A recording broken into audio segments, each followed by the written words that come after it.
train Hollywood. This video is purely for entertainment and does not infringe on copyrights or laws. The rights to the novel and image belong to the original author. We do not claim ownership. Don't like waiting and want to listen to this fanfic in full now? Subscribe to our Patreon, where you'll find the best fanfics. Chapter 256. Expansion Plan. In the new office. After finishing what he wanted to say, Feiyang nodded to the vice president and sat down, leisurely lighting a cigarette, rebellious, elegant, with smoke curling, looking a bit like Marlon Brando in The Godfather. Vice President coughed lightly, attracting everyone's attention, and then said, in view of the fact that our company currently has sufficient liquidity and our company's investment plan is rather messy, we are now going to set up an investment department to specialize in investment projects. This department will be responsible for investigating the business investment environment, as well as investment prospects, investment plans, and investment goals. After making a detailed report, it will directly make investigation suggestions to me and boss you without the intervention of the Ministry of Finance and the Planning Department. Investment Department? Exclamation mark. It seems to be a department with great power. Everyone couldn't help but feel their hearts beating. With such a big power vacuum, if they could be appointed as department managers, then they would really be proud of themselves in the company. But before everyone finished rejoicing, said, "We have already decided on the new manager of this department. His name is Alex." "Okay, Alex, stand up and meet everyone." Pointed to one of them and introduced him. At this point, a plain-looking white young man stood up in the conference room. He was wearing a suit and thick glasses, like a young professor in a university. Alex smiled and greeted everyone. This was a friend met when he was studying in college. According to this Alex has a good investment vision and is well informed. Although he is not good looking, he is known as the rising Alexander in the investment community. After greeting, Alex smiled and said to everyone, "Maybe everyone is still questioning my personal investment ability. Yes, it must be like this, because if it were me, I would do the same, and I would say in my heart, look, this plain looking guy, what ability does he have? What qualifications does he have to sit in this position?" Everyone laughed. This Alex seemed to be a humorous type, and it would be easy to get along with him in the future. "So, I need to show you my ability here." "Yes, I have to." "How are you going to show it, man? Are you going to do a jazz dance?" Haha. Everyone laughed again. The whole atmosphere became very harmonious. After everyone calmed down, Alex made his first investment suggestion. "Before joining Dream Pictures, I did some research. Our company is currently developing very fast, but lacks deep foundation. That is, it was established too recently and cannot truly have its own brand like Fox and MGM. For this reason, I roughly investigated the current American market's impression of Dream Pictures. Oh no, Dream Entertainment. Many people say that our company shoots too few movies. Yes, even if we shoot dozens of movies a year now, it is still too few in their eyes. So I think that in the coming year, the company's investment target should be the source of movies." As soon as Alex said this, many people showed an awakened expression, just like Navo Rish, who got rich quickly but lacked foundation. There was no choice but to buy some oil paintings and some artworks to decorate themselves, and source is the irreplaceable foundation of a large company. As far as Feiyang knows, why did Lionsgate Films take more than 10 years in the past to replace other companies and become a new Hollywood giant? To put it bluntly, it was still because of insufficient foundation and had to accumulate slowly. Everyone was smart. After Alex's advice, they immediately understood the meaning. But the question came up again. Where to buy the film source? Alex smiled as if he understood everyone's thoughts. "Since I can make such a suggestion, I'm well prepared." He glanced at who recommended him. "I don't know if you have heard that MGM is selling its source." This sentence was like thunder, shocking everyone. "What? MGM selling its source? How is it possible? You know, MGM is one of the 7 giants in Hollywood. It is absolutely powerful. How can such a big company buy its own source? What is its source? It is Ben-Hur. It is Gone with the Wind. It is 007. If it can acquire its source, then any film company will immediately become a new giant." Everyone began to get excited. Is it true, man? How can MGM be willing to give up its treasure? Someone couldn't help asking. Alexander smiled slightly. Of course it's true. This is a piece of news I heard. Of course, this news is not known to the public. Only a very few people know about it, and I'm one of them. This is the value of talent. As the boss, Feiyang thought that, if it weren't for Dur's strong recommendation, he might have missed Alex, and missed this MGM event. Why would MGM sell its own library? The reason is very simple, lack of money. To be more precise, insufficient working capital. Yes, ever since the gambling king Kerkorian took over MGM, this guy who only likes gambling, has never regarded running MGM as an important matter. As a result, MGM's moves in recent years have basically been losing money. As we all know, our dear gambling king is a stingy guy. He likes to take money out of other people's pockets the most, but he doesn't like others to take a penny out of his pocket. Therefore, he had a good idea, which is to sell 1/3 of MGM's huge library to raise funds for making movies. In the words of the gambling king himself, things on the gambling table need to be resolved at the gambling table. By the same token, things about the film company need to be resolved from within the film company. Everyone finally understood the cause and effect of the matter, but no one could have imagined that the gambling king Kerkorian would do this. Only Feiyang knew. This is absolutely true. In the future, MGM continued to fall into economic crisis, so that the gambling king had to continuously sell MGM's library to Sony.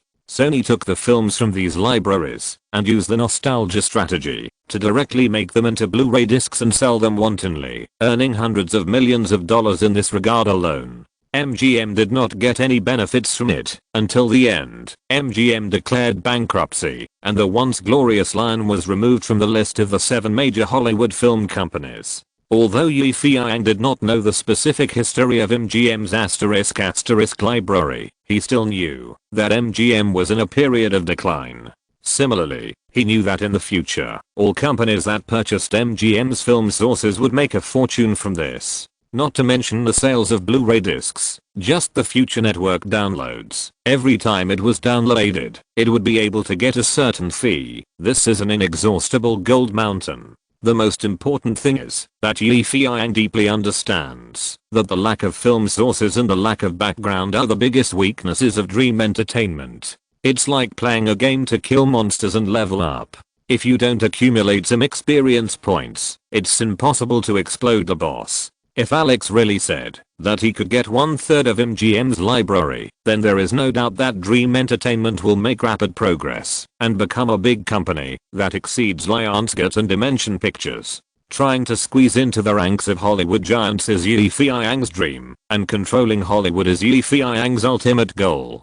Alex, do you have a plan to acquire MGM's film sources? Feiyang asked, after thinking about it. Of course, my dear boss. In fact, before attending this meeting, I have already contacted people from MGM. Oh, really? Feiyang was overjoyed. He didn't expect that Alex was so flawless in doing things. What did they say? In a word, waiting for a good price. Although not many people know about MGM's *** library source, it has still attracted the interest of many companies in Hollywood, such as Sony, Lionsgate, Dynafilm, and Shinkansen, and we are only ranked 5th. The competition is fierce. Others exclaimed. Yes, these companies will not give up easily. Especially Lionsgate. I guess they have the same idea as us. Also, Lionsgate has a good relationship with us. Don't let this incident create a rift between us. Knock knock knock. Feiyang knocked on the table with his knuckles, and when everyone had almost finished talking, the knocking stopped abruptly.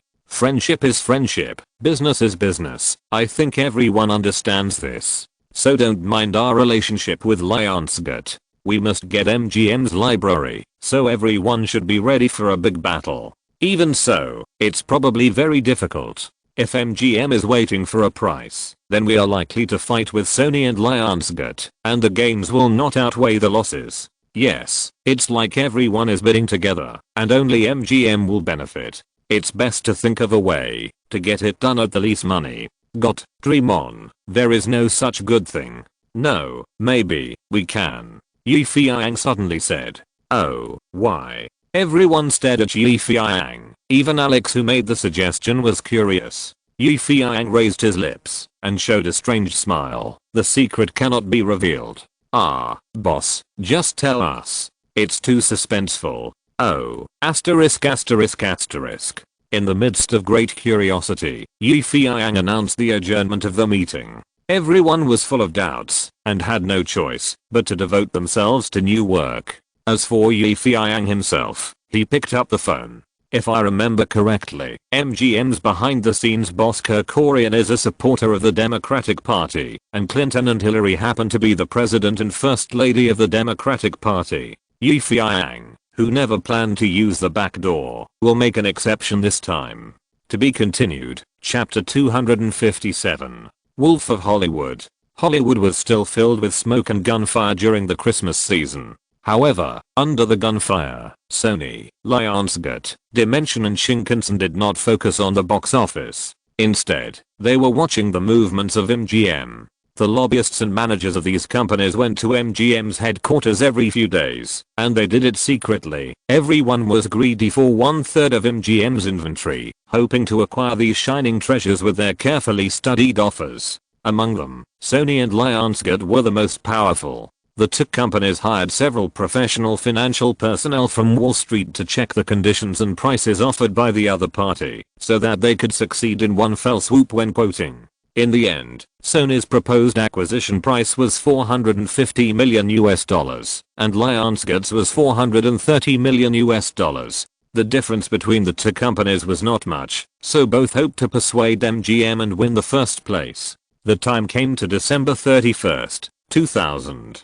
With the arrival of the new year, the whole United States is in a state of excitement. At this time, there are still 3 hours before US President Clinton officially steps down. Everyone thought that the 3 hours would be calm, but they were shocked by one thing. Dear US President Clinton, within 3 hours before leaving office, he actually signed a document to directly pardon 140 people. As soon as this news came out, it immediately caused a lot of controversy. The pardon document included his brother, drug crime, Marco Rich, tax evasion, and several drug dealers and fraudsters who paid millions of dollars to Hillary's brother who rode in. For a time, the whole country was in an uproar. Everyone was stunned by such a sudden event, and the bigwigs of the US opposition party, the Republican Party, were furious and vowed to appoint a special prosecutor to investigate this Pardongate incident in the future. However, everything was too late, and it was useless. 10 minutes after the Pardongate incident, Yi Feiyang's Dream Entertainment received a call from MGM's behind-the-scenes boss, Gambling King Kerkorian, saying that MGM was willing to transfer 1/3 of its stock for $300 million.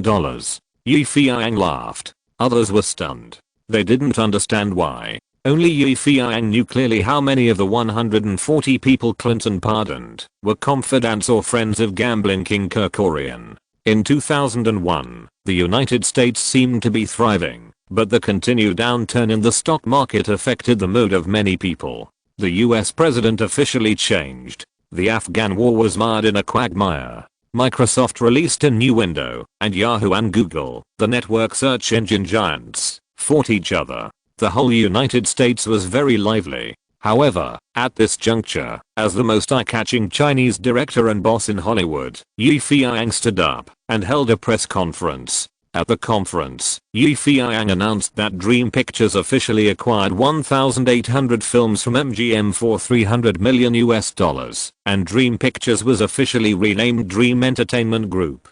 In addition to continuing to shoot movies, it will also operate TV entertainment programs and record production. A stone stirs up 1,000 waves. No one expected that Dream Company would make such a big fuss. But the most surprising thing is that Dream Company actually spent $300 million to acquire 1/3 of MGM's film sources. Sony, Lionsgate, and Dimension Pictures and other companies are very depressed. They don't understand why they lost! Exclamation mark. Lost to the previously inconspicuous Dream Company! Exclamation mark. However, facing this reality, Gustave of Lionsgate Pictures still sent a congratulatory message to Yi Feiyang. The congratulatory message clearly stated that congratulations to Feiyang's company for successfully advancing to the ranks of large companies. Although the tone was a bit sour, it was very sincere. Feiyang certainly understood Gustave's thoughts. Anyone who was surpassed by a rising star would feel uncomfortable. But friends are still friends. After all, Hollywood speaks with strength and judges heroes by success or failure. Media from all over the world gave enthusiastic reports on the transformation of Dream Pictures into Dream Entertainment Group. As media, they witnessed this medium-sized company leaping into the ranks of large companies, and also witnessed the official launch of the entertainment aircraft carrier built by Feiyang himself. However, more media were shocked by Feiyang's sudden statement. So much so that some people shouted, "The wolf is coming." Yes, the wolf is coming. At this time, Feiyang was dubbed the Wolf of Hollywood and became a veritable new entertainment tycoon. And those Hollywood giants who originally ignored Feiyang and his dream company, for the first time, collectively focused their attention on this Wolf of Hollywood. As the target of public criticism, Feiyang was not idle. After acquiring MGM's inventory of films, the first thing he did was to use the film sources to customize Blu-ray discs. Please note that this is customization, or to be more precise, private customization. In the name of Dream Entertainment, the company played the nostalgia card and solicited orders for discs on the internet and in newspapers and magazines. The slogan was, "Yesterday is back, dreams come true, Blu-ray discs, customized." Once the advertisement was released, it immediately caused a sensation across the United States. The middle class, the elderly, and especially those who watched MGM movies with their loved ones when they were young, could no longer hold back their excitement and went online or called to order discs. No one could have imagined that in just a dozen days, Dream Entertainment received so many orders that the total value of these orders reached an astonishing $37 million. Of course, Feiyang would not just make this little money. He went a step further and asked Alex to take charge of the online movie download business. Google's network company itself was affiliated with Dream Group, and now the two have joined forces to create a movie download business. Internet paid downloads are still a very trendy thing, but Americans just like the latest things. Moreover, downloading a movie is not expensive, only a few cents. The more you download, the more points you can get. With more points, you can apply to become a VIP member and enjoy many special treatments.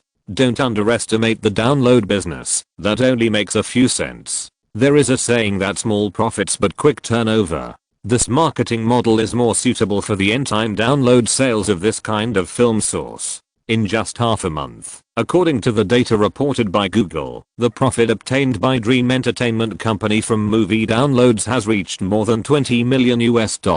And this is just the beginning. The news that Dream Entertainment Group has made a lot of profits from the acquired film sources has spread like wildfire, which makes those who can't eat grapes and say grapes are sour are extremely jealous. Although I admire Feiyang's way of making money, everyone still thinks that this is a greed of the wolf surname, and he will never let go of a bit of fat meat in his mouth. Please pay attention to this hungry wolf. He will steal everything you have without mercy. A famous Hollywood filmmaker said, "Yes, we must be wary of him. Greedy, cunning, and vicious." Feiyang's Wolf of Hollywood became famous again. While Hollywood people were talking about this wolf from the east, Feiyang was on the phone to Hong Kong. Now Feiyang's net worth has skyrocketed, and his net worth has exceeded $2 billion. For him, the biggest concern is his parents in Hong Kong.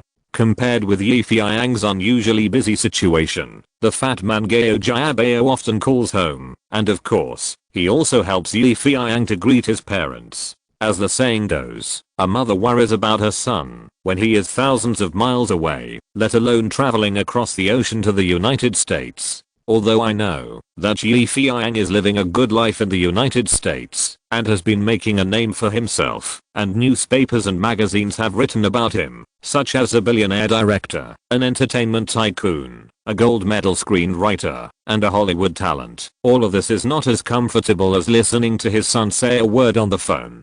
The fat man acted as Feiyang's mouthpiece and occasionally made up some words to make the two old people happy. After a long time, the fat man could not help complaining, saying that Feiyang was too unfilial, that he was just working for him and didn't take on the responsibility of being his stand-in. Yang, if you have time, you should call and greet the old man in person. No matter how close you are, your son is closer to you. This was the fat man's original words. Today, Feiyang had a rare moment of leisure, so he picked up the phone and called Hong Kong. After the two old people got through the phone, they seemed very excited. Before Feiyang could speak, the first thing his mother said was, "It's cold in Los Angeles. Do you have thicker clothes?" With just one sentence, Feiyang's heart was immediately sad. After finally calming down, his father and mother on the other end of the phone began to nag. The words were very plain and ordinary, nothing more than taking good care of your body, eating well, dressing well, paying attention to rest, not working too hard, etc. But it was these plain words that made Feiyang feel warm in his heart, and he felt warmer springing the cold Los Angeles. Finally, Feiyang finally found an opportunity to speak. He said, "Mom and Dad, why don't I take you to Los Angeles to live?" Feiyang's meaning was very simple. He wanted to take his parents to live with him. Although he couldn't serve them, he felt relieved to have them by his side. The person on the other end of the phone immediately rejected Feiyang's proposal. His parents said that they understood Feiyang's filial piety, but they were used to living in Hong Kong and eating egg tarts there, and they couldn't bear to leave their friends there. In his mother's words, "Who will be my partner in the United States?" Feiyang didn't know whether to laugh or cry. But he also understood that, if he really took the old couple to the United States, not to mention anything else, the language barrier alone would suffocate them. Helplessly, Feiyang had to say that he would remit a large sum of money so that the old couple would not be reluctant to spend it, hire a few more servants, and it would be better to buy a bigger villa, a little more lively, and not too deserted. Because Feiyang knew that the elderly would feel lonely and lonely. On the other end of the phone, his parents promised to do it, but Feiyang was still not sure whether they would do it. Because he knew that Liang Liang had been frugal and simple all his life, and it would be difficult for them to be extravagant all of a sudden. For example, last time he mailed a lot of precious ginseng to replenish his body, but in the end they distributed it to the neighbors, saying that everyone was healthy. That was good. In fact, Feiyang also knew that his parents were so reluctant to spend money and always liked to save the checks he mailed. The reason was that they always felt that their son was like an Alvorish, rich but not reliable, who could become so rich in just 2 or 3 years. Exclamation mark. Especially when the neighbors kept reporting good news to their family, saying that their Ray Yang had this and that, the old couple were always worried, fearing that the news was bad news. What if their precious son fell from a rich man to an ordinary person overnight? Exclamation mark. It is a traditional Chinese concept to be prepared for danger in times of peace. His parents were no exception. Feiyang once thought of sending someone to Hong Kong to supervise his parents, to live a good life. But in the end he gave up the idea because in his opinion, the elderly have their own way of life. It's better to go back and take a look. Feiyang finally said to himself. Who would have known that this Hollywood wolf who was said to be cunning and cruel and cold as iron by the outside world in the United States was full of homesickness at this moment. To be continued. Chapter 258. Recruiting talents. Hollywood Boulevard, the newly listed Dream Entertainment Company. Hey, Tim, how are you doing recently? In the president's office, Feiyang met with Tim Burton, the famous director of the movie Planet of the Apes. Compared with the past, this guy with a hairstyle like a hedgehog, or a guy struck by lightning, has a gloomy expression. In the past, he was gloomy because no one invested in the movie, but now he is gloomy because of those film reviews. Yes, the box office of the movie Planet of the Apes is good. The investment is $60 million US. The public announcement is $100 million US. The box office revenue is more than $300 million, which can be said to be the best among all Tim Burton's movies. But compared with the reputation of his previous movies, the reputation of this movie is the worst. How bad is it? To the point that people are greeting his mother everywhere on the internet.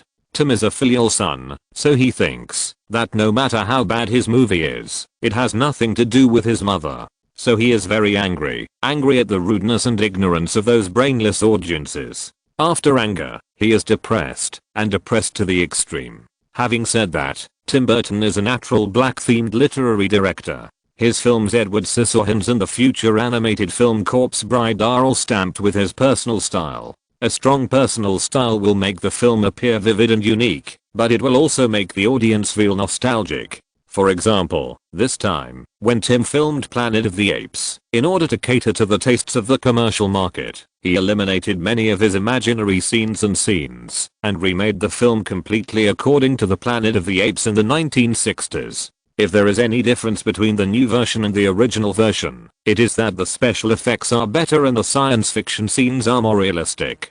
Apart from that, there is nothing new. Besides, this movie is Planet of the Apes. Tim Burton will not shamelessly add some bloody human-animal love plot. That is immoral. It is very twisted and perverted, although Burton likes these twisted and perverted things privately. But Tim's behavior has seriously hurt those fans who like him. His fans are all supporters of the dark system. This time Tim did not engage in this kind of literary atmosphere, but succumbed to the commercial atmosphere full of money and copper, which is difficult for them to accept. Therefore, in many film reviews about the movie Planet of the Apes, many people wrote extreme words on the internet. Damn, is this still a movie directed by Tim? I thought it was a movie shot by a circus clown. It's better to go to the video rental tape to watch the original version than to watch this movie. Tim Burton's degeneration, the victory of commercial culture. There are many more intense words on the internet. A large number of people scolded the director as idiot, dogshit, and brain dead. But it's so strange. The more you criticize a movie, the higher its box office will be, so that by the time it was almost finished, the box office of Planet of the Apes had reached an astonishing 300 million. Tim Burton, a master in art and a god in business. I don't know what words to use to describe my mood at the moment. Facing Feiyang, Tim Burton spoke his mind. Yes, the box office of this movie is great, but the reputation is very bad, terrible. Seeing Tim so discouraged, Feiyang couldn't help but pat him on the shoulder. Geniuses in this world are often lonely, just like the great painter Van Gogh. There are few people who can appreciate him, but I'm definitely your soulmate. Thank you, Yi. Thank you for investing in my movie. I just wanted to fulfill a dream of my childhood and remake this movie, but the ending looks terrible. Are you talking about those people who mocked you? Oh man, don't be sad for those people you don't even know. You did a good job, especially in the box office. You broke your own record, didn't you? Feiyang encouraged. Tim smiled. Maybe you are right. I'm too depressed. Yes, I should be happy to have such a good result. Haha, that's right. Come on, let's have a drink to celebrate you breaking your own box office record. Feiyang walked to the mini wine rack, took down a bottle of whiskey, opened it and poured a glass for Tim himself. The malt smell of whiskey filled the room, and Feiyang and Tim Burton drank it. After a while, Feiyang asked Burton, "Hey, man, are you interested in joining our dream entertainment company?" "What? Join?" Tim Burton, who was tasting whiskey, was stunned. "Yes, I want you to join us. To be precise, our company really needs a great director like you. So I hope you can consider my suggestion and join us as a shareholder or as an external aid. Let's work together to create new miracles. How about it?" Tim Burton shrugged. "Your invitation is a bit too sudden, dear Yi. Yes, you are a good boss, but I don't want my own creation to be restricted in the future. I like to shoot movies with my own style, and most of these are not box office hits." Haha, it's okay, Burton. Do you think I'm the kind of person who is greedy for money and doesn't care about art? No, I'm not. To be precise, I will support your creation, because as I said, I'm your confidant, and confidants should understand and help each other, right? Feiyang said with a smile, turning the wine glass. "But, no buts, man. Don't you believe in me? Am I not happy with this cooperation? Oh no, I told you that you are a good man and a good boss. Others dare not invest in the film, but you gave me the opportunity. So, Burton, let's join forces. Yu Feiyang invited again. I can let you be responsible for your own movie, as long as the loss is not too big, and let you tinker with your art. Yu Feiyang's words touched Tim very much. Who has such a big courage? If that's the case, then.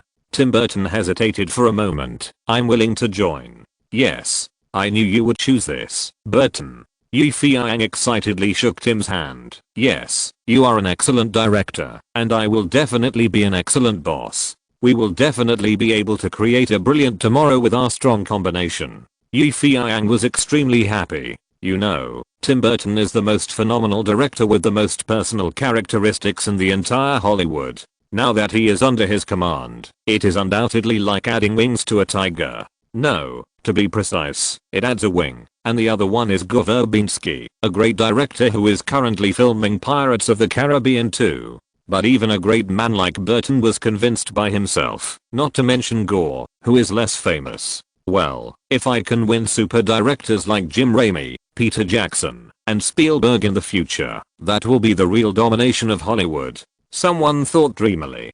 After Tim Burton left, Yu Feiyang sat in the spacious office with great ambition. On the left was floor-to-ceiling glass, overlooking the magnificent Hollywood, the entertainment world, the shining stars, the prosperity, and the sunshine, full of vitality and hope. Angel, the secretary who was hired at a high salary, and was as beautiful as a flower and as capable as a computer, spoke sweetly on the intercom. Hi, boss, there is a Miss Jessica at the reception desk without an appointment. Do you want to see her? Yu Feiyang was stunned. Since Jessica finished filming High School Musical 2 with Paz, he approved her to take a vacation. Why did she come back now? You know, Paz had slipped away to Hawaii a long time ago. So he said, please ask her to come in. Angel said, by the way, dear Yi, the news team of Fox TV will come to interview you in half an hour. Do you want them to put some powder on you? Yu Feiyang laughed and said, hey, stop talking nonsense. Do you think I'm a star? Angel said in a sweet voice, not only that, but a big star. Then he cut off the line. After a while, the female secretary Angel opened the door, let the chocolate beauty Jessica in, and then gently closed the door. Hey, Jessica, why didn't you go on vacation? Didn't I give you a vacation? And all expenses during the vacation will be reimbursed by the company. Yu Feiyang asked in confusion. It's really not easy to see you now. Jessica didn't answer Yu Feiyang's question directly, but said, it seems that you have really become a big shot. Haha, what big shot? I'm still the same Yu Feiyang as before. Yes, except that the company has become a little bigger. Nothing has changed. Yu Feiyang greeted her, put his arm around her, and sat on the sofa in the corner. Jessica looked around and exclaimed, yes, this office is much bigger than your previous one. Tell me why you're looking for me, little girl. Yu Feiyang bought her a cup of coffee. Such work is usually done by the female secretary Angel. With his current status, there are very few people who can be served by Yu Feiyang. Seeing him like this, Jessica couldn't help but feel warm in her heart. What else can I do? Please start a play for me. No way. Yu Feiyang almost spilled the coffee on his hand. Are you a workaholic? You just finished a play and you have to start another one. What? God knows, if I don't work harder, I'm afraid I will be surpassed by more and more newcomers. Jessica said meaningfully. Upon hearing this jealous taste, Yu Feiyang immediately understood that Ivanka, who played the supporting actress in The Queen, has been very popular recently. Coupled with her identity as a rich woman, her popularity has soared, and she is only a little short of surpassing Jessica, the little girl. But then again, Yu Feiyang felt a little guilty about Jessica. He used to think that this little girl was too calculating, so he was wary of her and didn't dare to make too many movies with her as a heroine, fearing that she would jump ship and run away. Therefore, she hasn't become a big star yet. But looking at Jessica's performance in the past 2 years, one has to say that she is a good actor. What do you want me to do? Help you write a script? Yu Feiyang asked tentatively.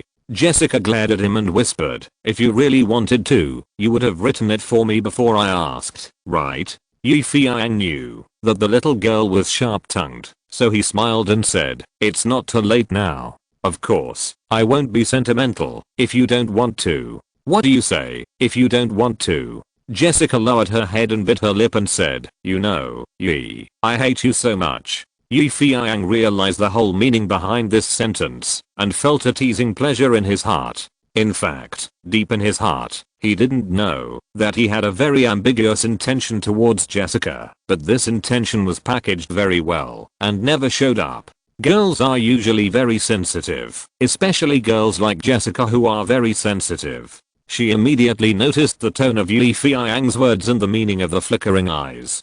To be honest, Jessica had had sex with Yi Feiyang once before because of that accident, which made her very troubled. What bothered her even more was that this bad guy didn't even know that he had slept with her. He has always ignored her. Oh my god. This made Jessica want to kick this idiot a few times and tell him that you took away my innocence. Jessica has always been good at dressing up. Yes, she is one of those sexy and charming hot girls. At this moment, the deep neckline reveals a smooth and plump chest muscle, and the thighs outside the mini skirt exude a more thrilling charm than before. Yi Feiyang looked at her and suddenly remembered the last time he secretly watched Jessica playing in the pool. Although it was not really ecstasy, it made him feel more heart-wrenching when he recalled it. Now that the chocolate beauty is in front of him, not only did he not suppress his fantasy running in this direction, but it added to the excitement and impulse. What's more, his current identity is very different from before, and his mood is even more excited, so it is inevitable that he will feel a little itchy. Seeing Yi Feiyang's eyes patrolling her breasts unscrupulously and aggressively, Jessica's pretty face turned red, and she said with a slight frown, "What are you looking at? What's so good about it?" Yi Feiyang pretended to be surprised and said, "Ha, how can it not be good looking? Do you think you are too ugly?" Jessica stamped her feet and said, I hate you so much." Yi Feiyang patted the sofa beside him and said in a commanding tone, "Hey, sit here." Jessica was stunned for a moment, her pretty face flushed even more, and she said coquettishly, "What are you doing? Why don't you sit over here?" "Damn, so arrogant and domineering." Yi Feiyang repeated, "Come here." Jessica opened her mouth. Her lips trembled slightly, and she glanced sideways, and finally stood up, came to his side, sat down close to him, and lowered her head. Yi Feiyang felt a strong and overwhelming pleasure. This little girl who was naughty and always sang against him in the past finally succumbed to his charm today, and let him do whatever he wanted. Without hesitation, Yi Feiyang stretched his hand across her neck, lifted her coat, reached down, and tightly grasped her plump and soft breasts. He wanted to violate her, directly and without embellishment, to prove his strength and power. Jessica didn't care about him, her body trembled violently like the wind blowing over the water. "Ah!" she screamed, leaned against him, and moaned. Yi Feiyang's inner fire was rising wildly. Since the company's career has been booming, he has put all his energy into his and his own dream kingdom, and has not touched any woman. Now it's like dry wood burning on fire. He turned his body sideways to make it easier for his other hand to put on her thigh, marched forward, and kissed her lips at the same time. Jessica reacted strongly. Yi Feiyang suddenly stopped all his movements. Although his hands were still on Jessica's most sacred part of the woman's name, he didn't play with it anymore. He left her lips and looked closely at the hot tear flowing from the corner of her eye. He felt a surge of apology in his heart and said softly, "I'm sorry, Jessica, why are you crying?" Tears rolled in Jessica's eyes. Jessica lowered her head and said in a calm tone that matched her sobbing, "Yi, you know, I actually like you very much. Yes, this is the truth." Yi Feiyang was shocked. He didn't expect that Jessica in front of him would suddenly say such affectionate words to him. Unlike Hathaway, Yi Feiyang always had a certain degree of distance from her. He didn't like Jessica's shrewdness and scheming, but was attracted by her reckless mischievousness. But looking at the beautiful and tearful Jessica, Yi Feiyang's heart softened. He kissed away her tears lovingly, and kissed her big eyes, and said softly, "Then why do you say you hate me?" Jessica was confused, and said with half a wink, "Because you only like Anne Hathaway, not me. Otherwise why have you been so cold to me?" You know, I can't resist you at all." Yi Feiyang felt a headache. He didn't understand them more and more, and what he said was often contradictory. I'm afraid that even they themselves didn't understand what they were thinking, and what they wanted. At this time, his desire disappeared completely, and he was about to withdraw his hands, but Jessica shouted, "No, I want you to stay there. Only in this way can I feel that the wall between you and me has disappeared." Feiyang's heart was warm, and he couldn't help but continue to move. Jessica's breathing quickened, and she panted softly, "I came to see you today hoping you could help me." "Oh. God. You're almost killing me." Feiyang remembered the TV interview, withdrew his hand that was playing tricks on her skirt, and nodded. "You're very smart. Being indecisive will never bring you happiness." Jessica looked down at his hand that was roaming between her breasts like it was carrying electricity, and said shyly, "You haven't answered me yet. Will you help me write the script?" Feiyang kissed her cheek and nodded. "Of course. I happen to think there's a script that's very suitable for you." Jessica happily kissed him back. "It wasn't until this moment that I felt you were right for me. My love, have you touched me enough? Tell me the story quickly." Feiyang suppressed the fire in his heart. "The story is very simple. It tells that North America was destroyed after a war. On the ruins of the original United States, people built a new home, but the new regime stipulated that the 12 regions under its jurisdiction must pay tribute to young men and women every year to participate in a live TV show called The Hunger Games. The rules of the show are very simple: kill or be killed. But a girl named Katniss broke the rules of this game. The Hunger Games? It seems that this story is very interesting." Jessica muttered to herself. "Nonsense. This sci-fi version of the Wasteland movie in the previous life was a global hit. Its actress Jennifer Lawrence became famous in one fell swoop. The value of this movie is that when it seems to be disappointed, it always breaks the routine and turns around, allowing people to see hope. The foreshadowing was laid from the beginning of the movie. The brooch is the embodiment of faith. Because of faith, no matter how bad the environment is, the heroine did not give up.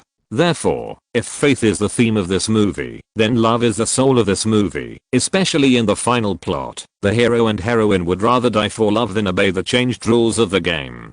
This just shows that, if there is no love, what is the difference between life and death? It is precisely because of this connotation that this movie set a record for movie ticket pre-sale before it was released, and 83% of the movie tickets were booked before the release. This number exceeds the pre-sale record set by Twilight Eclipse 2 years ago. In terms of box office, this movie, which invested $80 million, has a global box office of over $600 million. It can be said to be a dark horse among dark horses. Of course, the fact that this play was so popular in the past is inseparable from the original novel of this play, but it is only 2001 and the original novel of this play has not yet been released, so how will the box office be in the future, and whether it will be favored by the audience are still unknown. Jessica listened carefully and seriously to Feiyang's story of the Hunger Games. When Feiyang talked about the hero and heroine who would rather die at the end of the game in order to survive for each other, Jessica couldn't help but be moved. Their love is so sad. Yes, it's very touching. Haha, don't be moved yet, or tell me, how is this script? Very good, really good. Thank you so much. Jessica took the initiative to hook Feiyang's neck and gave him a passionate kiss. Feiyang knew that his script could make money and gain fame, but he didn't expect to earn a sweet kiss. Jessica's kiss was like adding fuel to the fire, causing a storm immediately. Feiyang could no longer hold back his emotions and hugged her. The two of them caressed each other passionately, and it was getting out of control when Angel's voice rang out on the intercom. "Mr. Yi, Miss Brittany from Fox TV is here." "Miss Brittany?" Feiyang's mind lit up, and he remembered that it was the Black Beauty who had interviewed him on Fox TV. She looked a bit like Black Pearl Hallberry. Later, she invited him to dinner and teased him under the table with her feet during the meal. However, Feiyang was not very interested in black beauties, so he did not take the opportunity to do that. "Hey, Yi, you should be busy first, but I must write my script quickly." Jessica winked at her mischievously, and Feiyang shrugged helplessly. "Yes, you little girl." Watching Jessica leave, someone was helpless. "What should I do? I was so angry." To be continued. Chapter 259. Appealing to both young and old. In the interview room, Yi Feiyang said to the camera lens, "Our Dream Entertainment Company will plan to shoot at least 8 films in the second half of the year, including the animated film Despicable Me and Pirates of the Caribbean 2, which are currently being filmed.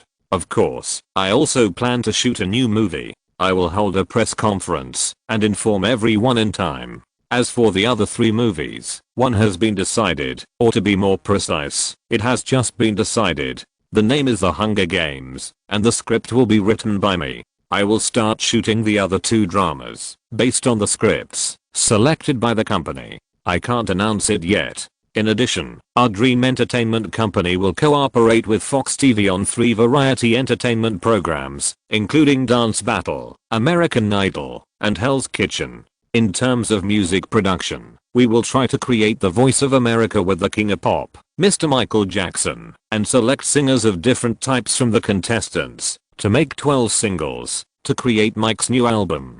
The album is called The Sound of Nature. Then may I ask, how is the funding for Dream Entertainment to expand on such a large scale? Are there any pressures? Of course there are pressures, but as I said, there is motivation only when there is pressure. Yes, I firmly believe that my company will become the most dazzling star company in Hollywood in the future.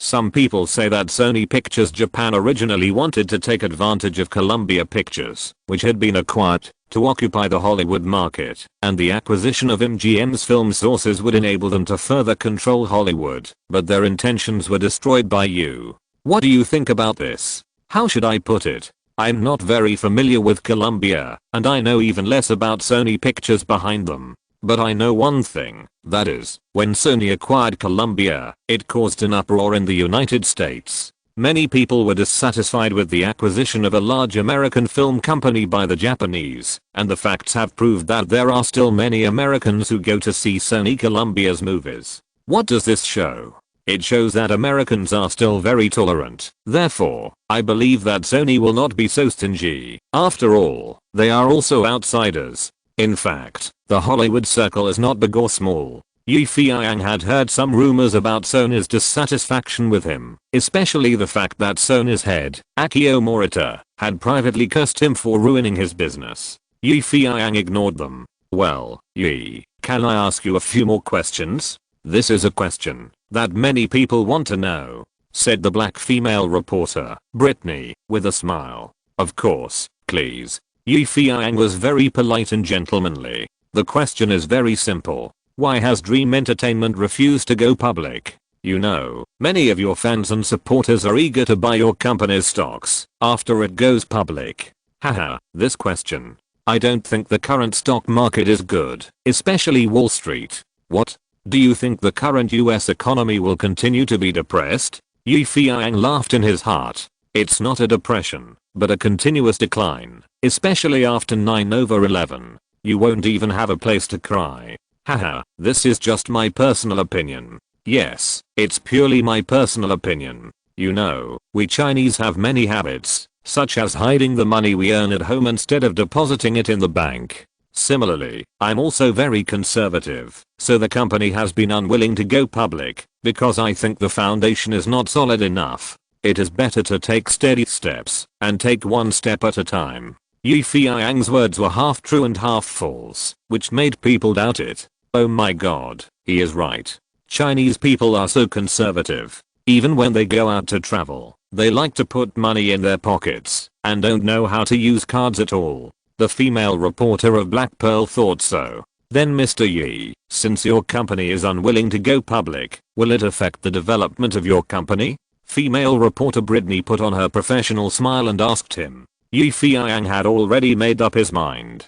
He looked deeply into her eyes and said calmly, of course there are some impacts. We cannot raise a large amount of working capital quickly, cannot enjoy the special policy treatment of listed companies, and cannot enjoy the same tax reduction and exemption as listed companies. Female reporter Brittany smiled and said, in that case, when does Mr. Yi plan to list the company? Yi Feiyang smiled and said calmly, in another year, maybe in 2002. According to Yi Feiyang's memory, the US economic crisis will end in 2002, and by then it will definitely be a good time to list the company. Brittany said, thank you, Mr. Yi. The interview was over. Britney and Yi Feiyang had known each other for a long time. While his colleague was packing up his photography tools, he chatted with her. "Hey, Yi, I have never seen any boss of a film company as sure and confident as you. Is the US economy really hopeless? It's hard to believe." Yi Feiyang smiled and said, "I'm just saying what I think." Britney smiled slightly and suddenly became charming. When she left, she said, "Everyone in the news department praised you for your celebrity style. How about it, Yi? Are you interested in having dinner with me again?" Thinking of her teasing at the last dinner, Yi Feiyang couldn't help but feel warm in his heart. He coughed to cover up his surname and said, "Of course, if I'm free, I will definitely accept your invitation." "Oh damn, that means I'm not free tonight." Britney seemed very disappointed. Yi Feiyang was in a good mood and couldn't help teasing her. "There will be a chance, beautiful lady. I will treat you to a French meal then." Britney blushed and answered cleverly, "That's good, dear Yi. You must remember that you owe me a meal." Without waiting for his reaction, she left gracefully. When she got to the door, she waved to him. Angel, the beautiful secretary, came to him and complained, "Hey, boss, many people are looking for you today. Most of them are Hollywood actresses. But Mr. Durst doesn't allow people to call you at home, so I've made a list for you, and you can decide which one you want to meet." Yi Feiyang suddenly remembered the famous saying, "You are not young if you don't have a lot of romantic life," especially in Hollywood. Even if you want to pass by the flowers without getting a single leaf on you, it's impossible. He patted her shoulders, leaned close to her ear, enjoyed the fragrance of her clean hair, and said softly, "You arrange it for me, baby. I trust your decision." Time flies, and it's February of 2001 soon. After finishing all the things in this short period of time, Yi Feiyang finally felt a lot more relaxed. But after taking this position, Yi Feiyang seemed to be unable to rest. After being busy for a while, he started writing the script as agreed. Before, Yi Feiyang had an agreement with Will Smith and former President Clinton to tailor the script for them. Will Smith's role has been confirmed to be The Pursuit of Happiness, and as for Clinton's, Yi Feiyang was too lazy to think about it, so he just wrote Clinton into the play The Pursuit of Happiness. In other words, the play created by Yi Feiyang will have Will Smith as the leading actor, and former President Clinton will be the main supporting role. Although he is the president, it is reasonable to give him a supporting role for his first acting. He can't be the protagonist all of a sudden. The protagonist needs acting skills. According to the memory of his previous life, Yi Feiyang wrote furiously, and the script was completed in a few days. After completing the basics, Yi Feiyang called Will Smith in advance to tell him that the script was finished, and he wanted to talk to him about the filming. On the other end of the phone, Will Smith was already impatient for this play and wanted to come over immediately, but Yi Feiyang told him to wait at home, and he was near his house and would visit him. Yi Feiyang wanted to come to see him. This made Will Smith flattered. You know, with the transformation of Dream Pictures into Dream Entertainment, Yi Feiyang has become an entertainment tycoon with a net worth of $2 billion US. Such a person is already too awesome. Immediately, Yi Feiyang drove straight to Will Smith's home in Los Angeles. Now there is no time to waste. After confirming the leading role, there are still a lot of things to do. As for Will Smith, after hanging up the phone, he was a little excited and couldn't control himself. It can be said that Will and Yi Feiyang's acquaintance was completely an opportunity. Who would have thought that the Chinese director who was not so awesome at first could complete a triple jump that many people could not achieve in just a few months, won the Oscar for Best Screenplay, created a box office miracle, and now acquired MGM Library and reorganized the company from a film industry to a group. Recalling this series of changes and his communication with Yi Feiyang, Will Smith even felt that he was dreaming. Yes, only in dreams can such miracles appear. Now, miracles are coming to him. Haha, it's really great, really great. Will Smith smiled from ear to ear. Hey, honey, eat some fruit. Will Smith's wife Jada, who has been married for only 6 years, put a piece of apple on a toothpick and handed it to Will's mouth. Will took a bite, then kissed his wife's lips and smiled. Very sweet, honey. Haha, what makes you so happy? His wife couldn't help asking. Of course it's good news. Will Smith hugged his wife's neck with a smile and then pinched his 5-year-old son Jaden's chubby face. Jaden seemed very unhappy with his father's rudeness and stuck out his tongue at him mischievously. "Who called you just now?" Jada asked with concern while eating fruit and sitting next to Will Smith. "Of course it was Hollywood Wolf China Yi, but I prefer to call him the son of God. Yes, the super lucky son of God," Will Smith said with a smile. "Don't say I'm too gossipy. You know, dear, now dear Yi has become a real super director in Hollywood. Yes, many actors are eager to work with him. He is a genius. The cooperation with a genius must be a masterpiece," Will Smith said happily. "Now, I finally waited for the opportunity to work with him. It's such a rare opportunity. Yes, I'm so excited, mainly because the script is so great." Will hugged Jada happily and kissed her on the face. "Haha, you are right. This Chinese Yi is really an excellent director, and he is so young. This time, The Devil Wears Prada has been a great success. I really don't know where his bottom line is." The wife smiled and got out of Will's arms, teased her son, turned her head, and said to Will Smith lying on the sofa, "It is undeniable that he is a good director with extraordinary abilities. No one can deny this. But I can't fail again. I finally regained my fighting spirit. This time I must use the pursuit of happiness to revive my spirit.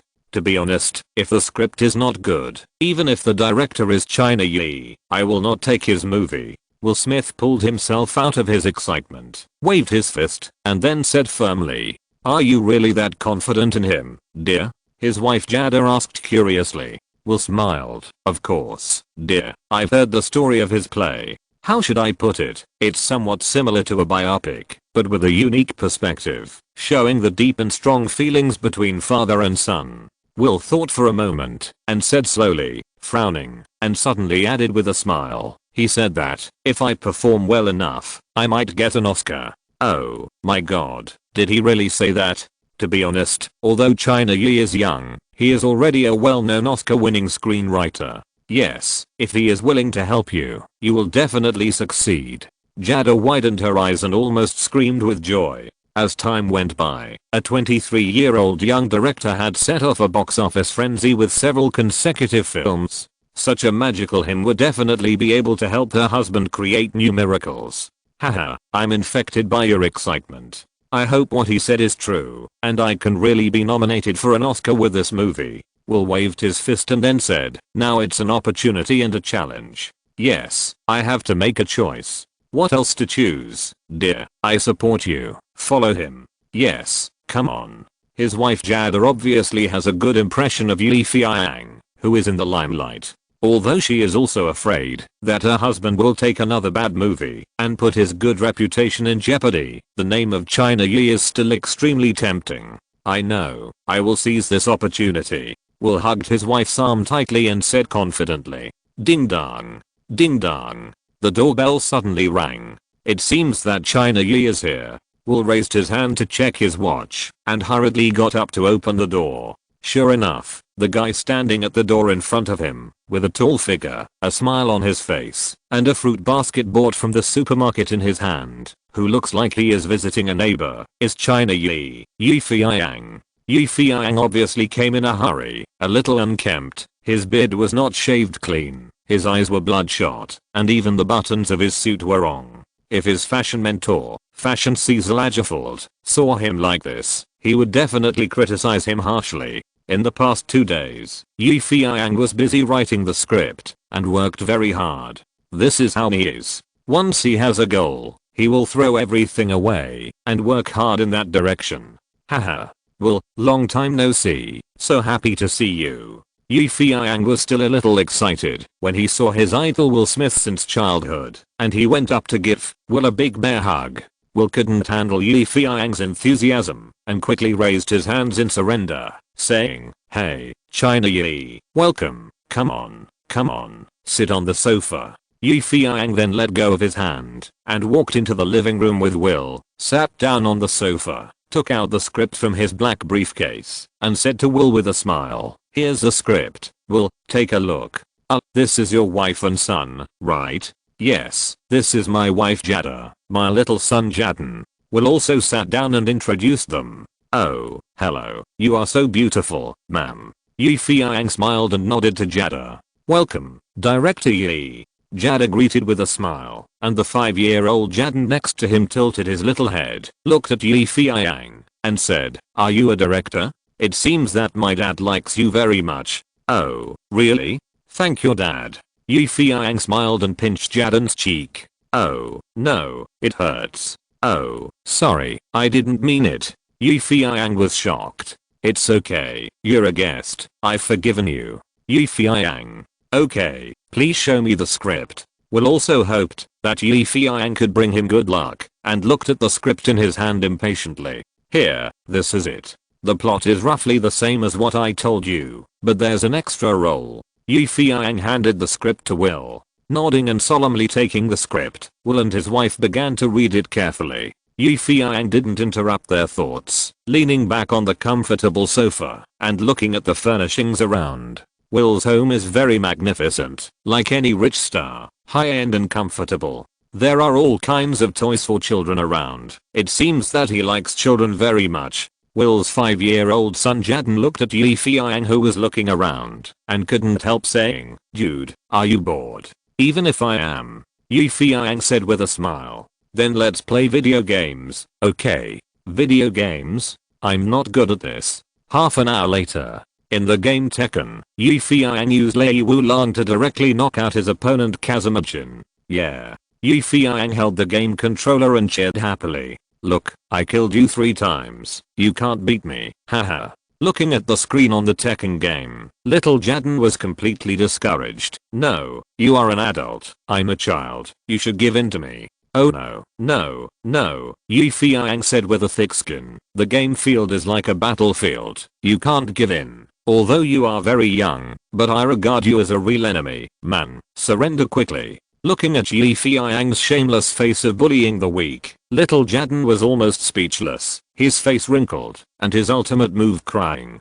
Wow. Wow. "Don't, I'm wrong. Isn't it okay? Oh god, don't cry. I'm most afraid of tears." Someone was immediately at a loss. The child's crying woke up the Will couple who were reading the script. "Oh dear Jaden, what's wrong with you?" He bullied me." Little Jaden pointed at Feiyang unceremoniously. Feiyang was speechless. With his great wisdom, he never expected that such a big brat would actually complain. "Ahem. No, we are just playing games." Feiyang shrugged and said helplessly. "Haha, it's okay. He is just so naughty." Will smiled and said, "Okay, let's talk about what you think of the script." Feiyang didn't want to go off topic. Upon hearing this, Will immediately became excited. "Hey, Yi, I think this movie is really cool. To be honest, the strong father-son affection and the spirit of striving for progress really touched me. Apart from anything else, I believe that, as long as this play is released, I'm sure that Gardner, a character who rises from the bottom to the elite, will be recorded in the history of movies."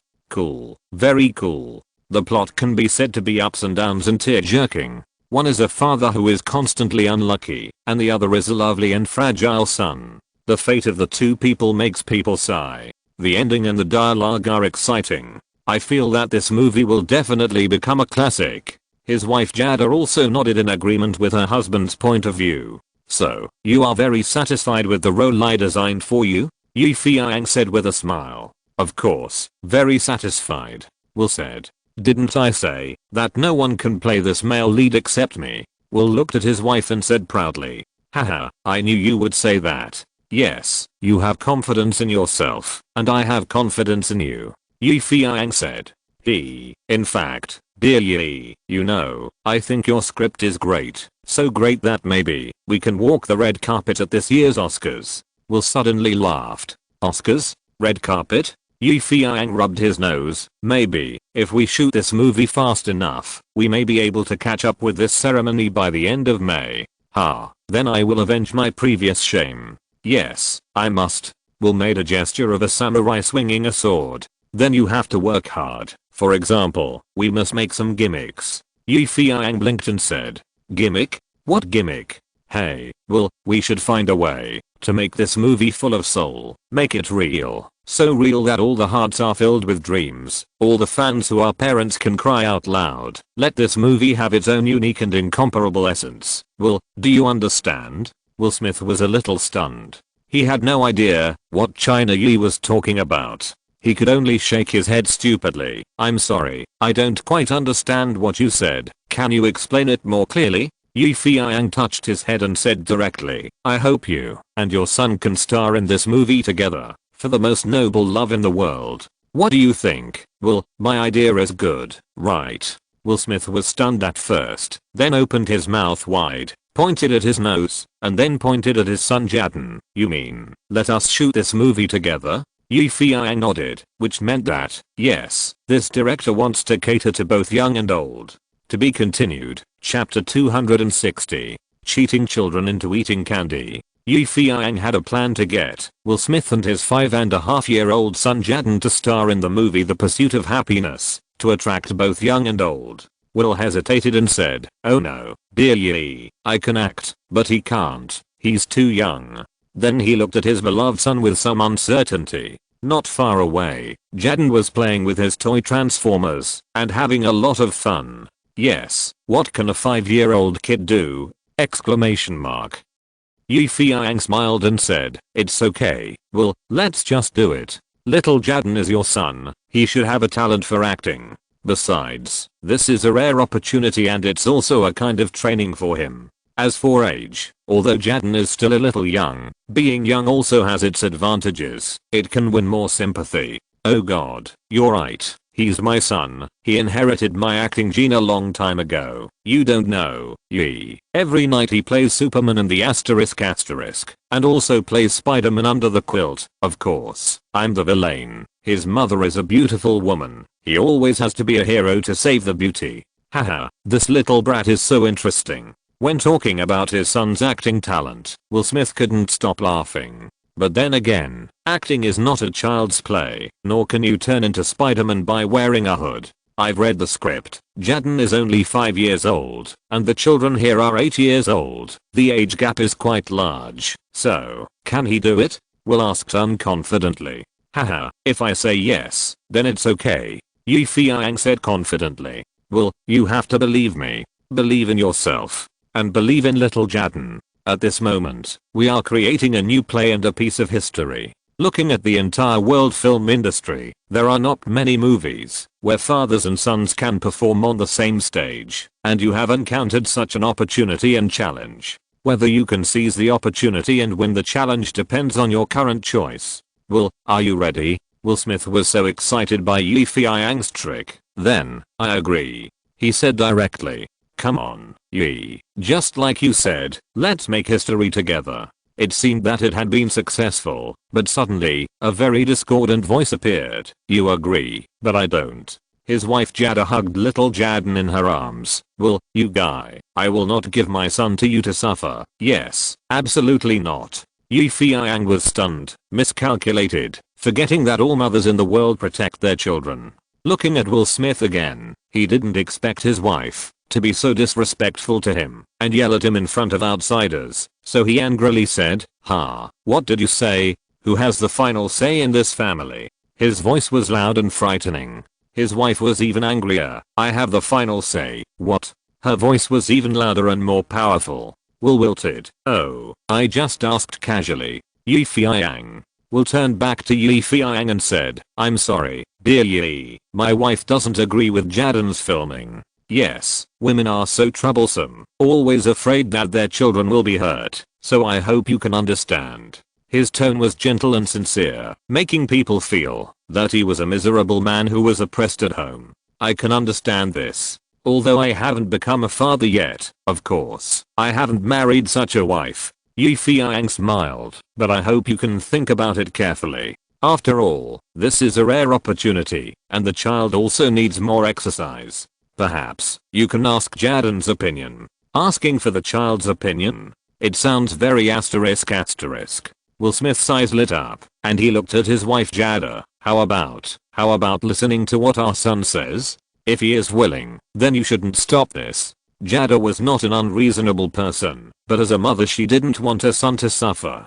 Seeing Will say that, she nodded and said, "Okay, I respect my son's opinion, although he is still a little young." Seeing his wife finally relented, Will couldn't help but feel happy. He turned around and squatted on the bench and said to his baby son with a smile, "Hey, Jadon, are you willing to film with your dad?" Little Jadon tilted his head. "Filming? Is it fun?" "Well, just like you play games." "Is there candy?" "No, but you can earn some pay and buy candy." "What is pay?" "It's your salary, the income from your labor. For example, you help your mother sweep the floor at home, and your mother gives you 3 cents. That's the salary." "Oh, I see. So, can I earn a lot of 3 cents? "Yes, as long as you act well. Don't you think so, dear director Yi?" Will asked Yi Feiyang with a wink. Yi Feiyang nodded. This was probably the first time in his life that he had fooled a child. "Hey, you two, don't mislead my child, Jadon. You know, filming is very tiring and hard." Will's wife looked down on the 2 big bad wolves. "What is hard? Do you want to fight?" "No, it's just, how do you say it? You have to keep walking around in front of the camera." Will's wife was a little confused about the explanation. "Walking around? Like a football player?" "Yes, it's as hard as a football player. Are you still willing to do it?" The wife hoped that her son would refuse. "But, yes, I do. I think it's fun." Little Jadon said. "Yeah." Will and Yi Feiyang high-fived to celebrate. His wife rolled her eyes. "But," Little Jadon suddenly said, "I have a condition." "Condition? A 5-year-old kid can make conditions? Isn't he too precocious?" Yi Feiyang was speechless. "What's the condition, dear?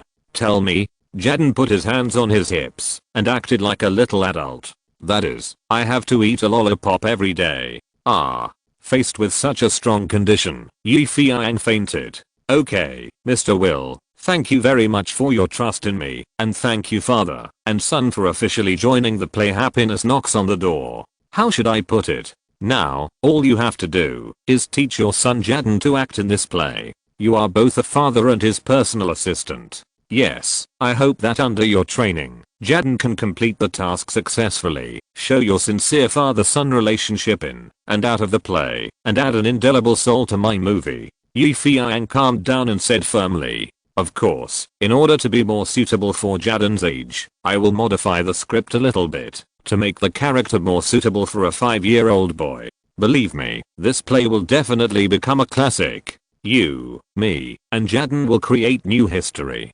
Hearing Yi Feiyang say this, Will stood up suddenly and gave Yi Feiyang a bear hug. "Yes, we will create new history. In short, thank you so much, Yi. I really like the role of gardener, as if this is the role born for me. Since I saw the script, I have been full of desire. I agree to your conditions. I will act in this play with Jadon. Yes, we father and son will definitely exert 100% of our energy. Just wait and see." Is there any need to say this? In the original time and space, you are the protagonist.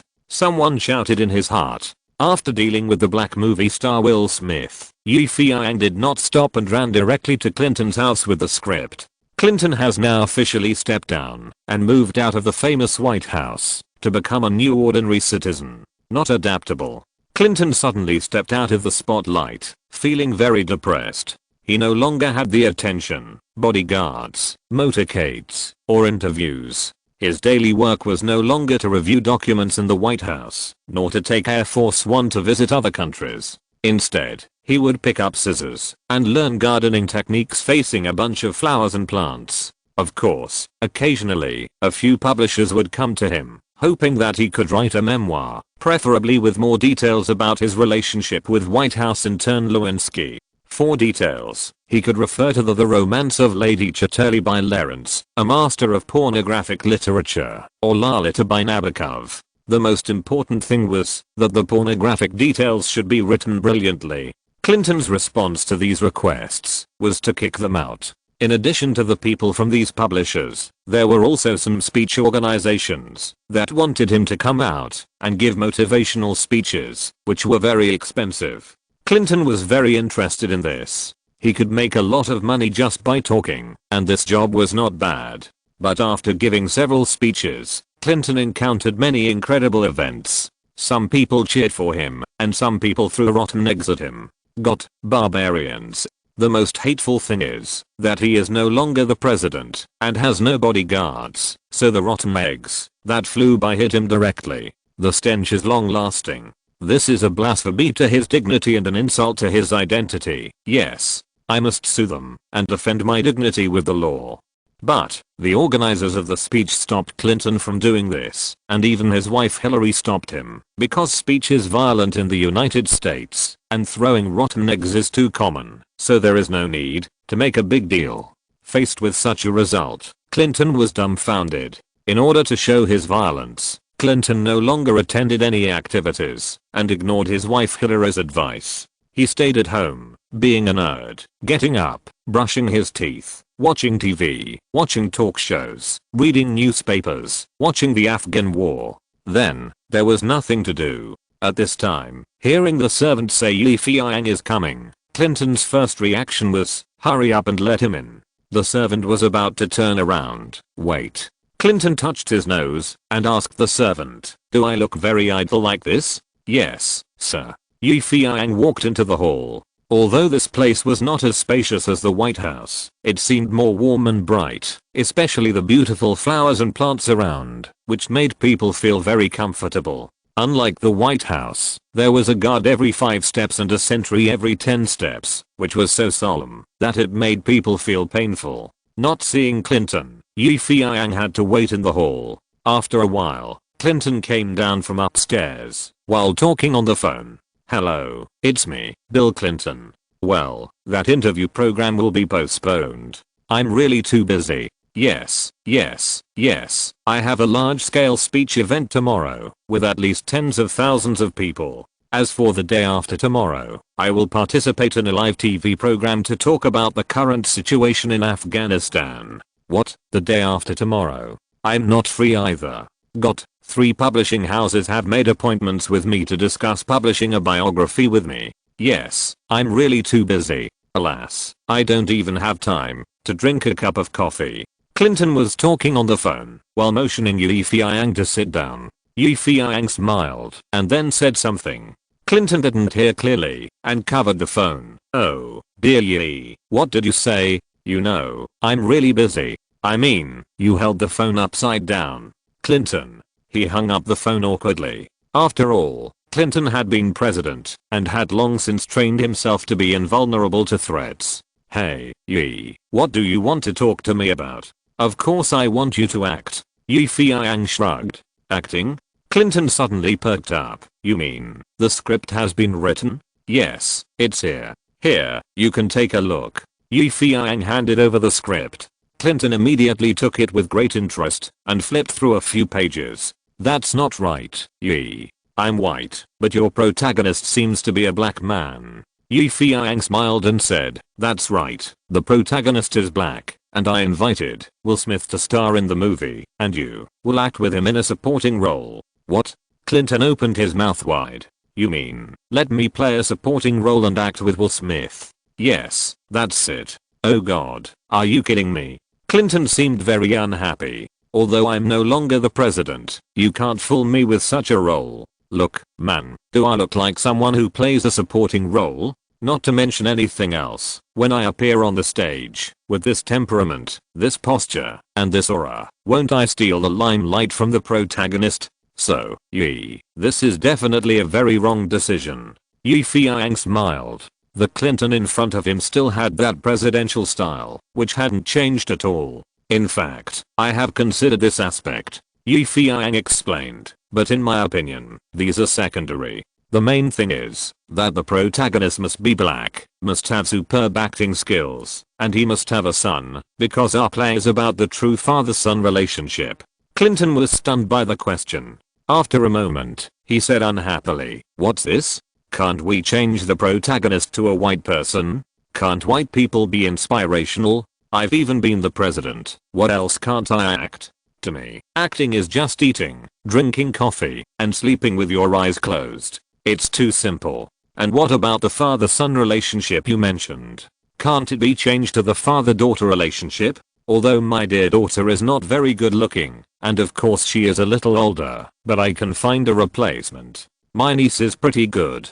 She is exactly 6.5 years old this year. She is innocent, lively and cute. She is definitely a good actress. Clinton is indeed a master of public speaking. This barrage of criticism made Yi Feiyang a little overwhelmed. Ahem. Dear Mr. Clinton, I understand what you mean. Yes, I understand your intention very well. But a movie is a movie, and I'm the director. I can analyze it with you from a professional's perspective. You are absolutely not suitable to be the leading actor at this moment. Oh, why? Can you give me a good reason? Clinton raised his round face and looked at Yi Feiyang unhappily. One reason? No, I can give you 3 reasons. Yi Feiyang said firmly. First, why must the protagonist be black? Because black people in the United States are discriminated against and have a low status, so their struggles are shocking and convincing. Second, I don't deny that you have superb acting skills, but movie actors can do a good job as presidents, but presidents may not be able to be actors. Third, my script is complete and perfect enough, and the role positioning is father-son love, so unfortunately, it is not father-daughter love, unless you ask someone else to revise the script. What do you think? Are the above 3 conditions not enough? If necessary, I can add one more. If you don't act in this play, I can still find a suitable person, but the role of Martin is definitely not simple. As expected by Yi Feiyang, Clinton asked curiously, why is it not simple? Yi Feiyang smiled mysteriously. You know, the Martin I designed has the same background as you. He used to be a lawyer, successful in his career, handsome and wise.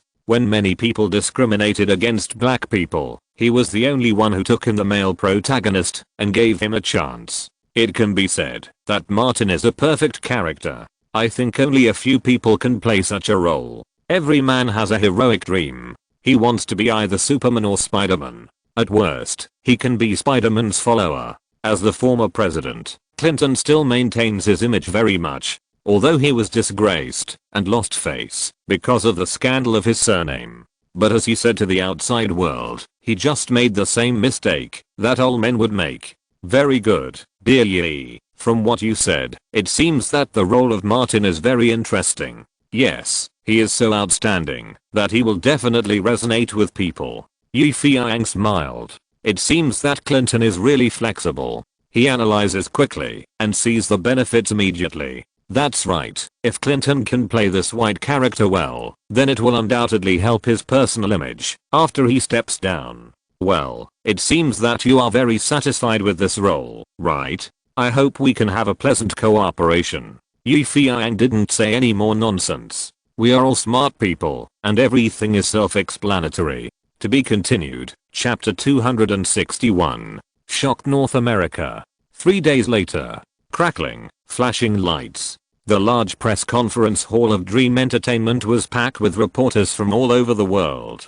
Facing such scenes, Yi Feiyang, who was already accustomed to it, stood proudly on the podium, full of energy. Behind him, there was a large banner that read, "The Pursuit of Happiness Movie Preparation Press Conference." Yes, today is a good day. Yi Feiyang chose today to announce his next movie. Next to him, several executives of Dream Entertainment stood, their eyes full of pride. Yes, with just one sentence, today is a press conference, so many news media immediately flocked to Dream Entertainment. The strength of Dream Entertainment should not be underestimated, and its reputation can be imagined. Okay, everyone, please be quiet. Yi Feiyang saw that the time was almost up, so he signaled everyone to be quiet. The noisy venue stopped the noise. Everyone quieted down and cast their eyes on the young Chinese entertainment tycoon on the stage. Facing countless pairs of expectant eyes, Yi Feiyang took a deep breath and said with a smile, "First of all, on behalf of Dream Entertainment Group, I would like to thank everyone for taking the time out of their busy schedule to attend this press conference. The main content of this press conference is the preparation plan for my next movie. You may have seen that the name of my new movie that is about to be filmed is called When Happiness Knocks on the Door. Yes, this name is very literary, so you can regard it as an artistic film, but this movie also contains many commercial elements. What are they? Everyone will know in a while. Yi Feiyang kept it a secret. Hi, dear Yi, can you tell us the main content of this movie first? A reporter asked on tiptoe. Yes, we are very curious.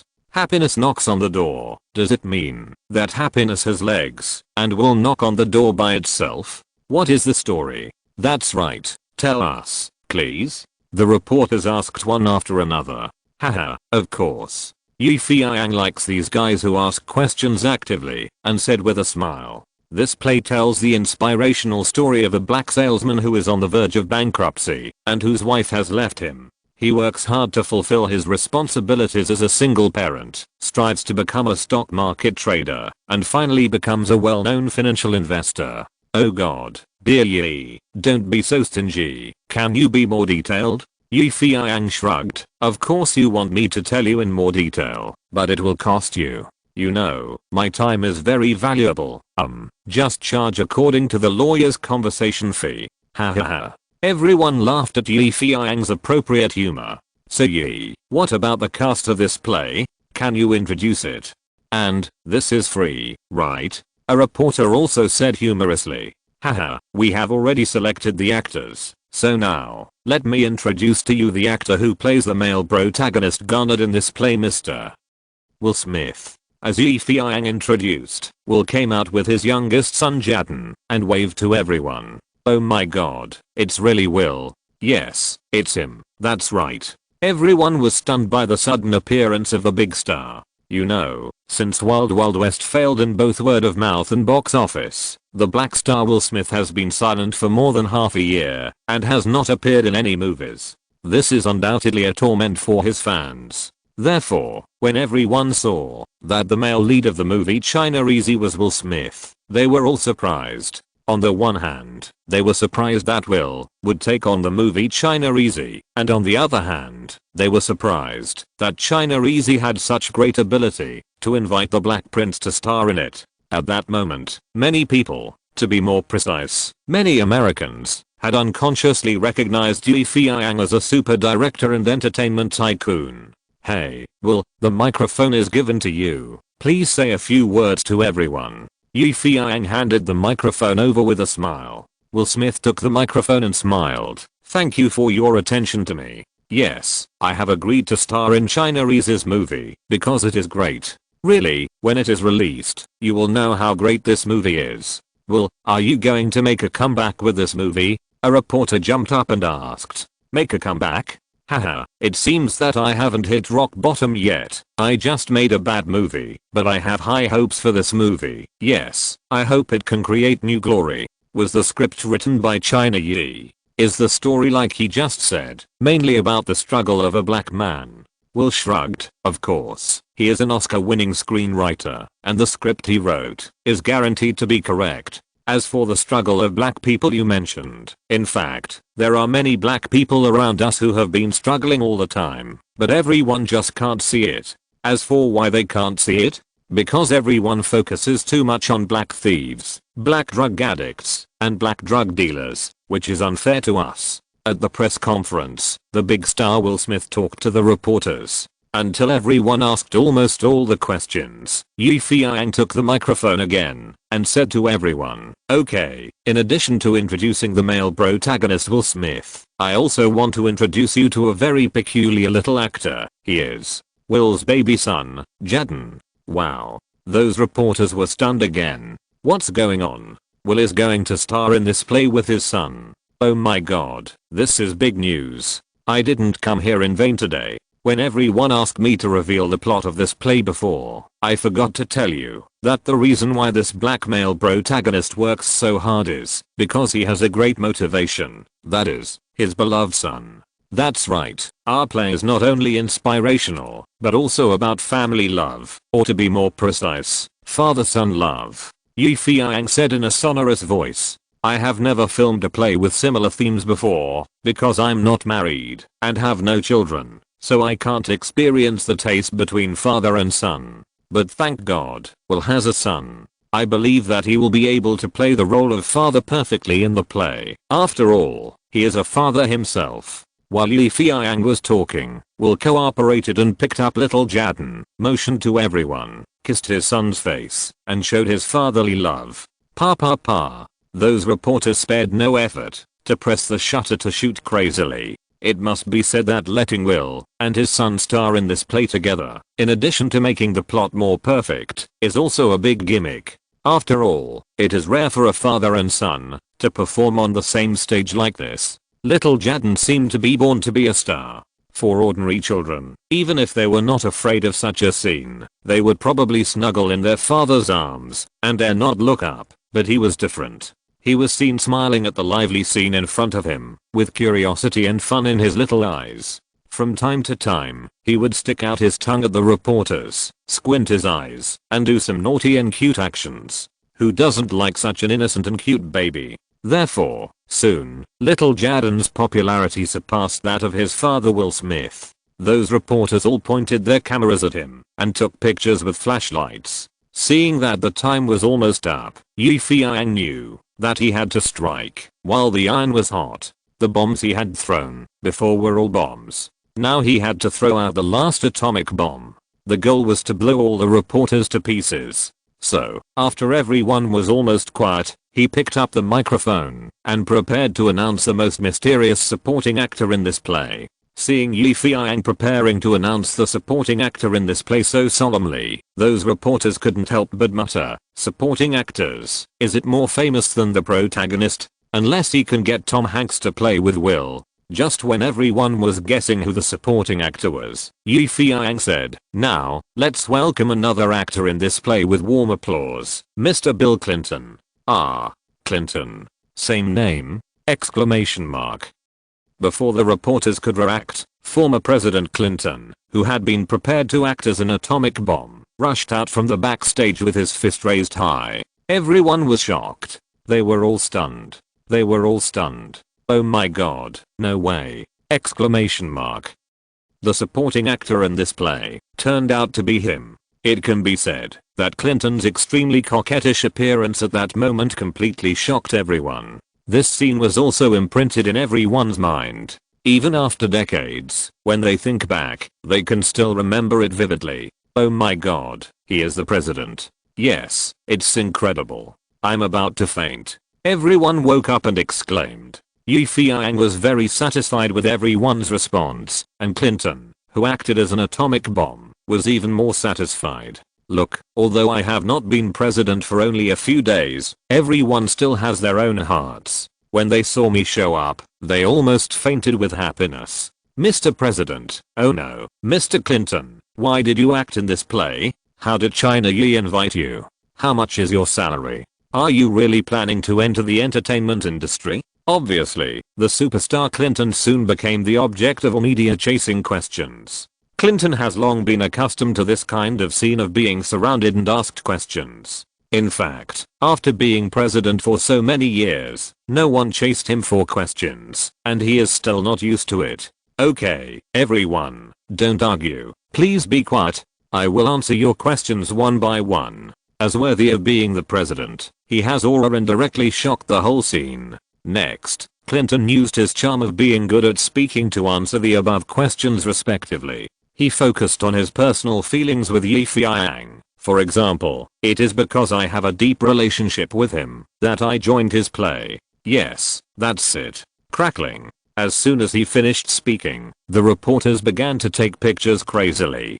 Clinton took the opportunity to shake Yi Feiyang's hand, and the two smiled and faced the camera. This press conference was very successful. So much so that the next day, the entire American media and even the entertainment media around the world reported extensively on the fact that Yi Feiyang had started filming a new movie. Of course, the focus of the report was Will Smith and his biological son Jaden co-starring. The main focus of the report was on the family relationship, creating a father-son relationship. However, what was even more exciting than this gimmick was that Clinton actually played a supporting role in this movie. Who is Clinton? The President of the United States. Although he is the former president, he is still majestic. The president supports the new movie of China Yi, and it has become the most anticipated movie before it starts filming. Will and his son are in a family relationship, starring in an inspirational father-son relationship. The pursuit of happiness, the miracle continues. The hot reports and the explosive public opinion completely shocked the entire North America. No one could have thought that China Yi would not make a move, but once it did, it would be earth-shattering. Who would have thought that a mere Chinese director would have such great power? Damn it. Someone cursed. A luxury house in Los Angeles. While Yi Feiyang was preparing to shoot a new movie, the private mansion of Akio Morita, the chairman of Sony Pictures, and known as the king of electric appliances in Japan, welcomed a distinguished guest. This person came from New York, with hair combed as bright as an otter, triangular eyes, and a model smile. He was none other than the current chairman of the North American Film Association, Abbas. Dear Mr. Abbas, welcome to my humble home. Akio Morita seemed very kind, making people feel refreshed. Abbas smiled and said, I'm here to thank Mr. Akio Morita for your help, especially your donation to our film association. I'm really grateful. Oh, don't be too polite. It is my honor to do something for our North American Film Association. Although he said so, Akio Morita's expression was still very proud. After all, he spent millions of dollars at once. Look, this Abbas is not running here. Abbas secretly laughed at the old man's lack of praise, but on the surface he praised him. Mr. Morita, please don't say that. We will remember everything you have done for our film association. In the future, we still have a long plan to work together. I like what you said, Mr. Abbas. You know, you are a smart man. You should understand why I called you here this time. Is it because of that Chinese Yi? Abbas asked tentatively. Yes, it's that abominable bug. Akio Morita said viciously. If he hadn't appeared, perhaps Sony Columbia under my company would have acquired MGM's film source long ago. In fact, in the previous life, after Sony acquired Columbia, it began to move towards the throne of Hollywood hegemony. Columbia Film Group itself, with its 80 years of accumulation, has become one of the most important studios in Hollywood. Its film library has more than 5,000 classic films, including 12 Oscar Best Picture winners. In 2005, Sony Pictures Entertainment acquired MGM, another major Hollywood film company, for $4.8 billion, further establishing Columbia Pictures Group's leading position in Hollywood and even the global film and entertainment industry. But now, Sony's march into Hollywood has encountered an obstacle, and this obstacle is the Chinese, which makes Sony's boss Akio Morita very unhappy. Look at the smug look of Yi Chunfeng in China. He even invited former US President Clinton to film for him. What is arrogance? This is it. I understand your thoughts, Mr. Morita. In fact, I don't like this guy very much. As you said, he is a hateful bug. If we don't work harder to crush this bug to death now, it will be even more difficult to deal with it when it becomes a cockroach. The reason why Abbas said this was not because Yi Feiyang rejected his face at the last Film Association conference and ruined his good deeds, but because he felt that Yi Feiyang was a great threat to him, especially to his position as the chairman of the Film Association. Haha, I'm glad you think the same as I do. But right now Dream Entertainment and Yi Feiyang himself are in their prime. To use the words of their Chinese military strategists, when their momentum is strong, we should not confront them head on, but should proceed step by step, and wait until their momentum is slightly weakened, and then destroy them in one fell swoop. Akio Morita said defiantly, biting a big cigar, and exhaling a puff of thick smoke. As for this guy Yi Feiyang, I've done some research. This guy is a monster among the Chinese. You can never guess what he will do. Well, yes. He is very weird and magical, but this time he must pay the price for his arrogance. Facing Akio Morita's solemn promise, Abbas picked up the red wine beside him and took a sip. The dryness of the red wine stimulated his taste buds and spread comfortably. I think we'd better be cautious. Although I'm far away in New York, I've heard about his recent affairs. It can be said that every time he does something, it can be earth-shattering. God knows what kind of move he can make if we piss him off this time. Dear Mr. Abbas, I don't think you need to worry about that. Akio Morita sneered, biting a big cigar. Yes, Dream Entertainment is very good now, but for our wealthy Sony group, it's just a small company. I don't have any idea about it.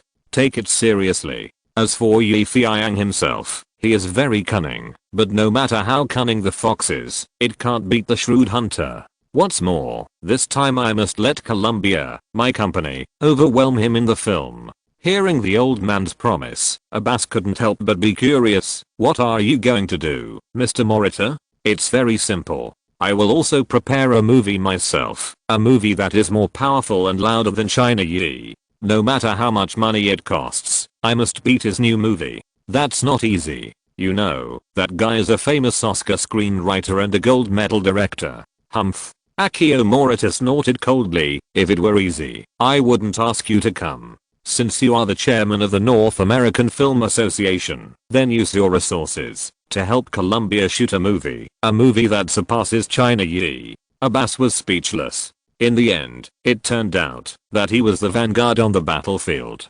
I will try my best. Yes, don't worry. Abbas had to frown and take on the important task because he knew that the old man in front of him would never let him give up easily. Haha, I knew you would say that. This is my good friend, Mr. Abbas. Come on, let me relax. Akio Morita clapped his hands and saw 4 or 5 blonde bikini girls coming in from outside, each with a curvy and hot body. Oh, dear Akio Morita, what are you doing? Abbas asked in a pretentious manner. Nothing, it's just that the swimming pool outside is too big and it's not fun to play with so few people. How about Mr. Abbas and I play together? No, it will have a bad influence. After all, I'm the chairman of the film association. How can I play like that? Abbas said. His eyes kept scanning the breasts and buttocks of the bikini girls. Akio Morita thought that Abbas was really funny. He was clearly still lustful, but he pretended to be a gentleman. He was a typical hypocrite. He thought so in his heart, but he couldn't say it out loud. Dear Mr. Abbas, don't get me wrong. I called these girls here just to ask you to help them. I heard that you used to major in psychology. These beauties look innocent and romantic on the surface, but they actually have mental illnesses. They need experts like you to enlighten them and give them advice. Are they sick? Oh, these poor little girls. I feel so sorry for them. Well, to save these hot girls. Oh no, these mentally defective beauties. I'm willing to give up everything. As he said that, Abbas began to untie his tie impatiently. A group of beauties next to him chattered. Hurry up, measure my blood pressure, cover my chest. Oh god, you have such strong muscles. Abbas soon took off his clothes, wearing big flowered pants, full of energy. Come on, Mr. Abbas, come and chase me. If you catch me, I'll have something good to show you. A girl put her small waist on and hooked her finger at Abbas coquettishly. The deep cleavage on her chest was shaking. Abbas's big flowered pants immediately set up a tent, but he turned back to Akio Morita very reservedly and said, Dear Mr. Morita, it seems that you are right. These beauties are very sick. It seems that I need to come out to save them. After that, he walked out like a gentleman. Before he reached the swimming pool, he couldn't bear it anymore. He quickened his pace and almost ran and said, Babies, I'm coming. Plop, jumped into the water. Akio Morita walked out of the room and looked at Abbas playing with those bikini girls in the swimming pool. He sneered in his heart. No matter how powerful a man is, it's useless. As long as he has a weakness, he can be defeated. As for that Chinese Yi, to be honest, Akio Morita really didn't take him seriously. He was just the boss of a small film company. How much power could he have? Exclamation mark. Compared to me, the other person is just an ant. Yes, at least I can crush him to death with just a little step. To be continued, chapter 262. Challenge of Muhammad Ali. Here, Akio Morita was making his own wishful calculations, preparing to defeat Yi Feiyang with his new movie and make this hateful Chinese guy surrender to him. But over there, the situation had already changed. In fact, once the news that Yi Feiyang was going to shoot a black movie spread, it attracted the attention of many people. After all, some very radical American nationalists were very disdainful of Yi Feiyang's asterisk against black people. In their eyes, black people were low-level animals and could not be on the stage. Although it is now 2001, racial discrimination seems to have disappeared without a trace in the United States, but in fact, this kind of discrimination still exists in large quantities, just hidden in private, and many people do not show it.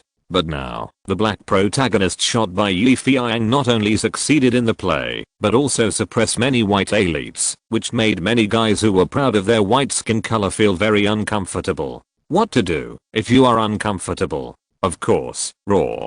So, Feiyang was subjected to unprecedented racial pressure. On the streets of Los Angeles, a TV station conducted a live interview.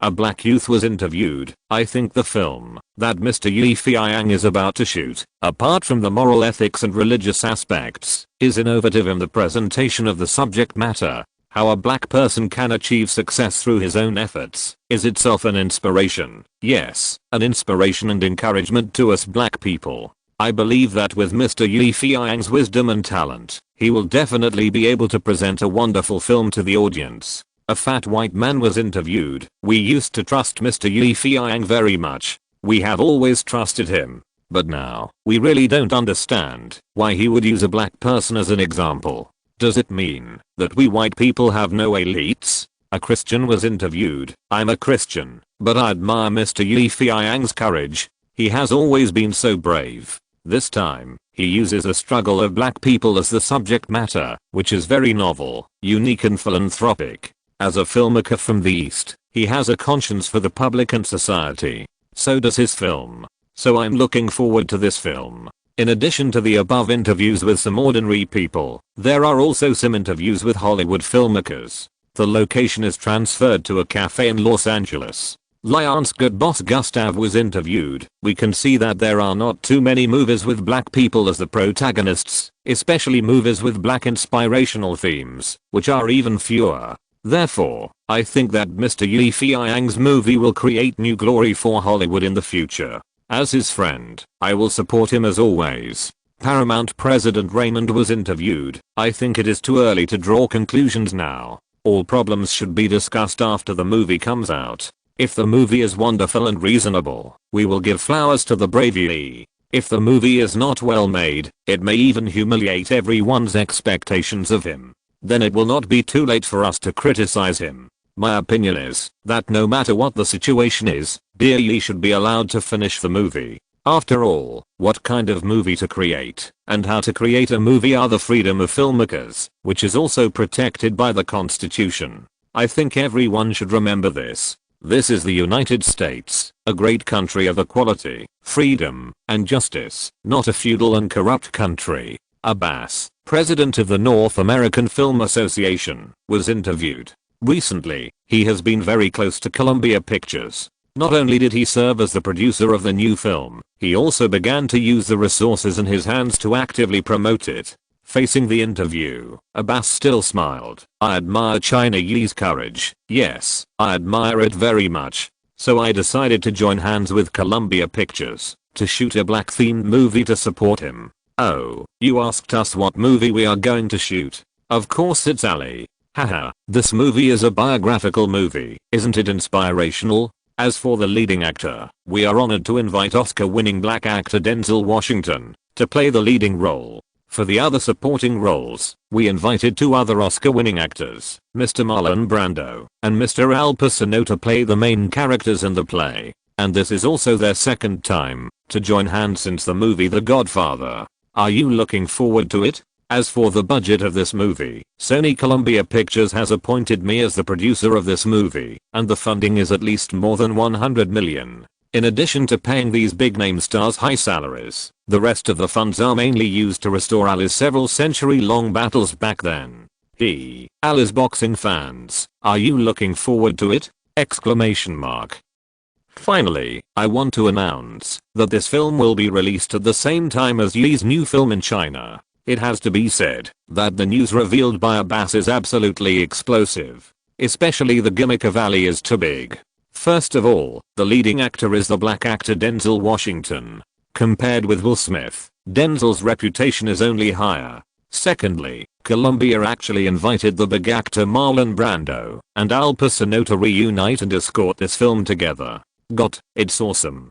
Finally, Abbas, the chairman of the North American Film Association, is actually the producer, and the investment amount exceeds 100 million. What does this mean? It's even bigger than a super blockbuster. In a sense, Abbas's bold words are not to support Feiyang in shooting black films, but to declare a war. Released at the same time as a challenge slogan. The meaning is very simple. Let's see who can come out on top. In this way, with the appearance of Ali, the pursuit of happiness once again became the focus of public opinion, and the topic continued to heat up in the following days. However, unlike before, the focus of public opinion this time was the evaluation and comparison of the two films. From the cast of actors, the amount of investment, the theme of black people, the degree of inspiration, etc., they were compared vigorously. At first, it was just a debate between people in Hollywood and the media, but later, the scope of this storm quickly expanded, and almost all fields such as philosophy, thought, culture, and education were involved in this great debate. The atmosphere became tense. The two factions were equally powerful and neither could do anything to the other. As for the final result, we had to wait until the two films were released to reveal the answer. During this period, when many media asked Feiyang whether the pursuit of happiness he was about to shoot was better or the new Columbia film Ali was more classic, Feiyang's answer was very simple. The audience is the referee, and the difference will be clear at that time. And now, how many people in the United States, or even the world, dare not look at and think about what Feiyang said? Haha, it's good to have competition. How many people will pay attention to my play if it's just promoted here? Look at how heated the media debate is now, and it has directly brought The Pursuit of Happiness to a height that ordinary people can't even look up to. Feiyang was lying on the wide sofa, his head resting on Anne Hathaway's sexy legs, and he said excitedly, "Well, I know you will succeed." Anne Hathaway's eyes curved into crescents, and she looked at the beaming Feiyang with deep affection, staring at him infatuatedly, as if she could never see enough in her lifetime. "Haha, are you full of confidence in me now?" Feiyang laughed. Anne Hathaway's eyes as bright as stars made him intoxicated. He couldn't help but hug her and kiss her hard until both of them couldn't breathe.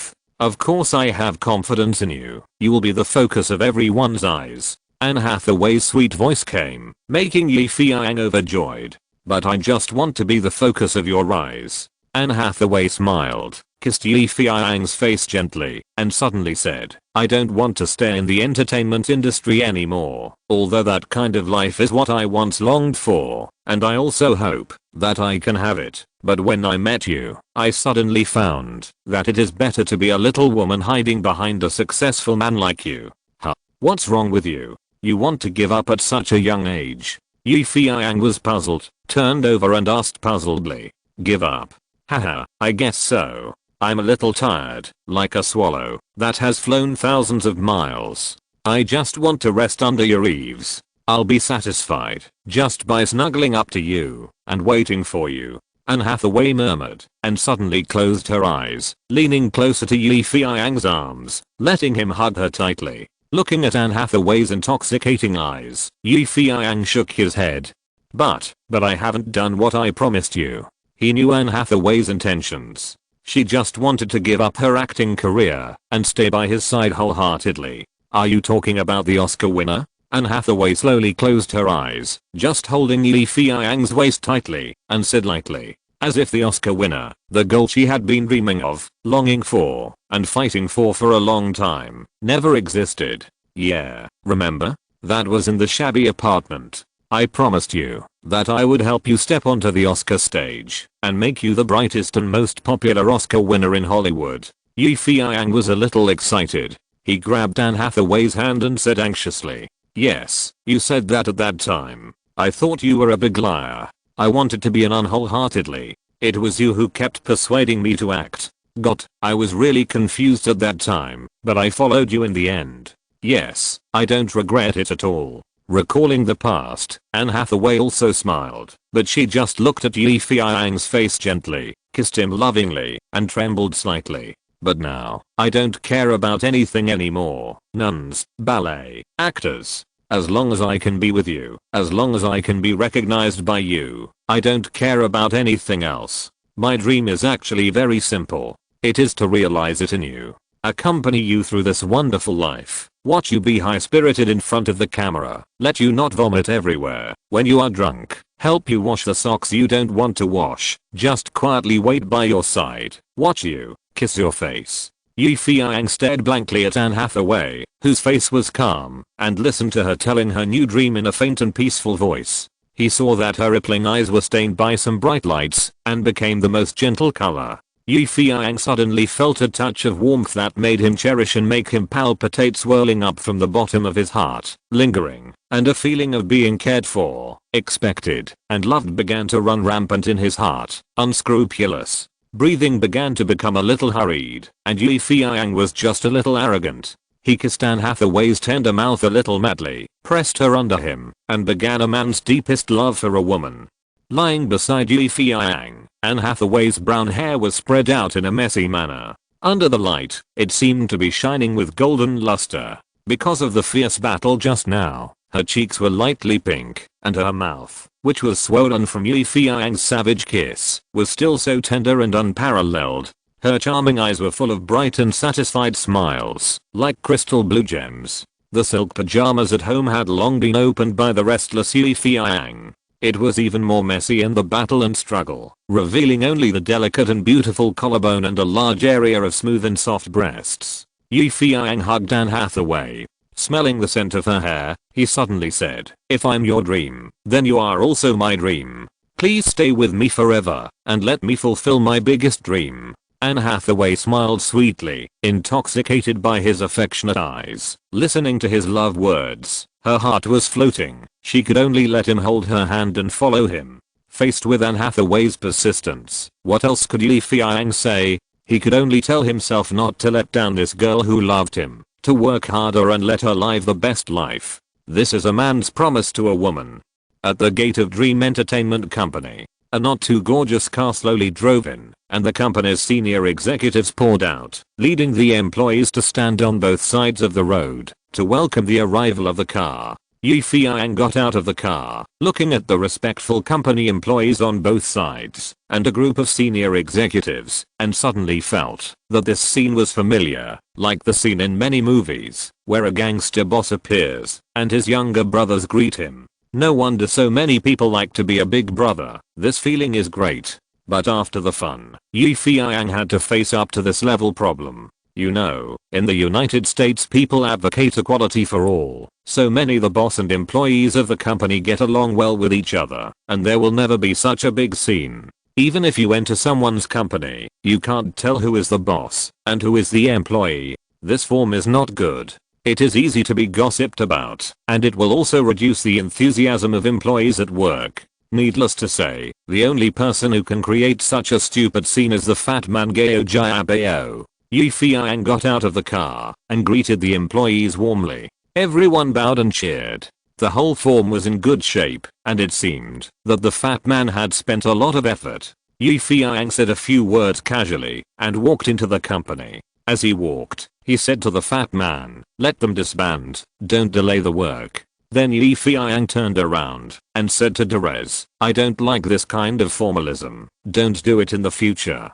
Derez smiled bitterly. He had been strongly opposed to it, and everyone was not used to this situation. But Fatty Gao Jiabao insisted that this was a tradition in Hong Kong. This was impressive, and would make outsiders look up to our company. Fatty was the closest person to Feiyang. In addition, Derez didn't quite understand Feiyang's intentions. He didn't know whether Feiyang had instructed Fatty to do it, or Fatty had done it on his own initiative. He had no choice but to do as he was told. After all, the boss was Chinese, and Chinese customs seemed to like to show off and save face. "I know this is not your fault, but as the vice president of the company, you watched everyone making trouble. You are also responsible." "Yes, I know I was wrong. I'm very sorry. This will never happen again next time." Derez bowed his head and apologized. Feiyang nodded, then asked, "How is the matter I asked you to do going?" "It's done. The people I invited are all in the office." "Okay, let's go and have a look," Feiyang said with a smile. There were two people sitting in the office, or to be more precise, two white young men who looked gentle and refined. They both wore glasses and looked like nerds. When they saw Feiyang and the others come in, they immediately stood up, looking very reserved and shy. Okay, don't be nervous, everyone. The reason why I asked Mr. Durst to find you is because you have good writing skills. Yes, I have basically read all the novels you have published in newspapers and magazines. They are really great, Feiyang said with a smile. The two young men who were originally nervous couldn't help but get excited by the praise from Feiyang, a big shot. Durst watched it closely from the side and thought to himself, these people are young after all, and they can't help but have something in their hearts. Feiyang paused and said, I admire your talents very much, so I would like to ask you for help. I will provide the outlines of the scripts of 2 plays, and you will adapt them into novels. Yes, those very fashionable novels. The two young men looked at each other. Mr. Yi, you mean, let us write novels for you as ghostwriters? Yes, that's it. Feiyang picked up the coffee, crossed his legs, and took a sip. His posture was casual and comfortable. But we, the two young men hesitated. They all dreamed of becoming excellent writers one day, and never thought of being a ghostwriter. Without waiting for the young people to refuse, Feiyang smiled and nodded to Durst. Durst directly took out the prepared contract documents, and the check on it, and handed them over. Feiyang said, you can take a look at the conditions we offer first. If you think it is suitable, sign the contract. If it is not suitable, then unfortunately, we will cooperate next time, and never force it. After hearing what Feiyang said, the two young men didn't hesitate.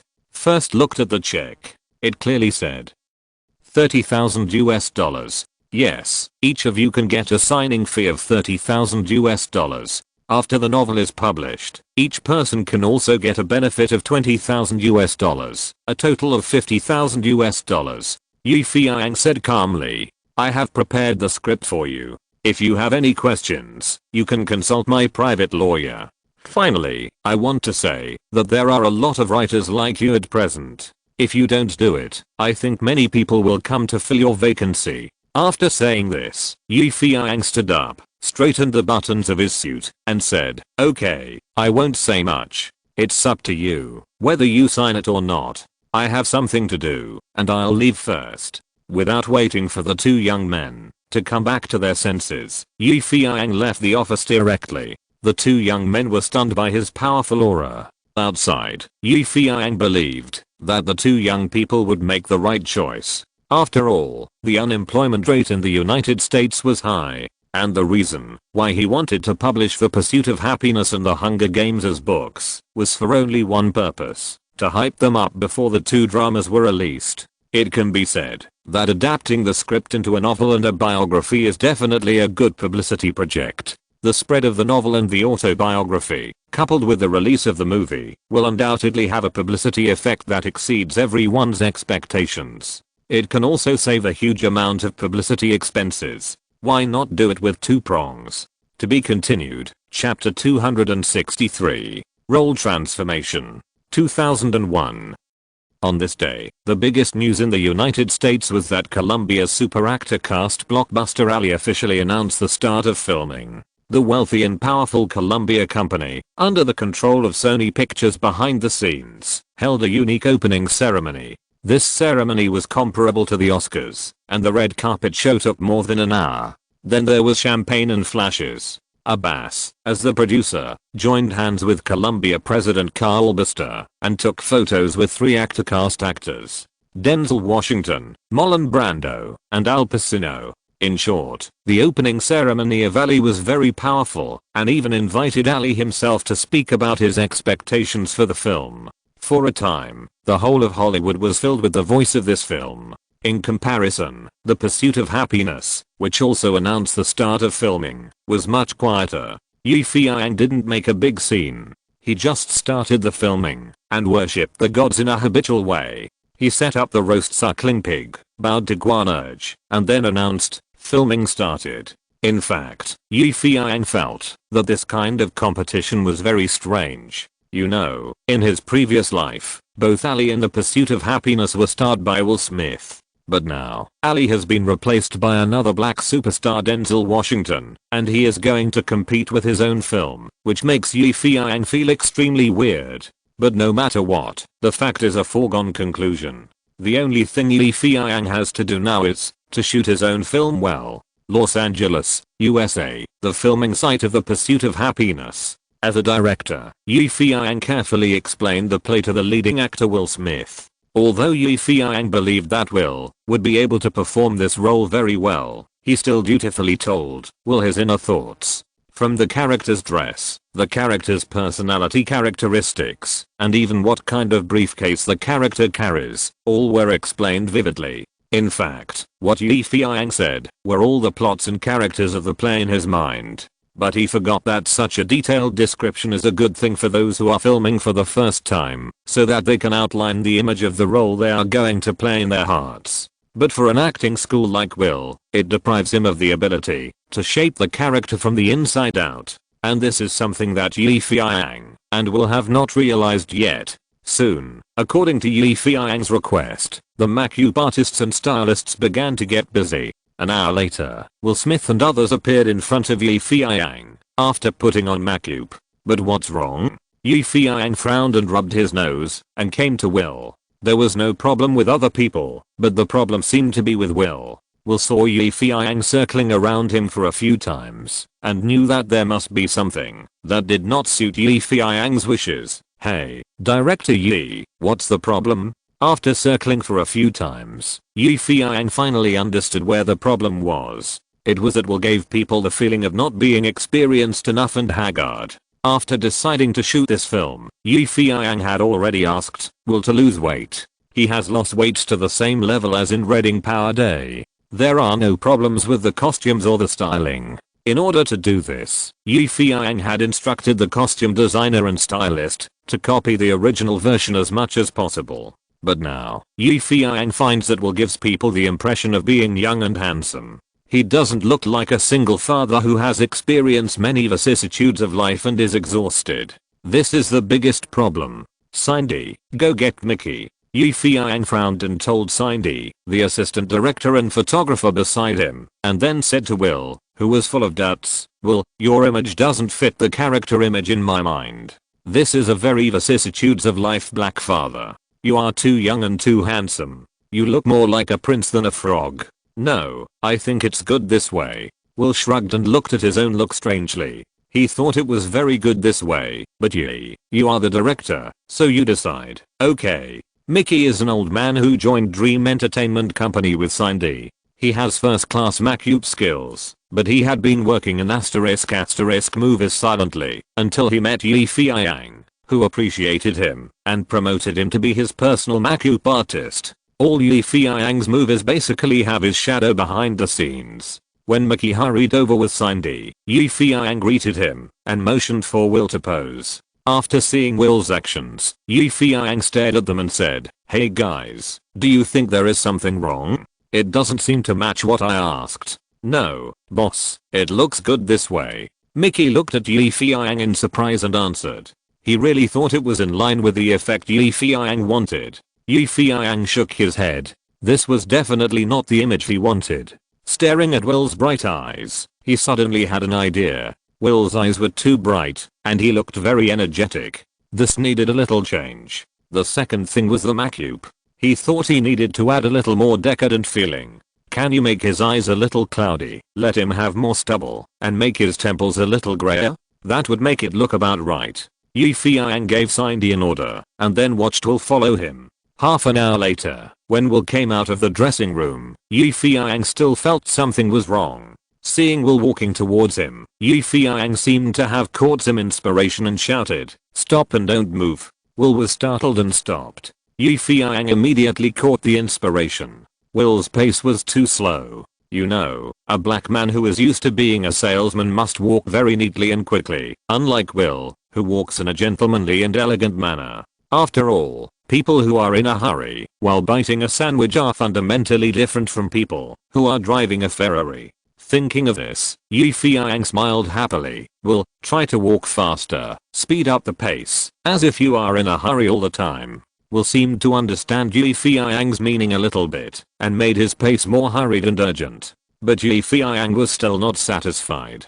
After adjusting it several times, he exclaimed, "Yes, that's the speed. Now, you really look like a salesman." Will quickly showed what Yi Feiyang wanted, walked up to Yi Feiyang, and asked with a smile, "Are you satisfied this time, buddy? Everyone is waiting for you. There's no need to be so serious." Yi Feiyang shook his head. Filming a movie should be done seriously to be good. If you don't pay attention to such details, the actor's performance will be out of place. In any case, Will's image now completely meets the effect Yi Feiyang wants. That's it, Will, you just need to act according to what I say. Photographers, lighting technicians, and artists, everyone, work hard, get ready quickly, and we're about to start shooting. Yi Feiyang said loudly with the loudspeaker. Yi Feiyang's principle of filming is very simple, that is, work hard and get started. In addition, when he starts filming, he is like a tyrant, and everyone is in awe of his explosive temper, so his work efficiency is super high. It was the same at this moment. With one order, everyone immediately took action. The entire set went from quiet to moving, and then from restless to quiet. It was simply magical. Okay, everyone, get ready. Cameras in place, actors in place. Godike. Yi Feiyang focused on the camera and immediately gave the order. This part of my life is called taking the bus. The story begins with the appearance of this sentence. Will Smith, who was dressed up by the makeup artist, appeared in the camera. In the close-up, Will was carrying a bag, and Terry followed him. The two crossed several streets and sent Terry to school. Will then cheered up and stepped onto the crowded bus station. At this moment, Yi Feiyang cleverly used the combination of long shots and close shots. The long shot captured the crowded station, the bleak surrounding environment, and the numb expressions on people's faces, thus revealing the message that the US economy is in recession and people's lives are difficult. The close-up shot shows that the passengers waiting for the bus in Garnet, played by Will, are crowded together. White people and black people are mixed together. Then, Yi Feiyang let the camera lens give a close-up of the eyes of the people around him, the eyes of the black man Garnet. It can be said that Yi Feiyang's use of this series of shooting techniques perfectly interprets the sadness of a black man. The plot unfolds and the shooting continues. A part of my life is called stupidity. The following scene shows that the male protagonist Garnet, played by Will, went to the company for an interview and met a very enthusiastic hip-hop girl. The girl promised to help him look after the scanning equipment he sold, but as soon as she turned around, the girl ran away with the equipment. Helplessly, in order not to lose this expensive property, Garnet tried his best to get it back. In this scene, the hip-hop girl was originally played by a new actor, but the temporary actor said that he had something to do and couldn't come. It seemed that she had a quarrel with her boyfriend and cried at home. Yi Feiyang immediately asked someone to call her back. You don't have to come forever. How to shoot without this small supporting role? Yi Feiyang's method was very simple. He caught a street girl blowing bubble gum on the street and asked her, "Do you want to make extra money?" The seductively dressed girl was suspicious for a moment, then asked, "Of course. Do you want fast food or asterisk asterisk? I can blow you." Yi Feiyang, "I don't want you to blow. I want you to be a thief." Obviously, this street girl has a talent for acting, or she has a lot of practical experience in taking other people's things and running away, so the shooting went very smoothly. This made Yi Feiyang very satisfied, and he privately asked his assistant to give the girl an extra red envelope of $300 later. To be continued. If you're listening to this novel on a channel other than Fanfic World, it means they downloaded and uploaded it without effort. We cordially invite you to visit our channel, Mundo Fanfic Novelos. There you'll find the original version of this story and you can explore many other novels of various genres. We're waiting for you to immerse yourself in a world of incredible novels. Chapter 264. God of Acting. For 3 consecutive days, the filming of When Happiness Knocks on the Door was carried out in an orderly manner. However, for Yi Feiyang, this speed was still too slow. Therefore, on this day, as soon as Yi Feiyang arrived at the set, He clapped his hands and said to Will and others on the set, "Our play has been started for 3 days, but the progress of filming is still a bit slow, so I hope everyone can work harder today and speed up the progress. In short, time is tight. I hope everyone can use some thoughts and strive to pass it in one go. Time is tight." Feiyang exerted some pressure. Since the filming of Happiness, Feiyang has never said such words as time is tight. Obviously, Feiyang is deliberately creating a tense atmosphere and raising the current tense atmosphere again. Looking at the more solemn expressions of the actors, Feiyang felt that the play Happiness would definitely be released in March. Feiyang continued, "I have already said the plot yesterday. Today, just do it according to my meaning.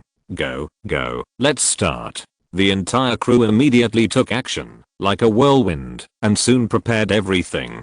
Just when Feiyang thought everything would go smoothly as planned, he didn't expect that there would be problems in the next filming. The problem was not with the extras and supporting roles, but with the main actor Will Smith. This split shot mainly tells about some things that happened to the protagonist during the interview. And this scene gives people the feeling that the protagonist is too miserable and too unlucky. This part of my life is called running around.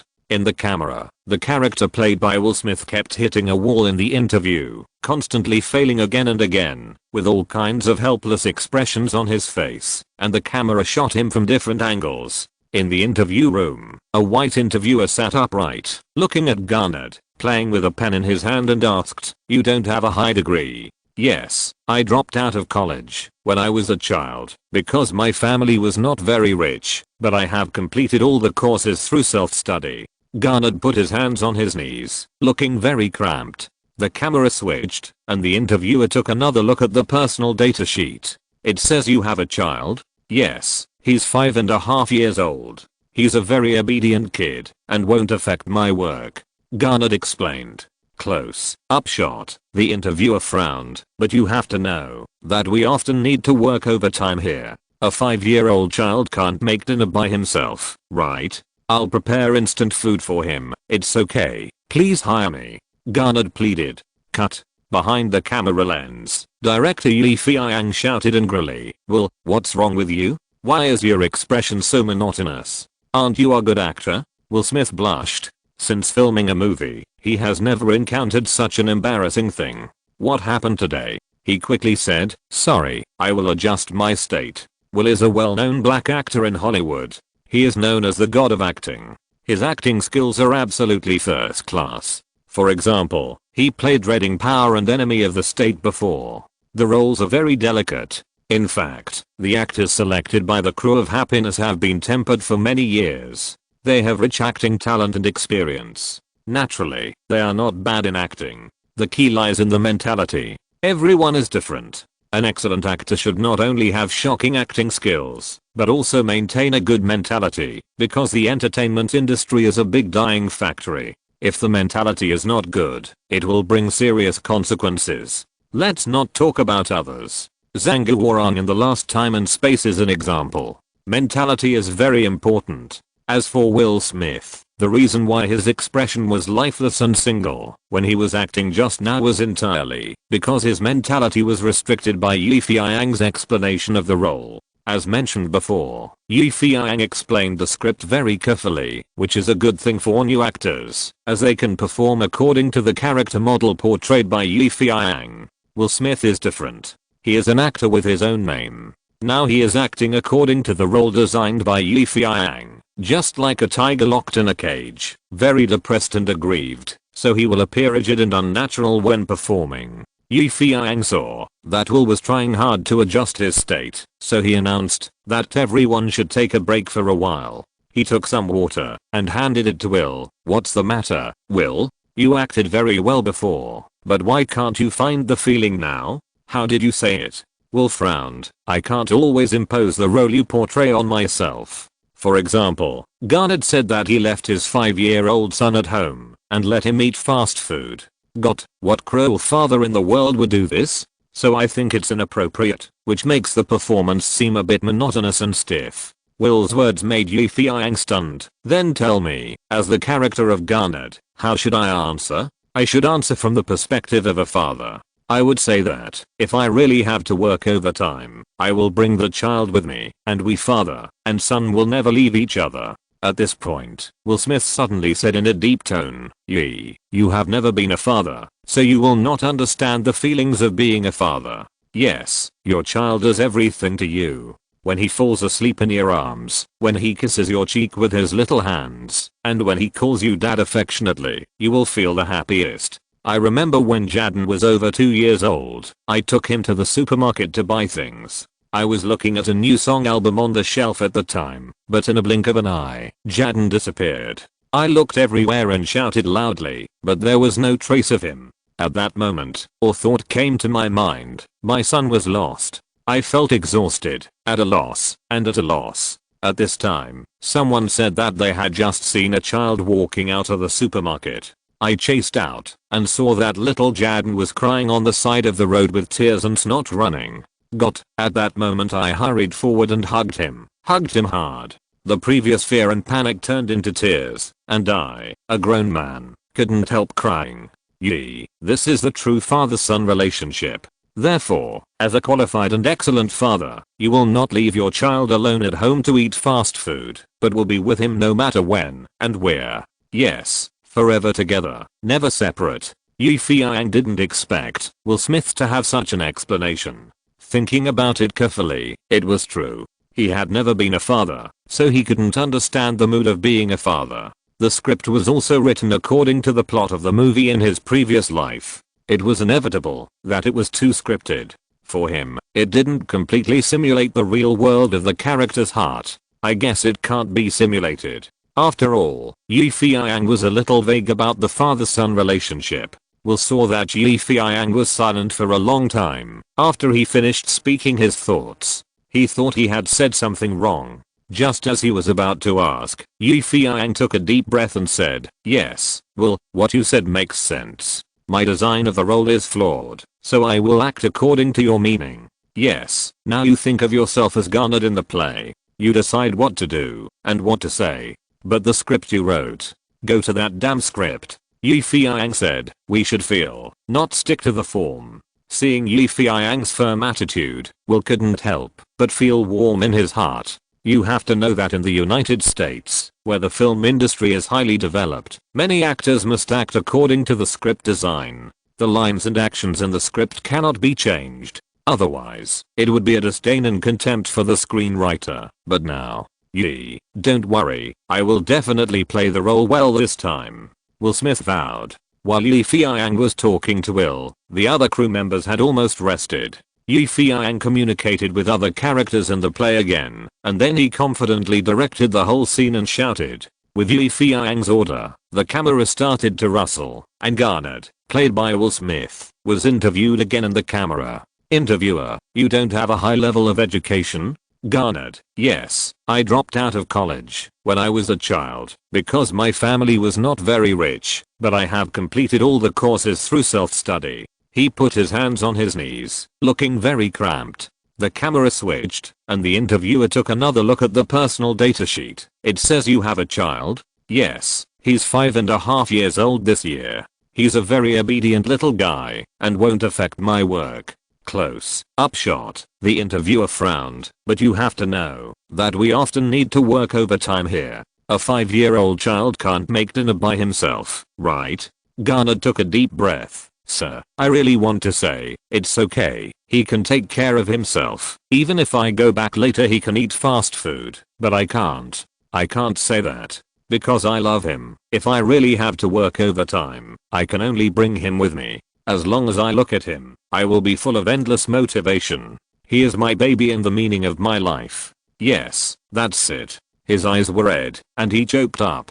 Feiyang clenched his fists tightly behind the camera and praised Will's acting skills. Then I'm sorry dear Mr. Garnet, our company has a family rule that employees cannot bring relatives to work. It's okay, sir, I understand. Thank you for giving me the opportunity. Garnet stood up and shook hands with the interviewer, then turned and left. Close up, the moment he turned around, a line of tears slid down his cheeks. Okay, it's really great. Director Feiyang waved his fist and shouted. How is it, Yi? Did I pass? Will Smith asked with tears in his eyes. Yes, Will, you acted very well. Yi Feiyang said confidently, his eyes full of excitement and joy. To be continued, chapter 265. Superstar Clinton. There are many good actors in this world, and Will Smith is undoubtedly one of them. As an entertainment tyrant, Yi Feiyang always hates others interfering or violating his shooting orders when filming, but this time he surrendered unconditionally and handed over the power to shape the role of Ganad to Will Smith himself. Yi Feiyang didn't know what the result would be and what the difference would be between the filming and the previous life, but he was very clear about one thing, that is, he did nothing wrong. As a black Hollywood actor, Will Smith was no longer constrained by Yi Feiyang, the director. It was like a tiger out of the cage, roaring out his majesty, and in the following filming process, he fully demonstrated his strength. His grasp and control of the characters were amazing. Yi Feiyang himself, even the photographer Cindy and others praised him. And Will Smith's extraordinary performance also affected other actors around him, making the entire crew full of energy, as if they had been injected with chicken blood. Here I have to say a little about the cute little actor Jaden. Although this 5-year-old child was acting for the first time, he seemed to have inherited his father's acting gene. He acted vividly in front of the camera, which made people marvel at his first-class acting skills. Yes, the cute little Jaden did not embarrass Yi Feiyang at all. Except for a few times, when the little guy pouted and refused to act. As long as the lollipop was dangled in front of him, everything would be solved immediately. The little guy is so smart and clever that he is inevitably loved, so he became the happy fruit and baby of the whole crew. The uncles and aunts kissed him all the time. But the little guy's picky. If you want to kiss someone, you can, but don't kiss those with big beards, because the beard hurts your face, and don't kiss those with sweat and odor. The little guy takes a bath every day, and beautiful aunts are a must. If they are in better shape, it would be even better. As the filming progressed to the 5th day, the running in of the entire crew had become very harmonious. At this time, the crew welcomed the biggest big name actor besides Will Smith, who is the former US President, Bill Clinton. The reason why Clinton joined the crew so late was mainly because he was very busy. As for what he was busy with after leaving office, in addition to speeches, interviews, and plans to publish an autobiography, he was of course a house husband. To be precise, he was a house husband behind his wife Hillary. Now, his wife Hillary is beginning to be inferior to the political arena, and her morale is high. People call her the Iron Lady behind her. Clinton, a good husband, had to support her behind her back, and try to do what his wife did for him before. Of course, Clinton joined the crew so late, and there were also some face issues. After all, those who can be late at will are big names, and those who can join the filming late are even more big names. However, for Yi Feiyang, the reason for allowing Clinton to come so late to film is very simple. He didn't have many scenes in the previous filming, so it didn't matter whether he came or not. But now, his main scene is here, and the filming can no longer be delayed.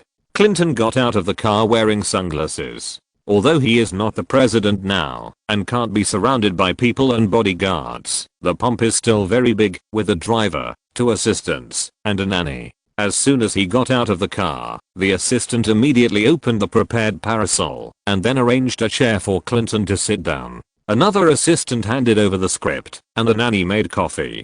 People knew that he was here to film, but those who didn't know thought he was here for vacation. Hey, Yi, I think this character can be better modified. For example, my temperament is more elegant and gentle, so I can put a Parker pen in my shirt pocket. Of course, if it is a gold pen, the effect will be better. In addition, the background of my character is that he was a lawyer and later changed his career to become a stockbroker, so I can use a flashback method to show his past life experience. Clinton talked freely, and the two had an illusion that this guy was still the president. No, to be precise, he was the director. Yi Feiyang rolled his eyes. He really didn't understand why Clinton was so self-satisfied. We are filming happiness knocking on the door, not a lawyer's unknown bloody story. Ahem. Maybe you haven't understood the situation yet, man. Yi Feiyang said. We have already filmed the key part of this play. Yes, it is very key. So we cannot modify the script and content drastically. That's it. Please change your costumes and start filming immediately. Feiyang's tone was unquestionable, which made Clinton stunned. After a long time, he said, "Okay, man, since I'm an actor, I will definitely play my role well." In the original version of The Pursuit of Happiness, Martin's role was not too much, but in order to cater to Clinton's performance, Feiyang added some more roles to him, making this character more flesh and blood and strong. The next scene to be filmed is Will Smith accidentally encountering Martin, who was drinking coffee in a cafe, and then a conversation between the characters unfolds. All the actors are in position and the camera is ready. Director Feiyang stands behind the camera, holding a microphone, and suddenly waves his hand. Godike. The filming officially begins. Scene location: in the cafe. People around are talking quietly, and several men in suits are smoking, and the smoke is lingering. Before the camera was turned on for a minute, a group of motorcycles came buzzing outside. The sound engineer frowned. Feiyang, the director, immediately shouted, "Stop, what's going on? Why is it so noisy outside? I'll go check it out, director." The assistant beside Feiyang ran out, and then he was seen negotiating with a group of people riding motorcycles outside. It turned out that the group of people were the nearby motorcycle gangs. They liked to hang around nearby. They didn't have much to do, so they did some small things like extortion. Of course, for them, extorting the crew who were filming was the best thing to do, because they had many successful experiences before. In order to catch up with the scenes, those crews often swallowed their anger and handed over part of the money, turning a big thing into a small thing. This time, these guys used the same trick again. When they saw Feiyang and his team filming here, they came over and made noise to prevent them from filming. Someone here may ask, do the police ignore these people? The reason is that they can't control it. It's okay to shut it down once, but it's too troublesome to shut it down again and again, so they just turn a blind eye. Feiyang's assistant didn't seem to be very successful in the negotiation. The motorcycle gangs didn't give him face and continued to arrogantly twist the accelerator, and the motorcycles were humming. Just when the assistant was at a loss and the motorcycle gangs were smug, suddenly a trash can was smashed directly over, and a motorcycle gang that was showing off his power was directly smashed off the motorcycle, and the garbage was all over his body. Oh, damn it. Oh, God. Then a Chinese man with an angry face came over. "You want to collect money? Sure. Here is 500 yuan. Take the money and get out." Feiyang threw 500 yuan on the ground and said angrily. The leader of the motorcycle gang was a black man. He was very dissatisfied with Feiyang for stealing his limelight and injuring his younger brother. He laughed sinisterly. 500 yuan? Are you sending beggars away? Damn it, you injured my brother. At least 30,000 yuan. Yes, it must be. Roar, roar. The motorcycle gang brothers around roared. Feiyang laughed, a very strange laugh. If anyone knows him, they will know that this is Feiyang's signature face-changing smile. As long as he smiles, someone will be unlucky. Sure enough, at the moment when Feiyang's smile solidified, he kicked the arrogant black boss off the motorcycle. Wow. Everyone was shocked.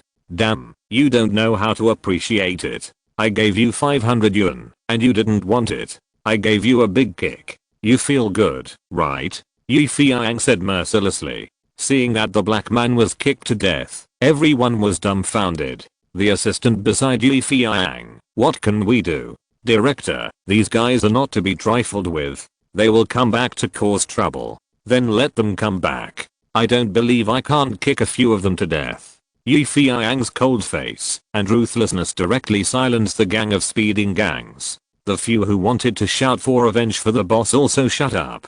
Call the police station and arrest these people one by one. Feiyang said, tell the chief that I said so. After saying that, Feiyang turned and walked in. Outside, the gang of speeding gangs finally breathed a sigh of relief. Wow, who is he? So arrogant? Yeah, he looks very arrogant, and he's going to arrest one by one. He's quite arrogant. Shh, be careful, don't let anyone hear it, said a man with earrings who seemed to know the inside story. What are you afraid of? Who is he? The man with earrings had to reveal the inside story. He is the great director Feiyang. Ah, it's him. No wonder. Everyone lost their confidence. You know, Yi Feiyang is very famous, especially his influence in the film, business and political circles, which should not be underestimated. How could a premier in Chicago prison be held without being familiar with the police? In Los Angeles, anyone with a little bit of brains and some information knows that this guy is very close to the government, especially the mayor of Los Angeles. It is said that they are brothers and have a hot relationship. How could you provoke such a person? Damn it. The biker gang leader who just got up regretted it. In the cafe, Yi Feiyang calmed down and let everyone not be affected by the outside world. He immediately got ready and the shooting started. The camera turned and moved along the track. In the lens, the protagonist Garnet led his son into the cafe and arranged for his son to sit at a corner. Because he had no money, he could only order a very cheap set meal. But his son ate with relish. In a moment, Garnet found that the person sitting in front of him seemed to be the rich man who drove the sports car just now. He took the initiative to say hello. As a salesman, a black man who has worked in countless jobs, saying hello to strangers has become his professional habit. The camera turned, and Martin, played by Clinton, was leisurely drinking delicious coffee and smoking a cigar with a high profile.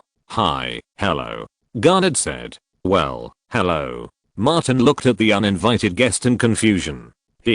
I know I'm sorry to disturb you suddenly, but you seem to be the gentleman who lived upstairs from me before." Garnet lied. "Do we live in the same apartment?" Martin was puzzled. "Oh yes, maybe you are too busy and don't remember me. Hi, this is my business card. My name is Garnet." Martin had to accept the business card. "My name is Martin." "Oh, it turns out to be Mr. Martin. Is that beautiful sports car outside yours? I have seen it outside the apartment before." In fact, Garnet just saw Martin driving a car at the door of the cafe. "Oh yes." Martin's doubts were relieved.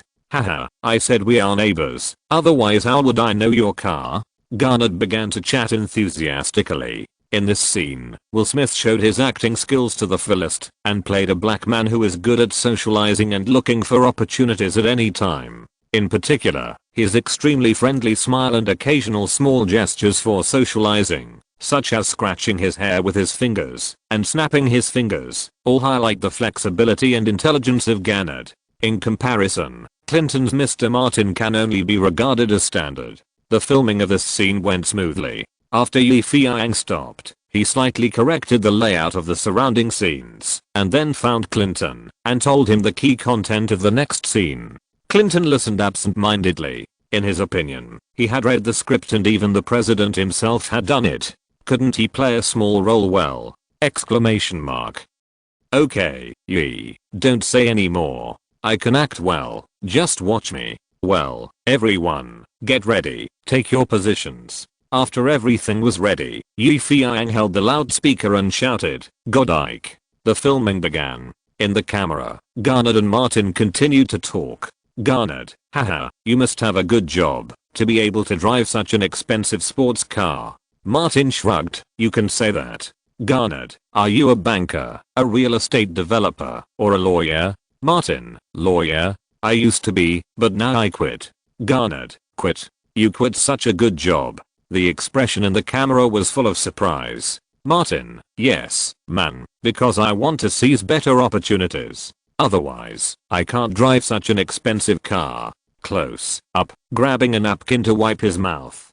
Garnet was in high spirits. "I don't quite understand, man. I mean, what kind of profession can make you give up such a good future as a lawyer?" Martin, "It's simple, because of money." The acting was okay at first, but after Clinton finished this line, he couldn't help but yawning. A yawn that was not in the script. A yawn because he was sleepy after watching the boxing match last night. Suddenly, cut.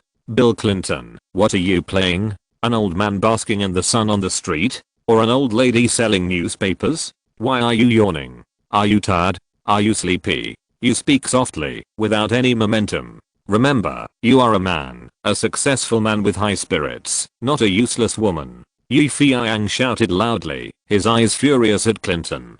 Clinton was dumbfounded, stunned, and asked Will next to him, "Ahem, is he talking about me?" It was hard to believe that Yi from China dared to criticize himself so harshly. It seems that there is no one else except you. Will shrugged.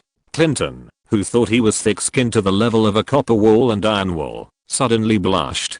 Damn, too disrespectful. Looking at the others, they were also stunned by Feiyang's sudden temper. When they came to their senses, it was awesome. He even dared to scold the former president. He was indeed a tyrant. In fact, Feiyang couldn't help it. Clinton was too big a star and too pretentious when filming. He had to scold him, no matter who he was. Seeing the bewildered eyes of the staff, Feiyang slowly walked to the center of the venue with a serious expression on his face. He said in a deep voice, "What is an actor? You must abide by 3 conditions. First, Feiyang raised a finger, you can't be late or leave early, and act like a big star. Second, you can't be careless and passive. Third, you must read the script carefully and play the role well. Ask yourself, have you done it?" Although Feiyang shouted at everyone, his eyes were looking at Clinton. Clinton was always embarrassed. I heard that Feiyang was a tyrant during filming. His hot temper was completely different from his usual temper. Now I have a deep understanding. Ahem. Sorry China Yi. Oh no. Sorry director. Clinton finally faced up to the authority of director Feiyang. Just now I was a little sleepy. I watched the boxing match too late last night, so I don't need any explanation. Feiyang roared. Okay, no explanation, no explanation. Clinton stood awkwardly, no longer with his previous airs. Now he was just a newcomer being scolded by the director. I hope that, no matter who you are, as long as you stand here, on the set, you will realize that you are an actor. Acting is your profession, your job. Don't make any excuses. If you can't shoot a good movie, you are derelict in your duty. If you can't act well, go home and take care of your children. Facing Feiyang's scolding, our former president's integrity was shattered to the ground. Indistinctly, Clinton no longer had the mood to act for fun, but began to face his profession. Was he really going to become an actor? Everyone get ready, I God. Feiyang stood behind the camera and waved his hand like a general. In the camera, Will played Garnett and Clinton played Martin. Garnett, are you a banker, a real estate developer, or a lawyer? Martin, a lawyer. I used to be one, but I quit now. Garnett, quit? You quit such a good job. Martin, yes, man, because I want to seize better opportunities. Otherwise I can't drive such a valuable car. Close up shot, grabbing a napkin and wiping his mouth. Garnett, I don't quite understand, man. I mean, what kind of career can make you give up such a good future as a lawyer? Martin, it's simple, because of money. Seeing that Garnett was confused, Martin proudly explained, man, you have to remember that money can not only bring you a better life, more delicious food, better cars, more beautiful girls, but also make you a better person. You can generously donate to the church or the political party you support, and money can even save the endangered spotted owl. Martin, played by Clinton, talked eloquently in the camera, and his tone and expression were full of confidence and preaching. However, the lines in this scene were not from the original version of The Pursuit of Happiness in the previous life, but Feiyang borrowed them from The Wolf of Wall Street starring Leonardo. In the movie The Wolf of Wall Street, there is a scene where Jordan, played by Leo, meets his future assistant, salesman Donnie, in a coffee shop. Donnie is shocked by the speed at which Jordan makes money and quits his job to become his assistant. The scene played by Will Smith and Clinton is a clip that Feiyang borrowed from The Wolf of Wall Street. Because Feiyang thought this scene could better inspire the male protagonist's ambition to get rich and succeed, the camera rustled and the lens turned. Garnett, hey man, you said so much, so, what do you do? Martin elegantly took out a business card and handed it over. Close up, Garnett took a closer look and found that he was a stockbroker. After figuring out the other party's identity, Garnett, excuse me, how much money do you make in a month? Martin tapped the table with his fingers, $20,000. Garnett looked incredulous. Are you kidding, man? Martin, oh no, to be exact, $24,000. Yes, if you don't pay those damn taxes. Garnett was surprised. Oh god. Oh god. His expression was a little excited. Is everything you said true? If so, I would rather polish your shoes for the rest of my life. Martin shrugged. It seems that you don't believe me very much. I happen to have a bill here. And handed it to Garnet.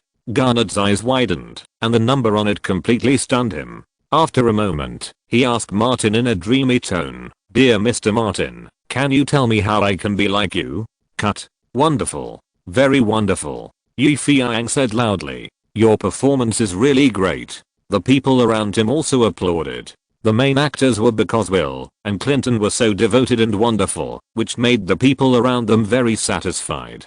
Seeing Yi Feiyang say this, Will and Clinton finally breathed a sigh of relief. It was really difficult to be recognized by the tyrant in front of them. As a director, Yi Feiyang had no idea that someone was muttering about him. He was busy watching the playback of the filming clips and then discussed with the photographer Cindy how to adjust and modify them. Here, a Land Rover drove over, and the fat man Gao Jiabao got out of the car, and very asterisk took care of his hair in front of the rearview mirror, and then walked to Yi Feiyang. "Ayang, don't be busy, I have something important to tell you." "What is it?" Yi Feiyang asked without turning his head. The fat man lowered his voice and looked around furtively. "I received news that someone from Colombia has been sent to monitor our filming progress." "Oh, really?" Yi Feiyang still didn't turn around. The fat man waited for Yi Feiyang to ask him about the next step, but the other party didn't say anything. Feeling bored, he said to himself, "Then do you think we should give them a taste of their own medicine and send a spy over?" Yi Feiyang turned around and looked at the fat man. "You have nothing to do, right?" "No, I'm busy." "Since you are busy, don't do these messy things. If they want to monitor us, let them monitor us. As long as we shoot the show well, it will be fine." The fat man was embarrassed. He had come here to tip off the news, but he didn't expect to be scolded. "But our show is competing with this. What if they do something?" "Then wait until they do something." Yi Feiyang didn't even turn his head and continued to watch the playback. A gust of wind blew. The fat man felt cold. "Then there is one more thing. Do you want to hear it?" "Say." Yi Feiyang spat out a word. The movie Pirates of the Caribbean, directed by Bill, won the Barcelona International Film Festival, and it was a grand prize. Yi Feiyang, who was originally busy watching the playback, heard this and turned back suddenly. "What? Are you telling the truth?" The fat man nodded solemnly. "Yes." Yi Feiyang then clapped his hands and laughed. "Bill is a very good guy." To be continued. Chapter 266. Adult version of Gladiator. If you are single, Barcelona in Spain is the first choice for travel, because it is a place in the world where love affairs are most likely to happen, and many movie stories also feature love affairs there, such as Midnight in Barcelona and Barcelona Girls. Sex Day is a legal day for Spanish people to actively show their love. Due to too many sex affairs, Barcelona's beaches are also regarded as the best place for passion shows by many romantic couples. There are too many people who make love in public without any worries, which once caused the authorities to post a notice that making love on the beach is prohibited. However, Barcelona is most famous, not for its beaches or the sex day on the beach, but for the International Sex Film Festival. Barcelona holds an annual sex film festival every year.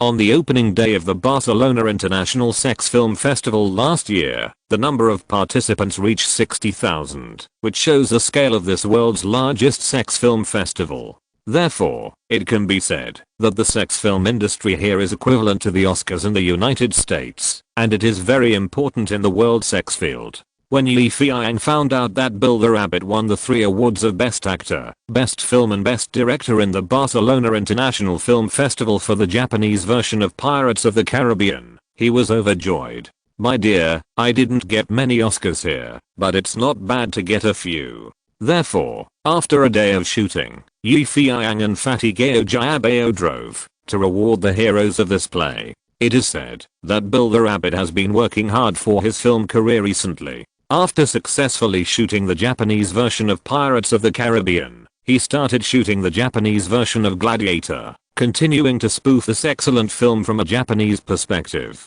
Of course, he will be criticized by some fans for his relentless and tireless spoofing, but there are more fans who appreciate him. After all, it is also a curious enjoyment to be able to appreciate the same type of movie from different angles. In order to avoid being sued by the original version of Gladiator, Bill continued to change the title of the film. This is not Gladiator. At this moment, in the spacious shooting venue, the background is the Roman Empire Hall. The male protagonist, played by Big Bird Lucy, is fighting a giant with a giant sword in his hand. Next to him, several naked beauties wearing only gauze are watching the heroes on the field with enchanting postures. Bill the Rabbit, the director, is behind the camera, shooting while shouting, "Yes, this is the feeling I want. Men should be passionate, women should be sexy. Heroes and beauties, blood-stained battlefield." Just when Bill was extremely excited, Big Bird Lucy, who was fighting, suddenly stopped fighting. "What are you doing? Lucy, why did you stop? Keep performing." Bill poked his head out from behind the camera and shouted at him. Lucy shrugged. "The boss is here." "Boss? Which boss?" Lucy turned his head and happened to see Feiyang walking over with a smile. "Boss, why are you here?" Bill was overjoyed and didn't care about shooting anymore. He just dropped the ball and ran to Feiyang. Feiyang laughed. "Sorry, Bill, I disturbed you at work." "Haha, don't say that. We are so happy that you can come to see us." Bill was very excited. In fact, Feiyang was reluctant to give up the adult film market, so he threw Bill the Rabbit, who liked this, to him and asked him to set up a company to shoot adult films. Bill is really talented. The GOG company he set up has developed very smoothly. This company continues to absorb outstanding adult actors from the former top companies. Unlike the general small productions, it shoots almost all the blockbuster adult films, which has attracted the attention of the American adult industry. Bill the Rabbit has also turned around and been hailed as the future genius director of the adult industry, and even been dubbed into brass second. Although Bill feels very accomplished in this field, compared with mainstream movies, this kind of adult film is still not tolerated and slandered by the world, so Bill can only work silently, and he can't disclose to the outside world the truth that Feiyang is the boss behind the company. In fact, he is very depressed. But today, Bill never thought that Feiyang would come here to visit the set regardless of exposing his identity, which moved Bill very much. Feiyang didn't expect that he was just visiting the set, but Bill and others were moved to tears. Thinking of the fact that he didn't dare to visit Bill and others too much for the sake of his personal reputation, it was like the generals fighting on the front line, and the king was afraid of being shot and hiding behind the scenes. Feiyang felt very ashamed and guilty. "Fatty, give everyone the wine and food I brought." Feiyang called Gao Jiabao behind him. In a moment, several followers came in from outside and brought in chicken legs, hamburgers, sandwiches and other food and drinks. "I know you are hard at filming. Everyone can fill their stomachs with these first," Feiyang said with a smile. "Wow, boss, you are awesome. We are already hungry. I love chicken legs. I want hamburgers." The crew members began to enjoy the feast. As the real behind-the-scenes boss of the company, Feiyang felt that he needed to say a few words to everyone, so he picked up the wine glass and stood up and said, "We Chinese have a tradition called toasting, which is to express gratitude to those who have worked hard and made great contributions. As an investor of this play, I would like to thank everyone on my own behalf." After saying this, Feiyang drank it all. The crew did not expect that this famous entertainment tycoon would toast them, and they hurriedly picked up their glasses. They felt strange about this Chinese etiquette, but they were very happy, because in their opinion, they were respected. Everyone drank it all. Feiyang glanced at everyone and smiled slightly. "Maybe you don't know that the film I started with was also a porn film. Bill knows it best. What was the name of the first movie we made? SpongeBob. It was this movie, but unfortunately, it was not released and could not be circulated, but with this movie, we got the first pot of gold in the film business." Bill and others who knew this history heard Feiyang say this and recalled the past and couldn't help saying, "Therefore, I have no prejudice against porn films. In my eyes, this is also a kind of art." Feiyang continued, "Maybe some of you don't think so and feel that you are wronged and can only shoot such films. Then I can tell you that there are many people around me, many friends who started with porn films. At that time, our only belief was that I'm shooting porn films now, and I will shoot Hollywood blockbusters in the future. Some people in the crew became excited, and Yi Feiyang's words may have touched their hearts. Yi Feiyang paused for a moment and continued, "The reason I say this is that I hope you don't underestimate yourself, because each of us has magical potential that can be tapped. Maybe one day you will become a great director or screenwriter like me." Of course, I'm not saying this because only directors and screenwriters are important. In fact, everyone here is important and is an integral part of the entire crew. Take the lighting technician for example. Yi Feiyang looked at the lighting technician, a black guy. Seeing Yi Feiyang looking at him, the black guy couldn't help but get flustered. Everyone thinks that the lighting technician is useless and just turns on the lights casually, but in fact it's not. Just like taking pictures in a photo studio, the lighting technician is an artist who adjusts the light. Under his hands, black and white, color, and all kinds of artworks can appear. The black guy, who was originally cramped, heard what Yi Feiyang said and felt that he was more like an artist than a lighting technician. This feeling was undoubtedly very pleasant. The crew's emphasis on teamwork and close cooperation is a must. Yi Feiyang's expression gradually became solemn, and people dared not think he was joking. But each department is an art, a creation, and you need to study and delve into it. Then cooperate and it will be a real classic. This is the case with Hollywood movies and Japanese movies.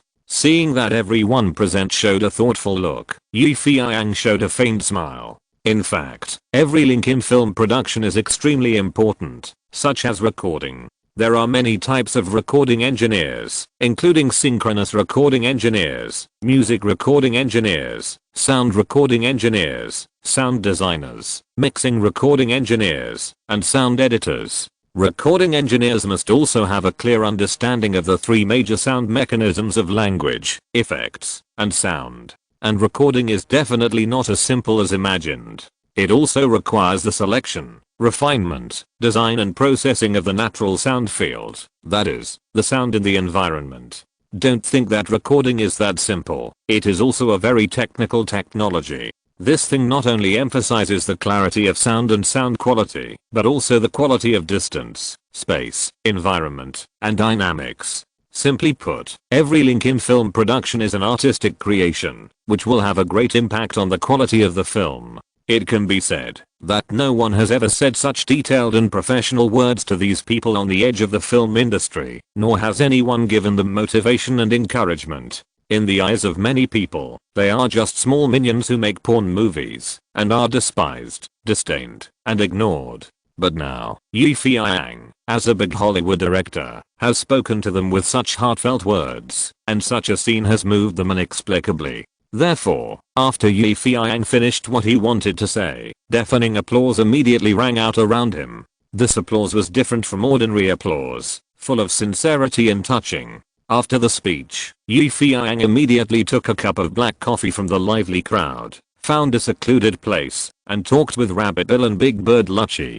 First of all, congratulations to you, Bill. The movie you shot won 3 awards at the Barcelona International Adult Film Festival, which is also a glory for our company, Yi Feiyang said with a smile. Bill took big bites of the hamburger and muttered, "So you already knew it, boss? Ahem. Give me some water. I wanted to give you a surprise." It's already surprising enough, Bill. To be honest, when making this kind of movie, the first thing I considered was the box office. I never thought I would win an award. Yes, your efforts have not been in vain, and your achievement has surprised me. Haha, boss, don't say that. To be honest, if you hadn't promoted me back then, I would have been killed by those loan sharks. Bill licked his fingers and said, "So I have never forgotten your kindness." "Yes, never." Yi Feiyang nodded, not knowing what to say. Bill was loyal to him, but he threw him on such a stage out of selfishness. Although Bill himself liked this business, everyone knew that, as long as you were involved in the *** world for too long, you would not be able to hold your head up high in Hollywood movies. You have been labeled as a ***, and you will never be able to step onto the real Oscar stage, which is undoubtedly painful for a director. Yi Feiyang took a deep breath, drove away the guilt in his heart, and then turned to Big Bird Luki and said, "Next, I want to congratulate you, Luki, my dear Barcelona film emperor. This time Luki won the Best Actor award for the *** Pirates of the Caribbean, which can be said to be a great miracle. You know, although Luki made his debut in a *** movie, his acting skills are remarkable. How to say, he is better than the best but better than the worst. Because of this, Luki saw that, if he continued to stay in Dream Entertainment, he could only continue to play second and third tier supporting roles, so he made up his mind, left Dream and followed Built a venture out, and directly became the male lead of this play. And relying on the acting skills trained by Feiyang, he actually fought through the siege, and won the championship in this *** film festival. Because of this, when Feiyang congratulated Luki on the award, Luki said very straightforwardly, "Boss, without you, I would not be where I'm today. Let's not talk about ours.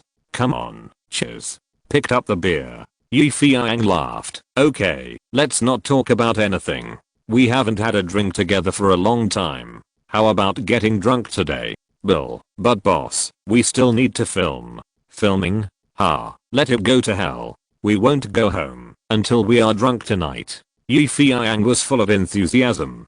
Big Bird Luki touched Bill's arm, and Bill woke up. The two shouted together, "Go to hell. We won't go home until we are drunk." The beer clinked together, and the foam splashed. At that moment, everyone seemed to have returned to the entrepreneurial era, free and unrestrained with each other. That night, Feiyang, who had a good alcohol tolerance, was really drunk. He was drunk to pieces. But he was very happy, because only when he was drunk could he be so close to his brothers. At that moment, he was not a big boss, not a billionaire, nor a tyrant director, but just an ordinary person who was drinking and talking happily with his brothers. People like to climb to the top, but they unconsciously distance themselves from the people around them. When you want to look back, there is an abyss under you. At that moment, you can only move forward, not backward. And this is struggle, and this is life.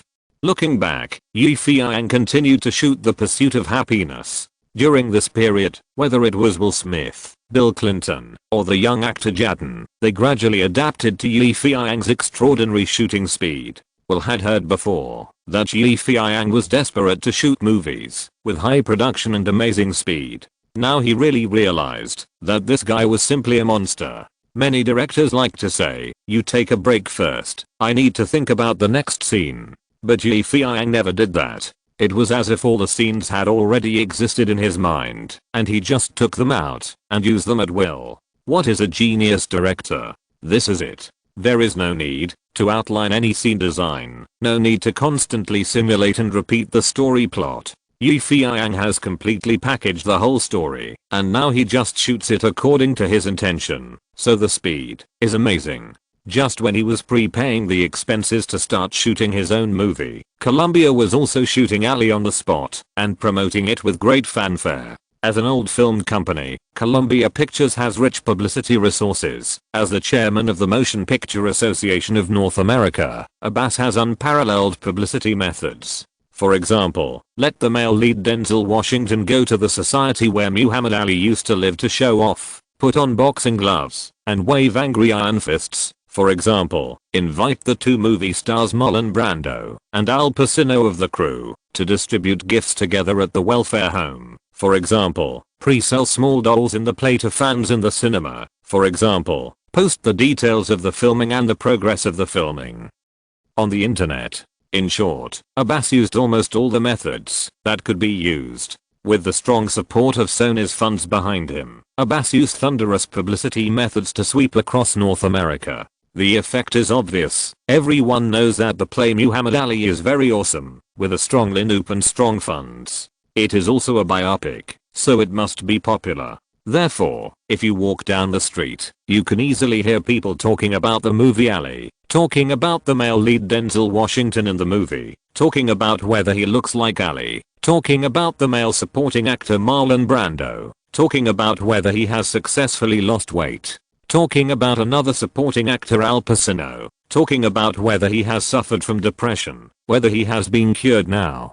In short, all the content that can be used as a topic, gossip, and information has been dug out by these fans. For a time, Ali was surging and full of momentum. In comparison, the pursuit of happiness which competed with it seemed to be unknown. There was no movement when it was turned on, and it was even quieter when it was filmed. Until now, almost nothing has been revealed to the outside world. Even if those reporters go to visit the set and interview, the answer they get is no comment. What the hell is going on? Are you playing mystery? It's too outdated. Or is there no selling point or news at all? But the more this happens, the more curious people are. Why? At the beginning, Feiyang was making a fuss, as if he was afraid that the world would not know that he was going to make a black movie. He invited Will Smith and his son to perform on the same stage, and even invited former President Bill Clinton to join enthusiastically. At that time, the whole Hollywood was almost overturned by his gimmick. But what about now? Why is there no movement? This is not like Feiyang's style. What is he doing? A large group of fans can't help but be very confused, and even Feiyang's opponents are also confused. A naughty guy suddenly became a good boy, which makes people suspect that there must be a trick. Just when everyone was confused, just when the promotion of Boxing King Ali was in full swing, a heavy bomb exploded. The novel adapted from the script of The Pursuit of Happiness was officially launched. The sales slogan is, "Do you want to take a peek? Do you want to know the plot first? Do you want to know how China Yi casts magic? Please pay attention to the physical book of The Pursuit of Happiness." The promotional slogan is, "Anyone who buys 3 physical books can get a ticket to the premiere. Only for the first 300 people." Thunder. This is. No one could have imagined that Feiyang's new film had not yet been released, but his new book had already taken over the market. Especially those impatient fans. They rushed into the bookstores to buy it frantically. They rushed. Not only to get tickets, but mainly because everyone was curious about what the novel written by the Oscar-winning screenwriter would be like. Faced with this rush to buy, many media gave extensive coverage. At this time, someone stood up and accused the book of being ghostwritten, on the grounds that China Yi is filming and has no time to write such a novel. It's only been half a month, and a book has been published. Does that mean that China Yi is really a genius who can't be seen in the world? Doubts gradually flooded, but the rebuttals that followed also roared in. Why can't China Yi write a book while filming? Who stipulated it? Jesus or God? There are so many people who write books quickly, such as Mark Twain, Dumas, and Stephen King now. They can do it. Why can't China Yi? Support China Yi and stop slandering him. What is tit for tat? What is a collision spark? As the *** verbal war unfolded, Feiyang and his film Happiness were once again thrown into the spotlight. In response, Abbas, who is good at *** propaganda, had to scold those guys who jumped out as fools. Damn it. You are all fools in the trap of the Chinese Yi. You know, the highest level of propaganda is not to seek peace and safety, but to be drenched in gossip. Abbas's expected result was correct. As the verbal abuse against Feiyang continued, his new film When Happiness Knocks on the Door was promoted for free, and its momentum even gradually surpassed Abbas' painstaking alley. No one expected such a situation. And for Abbas, hearing this news, it seemed as if 10,000 grass mud horses were whistling past his ears. To be continued, Chapter 267. Ali vs. Happiness Knocks on the Door. It was March 6, 2001. After a month of filming, The Pursuit of Happiness finally came to a close. On this day, everyone was very nervous. After all, they had been waiting for more than a month. The filming location was an office of Dream Entertainment. Feiyang ordered people to decorate it like a stock investment company, arranged hundreds of telephones, and asked some employees of Dream Entertainment to act as extras. Their job was very simple, that is, to pretend to be stockbrokers, pick up the phone, and pretend to make calls to attract customers. Because the scene was a bit big, Feiyang was afraid that the scene would be chaotic and difficult to control during the formal filming, so he asked these people to try it out. The guys who had never acted before acted well, but Feiyang still reminded them, don't look at the camera later, just be yourself. Looking back, Feiyang found the leading actor Will Smith and talked to him about this scene. This scene is very important as the final scene. It mainly tells the story of the protagonist Garner, played by Will Smith, who works hard for his dream after working in a stock brokerage company. In the end, he finally moved the clients he knew with his sincerity and enthusiasm and made his first deal, taking a solid first step towards success. "Well, it's up to you next," Feiyang said. "Do you have confidence in yourself?" Will Smith patted his head. "Of course. Let's get started, man." The spotlight was turned on, and Charlie, as a lighting technician, tried to set off the surroundings of the office as much as possible, so as not to cause any light leakage after the shooting. Photographer Cindy sat high on the crane arm. In a while, he would follow the instructions of director Feiyang and shoot the busy scene of the entire stock brokerage company from top to bottom. This kind of scene can be seen in many movies about Wall Street, but this time everyone shot it more realistically and intuitively than those. As the director, Feiyang saw that the scene was almost ready, picked up the loudspeaker and shouted, "Cameras, actors, everyone, take your positions." After a short pause, Feiyang shouted, "Godike." The shooting officially began. From a high altitude, the whole office was ringing, and everyone was busy, either making phone calls or taking notes of stock amounts. The camera slowly lowered and shifted, and a close-up of a black man silently stood in this chaotic battlefield, watching everything busy around him, and encouraged himself. "Garnett, you can do it. Yes, you can. You can't fail again. The probation period is over. If you still can't complete an order, then you have to get out. Hey, man, you can do it. Come on." Martin, played by Clinton, a white elite who helped Garner join the company, walked up to him, patted him on the shoulder, and encouraged him. The camera moved. Garner took a deep breath, smiled. "Yes, come on." He picked up the phone. He looked through the record book, and then selected the customer he thought was most likely to convince. "John." "Garner, hello, John. You sent a postcard to our company a few weeks ago. You said you wanted to find out about a good stock with great prospects and very little risk. Do you remember it?" "John, yes, I'm interested." "Garnett, I called today because, John, I just saw a stock. It is the best one I have seen in the past 6 months. If you have a minute to spare, I would like to talk to you about it. Are you free?" "John, go ahead, I'm really interested. What is the name of this company?" "Garnett, AirTech International. This is a high-end technology company in the Midwest. It is about to be approved. The new generation of radar detectors are widely used in military and civilian fields. Now, here, John, the current price of this stock is $1 per share, and John, our analysts point out that it can rise far beyond this price. You only need to invest $6,000 and get a return of $6,000. John, oh my god, I can pay off my mortgage." Garnett, exactly, you can use it to pay off your mortgage. John, is this stock safe?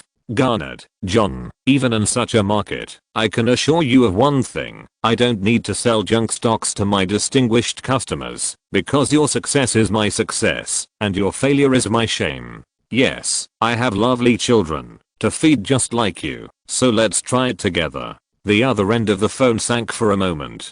John, okay, for the sake of the children, your sincerity touched me. Buy it, I'll buy 4,000. Garnett was inexplicably excited. That's 4,000 shares. John, I'll lock this deal now, and then let my secretary tell you the specific information. Okay, John. John, okay, good.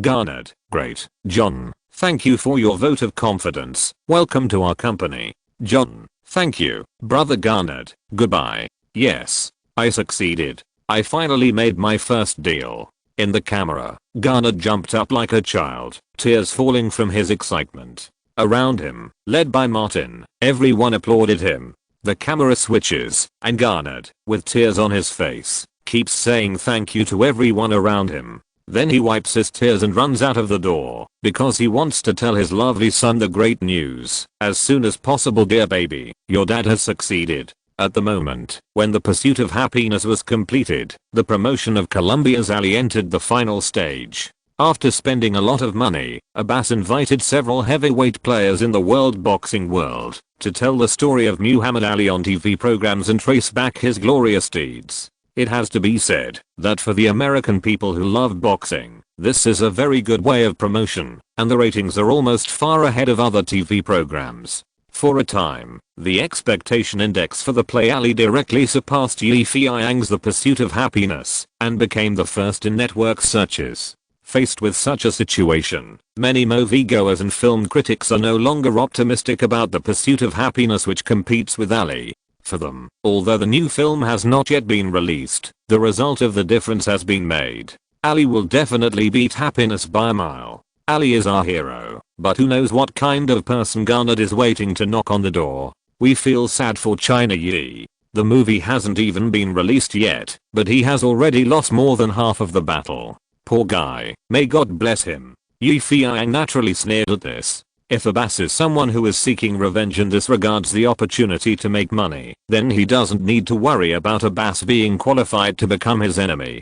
But it's all good. At least Feiyang thinks it's a good thing to have a challenger to show his authority. Now, the only thing Feiyang is interested in is the post-production of Happiness. The edited trailer has been broadcast on Fox TV, and magazines and newspapers that have close ties with Dream Entertainment have also leaked all kinds of news bit by bit. Soon, the media's appetite was whetted again, and this craze continued until the second trailer was released. Feiyang was the busiest person in the entire Happiness crew. In the special effects department of Dream Entertainment, which is also the post-production department, after Feiyang dragged Will Smith to do the narration for the film, he began to be busy with the preparation of the effect sound source. The effect sound source is the environmental sound in the film, and these need to be completed by a skilled dubbing artist. Feiyang only needs to tell the dubbing team leader his concept.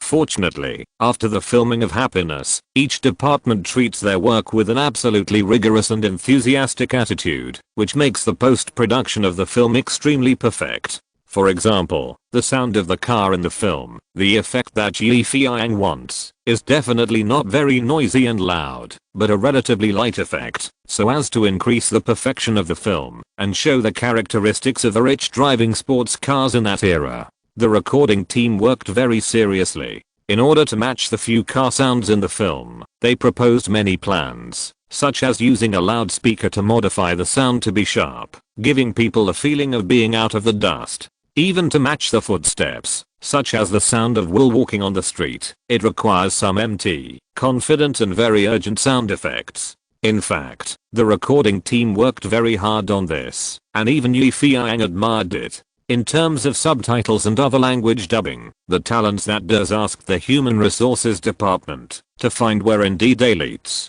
Among them were not only local Hollywood language masters, but also Asian language masters and even foreign language professors as professional consultants, in order to facilitate the translation into Chinese for release in Asia. Of course, language is definitely not translated literally, and Feiyang has always thought that this is too stupid. Therefore, the translators basically do not translate completely literally, but analyze the meaning of a certain line of dialogue in the film word by word. When they translate it, they must keep the dialogue and the atmosphere and style of the film consistent, which is definitely a very difficult thing. Fortunately, Feiyang has been preparing for all this since the establishment of Dream, so in terms of the technical aspects of pre-production and post-production, Dream dares to say that it is the best in Hollywood and even in the United States. Many people, including Durs, were puzzled by the fact that the boss Feiyang attached so much importance to the Asian market, and they thought that the only reason was that the boss himself was from Hong Kong.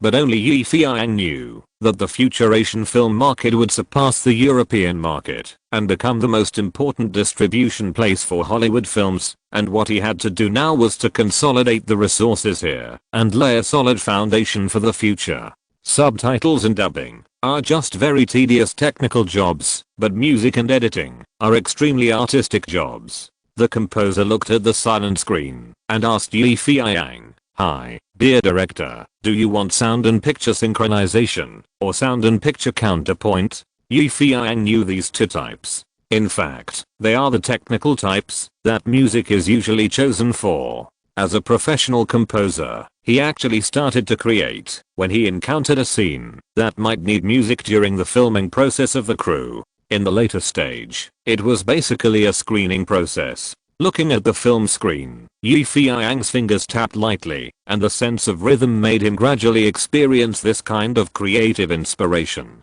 This time he will no longer rely on memory to choose the music. Suddenly opening his eyes, Feiyang pointed to the scene on the screen, where Will was running in the heavy rain and said, "This part needs to be modified, but the rhythm should not be too strong." In fact, Feiyang chose the sound and picture counterpoint music technique this time. That is, the picture and music are in opposition, but vaguely unified, so as to create a sense of hierarchy. Feiyang did not want to destroy the artistic conception of the original shots in the film, so he chose to compose music for unimportant plots. Music composition is definitely a very artistic job.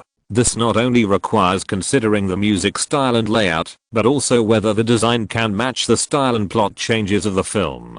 It is also necessary to make each piece of music from the beginning to the end, to mobilize the mood and atmosphere of the film, and to match the sense of the picture. Whether it is the director or the composer, as long as one negligence is over, it is very likely that the music will not be in sync with the film. And the composer is not an easy job. They often have to understand various musical instruments and orchestrations, and they must have a considerable understanding of various music and materials, and they are required to have the ability to control the length and rhythm of music. It is no exaggeration to say that the work of a composer is definitely much more difficult than composing a pop song. The music that Feiyang chose for this film is very rare, because the film has a strong sense of rhythm. Almost every piece of music is inserted in a way that can be used as a needle in the bud. After completing this process, Feiyang was not satisfied, but played the film again, and then experienced this feeling and said, "Delete this piece of music, and this piece can be more intense."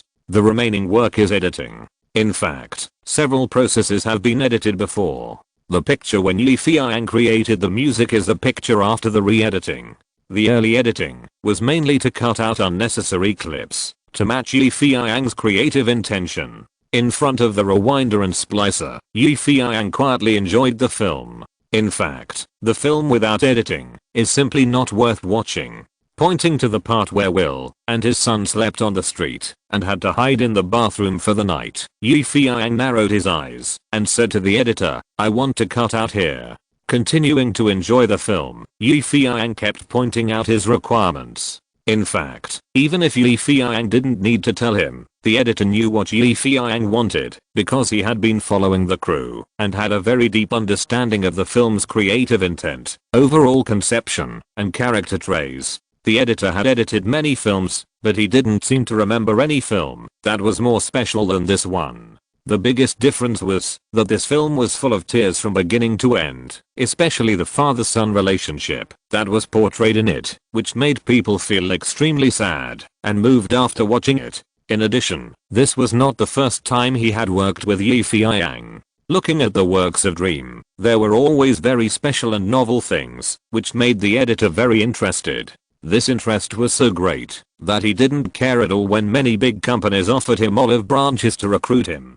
For him, being able to edit an excellent film was more attractive than any high salary. In short, with the efforts of Feiyang and the crew members, the play When Happiness Knocks on the Door will be released soon. At the same time, Sony's Columbia Pictures also announced that the film Ali will be released soon and will hold a grand premiere ceremony on March 12th. On the day of the premiere, Columbia gathered all the famous Hollywood stars to come to support it, and celebrities from the business, political, and various industries also came. Abbas led the entire Ali crew, and under the support of the president of Colombia, became the protagonist of the entire premiere. For a time, all the media were attracted, the spotlights flashed, and the whole scene was incomparably hot.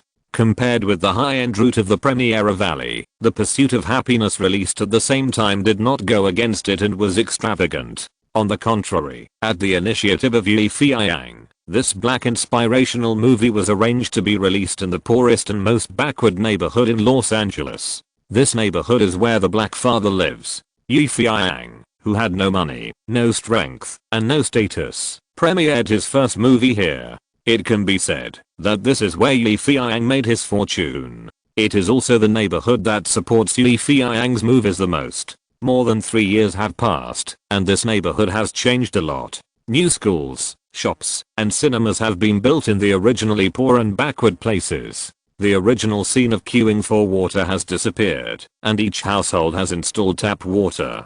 The original scene of black children playing football on the street has disappeared, and they have all entered school. The bad guys who used to gather together to talk about drugs and crimes have disappeared. They have entered the shops to work, or become projectionists in the cinema. In short, this place has changed dramatically. If you have been here before, you will be surprised by the huge changes here. And these changes are all brought about by one person. He is Feiyang. Feiyang has never been a heartless person. He made his fortune here. After the establishment of the company, almost all the movies were shown in the small cinema here. After the success, he did not forget the supporters and enthusiastic residents here, so he spent a huge amount of money to rebuild the environmental facilities here. The residents here have not forgotten him either, so when they heard that Feiyang actually premiered this important new film here, everyone in the neighborhood was excited. We must support him.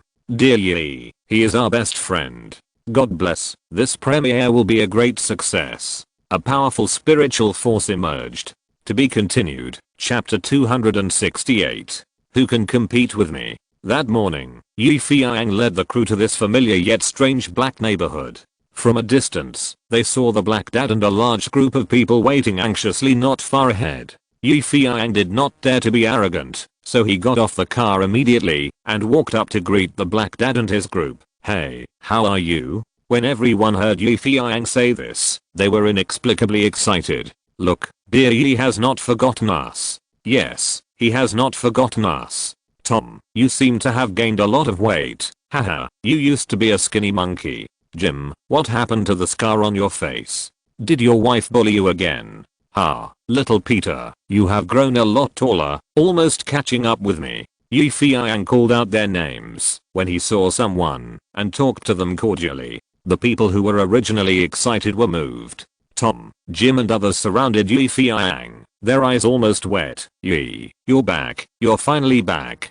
Haha, you haven't forgotten us poor people. Haha, you are my friends. How can I forget you? Feiyang said with some emotion. We know you are loyal. That bastard Potato said you would definitely forget us, and you wouldn't even look at us. The black man called Potato touched his head embarrassedly. I was just guessing. Isn't it enough for me to apologize? You can't apologize. You have to let him treat you. Yes, or tell his wife about this, and let her take care of him. His wife is a loyal fan of Yi. Ha ha ha. The crowd laughed. Here, the black dad saw that Feiyang was surrounded by the crowd and couldn't even walk, so he had to step out and push the crowd aside and said, okay, everyone, stop making trouble. Dear Yi needs to prepare for the premiere immediately. Well, let's all help him together. Someone shouted. Yes, I have strength. I'm a plumber. I can hand out flyers. Everyone suddenly became lively, vying to help Feiyang's premiere.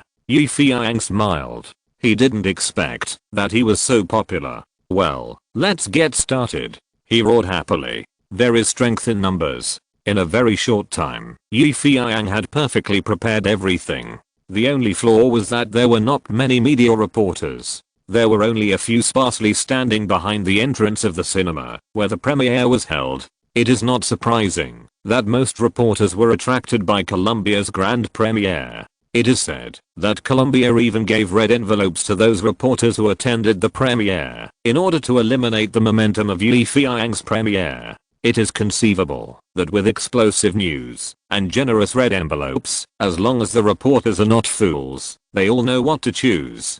Damn bastard, they are trying to kill us all. Fatty Gao Jiabao said angrily beside Feiyang. Even Daz, who usually doesn't like to swear, couldn't help but say, oh damn. Colombia's move is too vicious. Looking at the deserted red carpet and the absent-minded media reporters who were about to interview a few people and run to Colombia, Feiyang rubbed his nose and said, let them reign, if it's supposed to, and let them get married if they want. Then he added, we just have to do our job well. Not far away, a white reporter yawned, looked at the deserted red carpet, and said, oh my god, why would the editor-in-chief send me here for an interview? See, it's dead here, neither grand nor exciting, and there's not even a ghost until now. Be patient, man. An old reporter said, Will Smith and former President Clinton will definitely show up later. So what? Colombia has Denzel Washington, 2 movie emperors Marlon Brando, and Al Pacino. Having said that, at least our trip was not in vain. Hey, man, which movie do you think will be a big hit after the premiere? Another short reporter asked the tall reporter next to him. Of course, just look at the premiere scene. The movie Happiness has already lost in momentum. The big hit must be Ali. That's not necessarily true. China Yi has a nickname called Miracle Maker and is called Magic Yang and Son of God. Maybe he can turn the situation around. The short man said unconvinced. Haha, turn the situation around. You really think he is the son of God? The tall reporter said disdainfully, if he can really turn the situation around, then I will help you lick the soles of your shoes clean. Yes, man, I mean what I say. Time passed slowly. At about 7 o'clock that evening, the originally deserted red carpet finally had people. There were not many people, just several leading actors of the movie Happiness knocks on the door. Will Smith holding his baby son Jaden, his wife Jada beside him, Clinton holding his daughter Chelsea, and other actors of the movie all came to the scene. The reporters who were yawning all the time finally perked up a bit and started taking photos of the stars on the red carpet. After these people finished walking the red carpet, the reporters were still waiting with some lingering feelings, waiting for China Yi to come up with some more gimmicks, miracles, etc. Didn't he always do this before? Exclamation mark.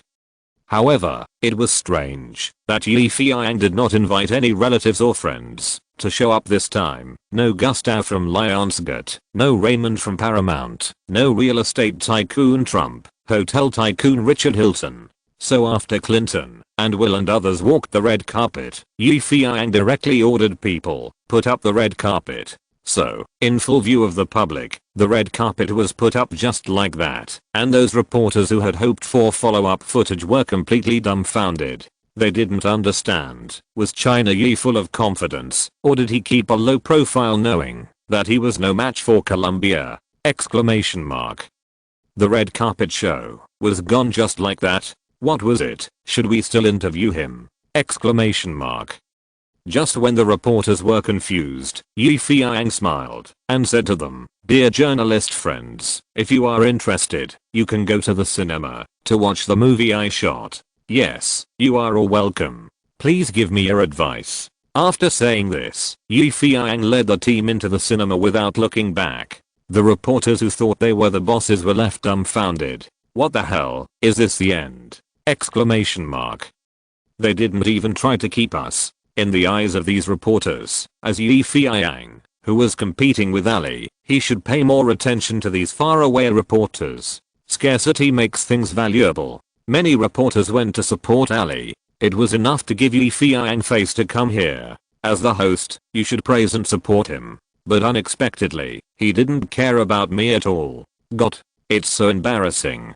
Yi Feiyang's disdain for these reporters made them very curious. They couldn't help but walk into the cinema one by one. According to their meaning, why are you so arrogant? Let's see how exciting your movie is. When the reporters just walked in, they were stopped by someone. They thought it was a ticket inspector, but the other party handed them some tissues. Here, guys, maybe you can use them later. What do you mean?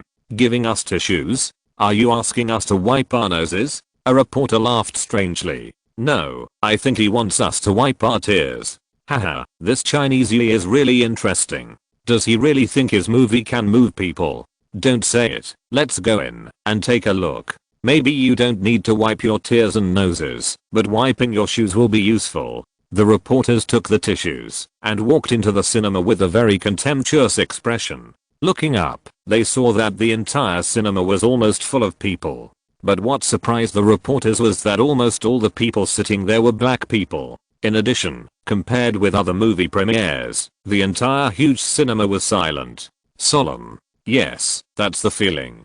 For the first time, those reporters felt that they were not watching a movie, but attending a special memorial service. As the boss and director, Feiyang did not do anything new this time. According to those reporters, this time, China Yi was very honest, so honest that it made people feel awkward. He did not play any tricks, and announced the official start of the movie premiere. On the big screen, as in the past, the Dream Company logo appeared, but the difference was that after the mermaid jumped out of the water, the words that emerged were no longer Dream Pictures, but Dream Entertainment. Entertainment includes many more projects and types than the film industry, which also made people realize for the first time that the Dream Company today is no longer the small company that couldn't even afford to rent a movie theater. It has become one of the powerful new stars in Hollywood. After the Dream Entertainment Company logo appeared, the movie's opening subtitles, actors, directors and other important information appeared. As the letters gradually faded, a gray sky appeared on the screen, followed by a character monologue. "This part of my life is called taking the bus." Along with this sentence, the male protagonist played by Will Smith appeared on the big screen, with gray sideburns, a tired expression, and a briefcase in his hand, while his 5-year-old son followed him eating a sandwich, and the two crossed several streets. Close up shot, while crossing the street, Will squatted down, wrapped his son in his arms, and his son Jaden handed the sandwich to his mouth. "Hey, Dad, you have a bite too." "I'm not hungry, I've eaten." Will said this, but his stomach grumbled a few times. "Don't lie to me, your stomach is grumbling," little Jaden said with a smile. "Then I'll take a bite, just one bite." Will opened his mouth and took a big bite of the sandwich. A few short shots and a few dialogues directly rendered the strong father-son relationship on the big screen. The camera switched, and after Will Garnett sent his son to school, he cheered up and stepped onto the crowded bus station. Oh my god, just watching the beginning makes people feel sad. Yes, what a pitiful father and son. A black woman couldn't help muttering. "How should I put it? This scene is very good. It makes me feel the sadness of man." Another black man said silently in his heart. The movie continued to play. I said, "This stage of life is called stupid." It was still a monologue, and then the story unfolded. The content of the story is very simple. Will's male protagonist Garnett found that the hip-hop girl who helped him look after the scanner during his interview ran away with the instrument and chased her back. This split shot mainly tells about some things that happened to the protagonist during the interview. When seeing this scene, even some hard-hearted guys felt sad for this character in the play. He was really unlucky. This part of my life is called running around. The camera switched again. The story continued with this monologue. As the plot unfolds, the audience has completely forgotten that the actor on the big screen is Will Smith, and instead they truly regard him as a living character. Gardner is not well educated, works as a salesman for medical supplies, and has to take care of his wife and children. However, once he was pursued by the police for a $10 parking fine. Because he was unable to pay the fine, he was sentenced to jail, and was not released until 9 o'clock the next morning. But the nightmare is not over yet. After he was released from prison, he found that his wife and son had disappeared, and he became penniless. Gardner found the child in the child's nursery, and took him home. In order to raise the child, he could no longer live in a single dormitory, so he was forced to wander the streets with the child. Cheap hotels, parks, train station toilets, and under office desks have all become the shelters for the father and son. It can be said that this approximately 23-minute play is the main part of the whole play and an important part of the father-son relationship, especially the scene where the male protagonist Garnett and his son were forced to wander the streets. When filming, Feiyang interviewed many people sleeping on the streets in order to pursue a realistic and significant effect so that the filming had a strong sense of reality. Will and his son's performances have been completely replaced by the role. The details of the father and son hugging for warmth, hugging and crying, and comforting each other in the play have reached a shocking level. Especially when the film was shown to the two falling asleep in the toilet. Will's image with tears and red eyes appeared in front of the audience, and little Jaden lay in his arms and fell asleep peacefully. Looking at the movie screen, the whole cinema was instantly filled with tears. Especially those emotional women were touched by the content of the shot, and they couldn't suppress their inner grief one by one and choked up. When the first person started crying, the people next to him would be infected immediately, and the feeling of sadness began to spread throughout the cinema like a virus. This scene is very wonderful, just like when you read a very sad novel in the library, and then you can't help crying, tears, but you are afraid of affecting the people around you, so you suppress it, cover your mouth, and hold it back, but the tears still can't stop flowing out, and the sad feeling is still flooding. This is the situation at the moment. All those who watched this play were moved by the delicate and touching father-son relationship in the play. Those reporters who were originally holding tissues to wipe their shoes were stunned and dumbfounded. They wanted to squeeze their eyebrows and smile at these naive audiences, but they showed dry laughter one by one, and then they felt something wanted to flow out of the corners of their eyes.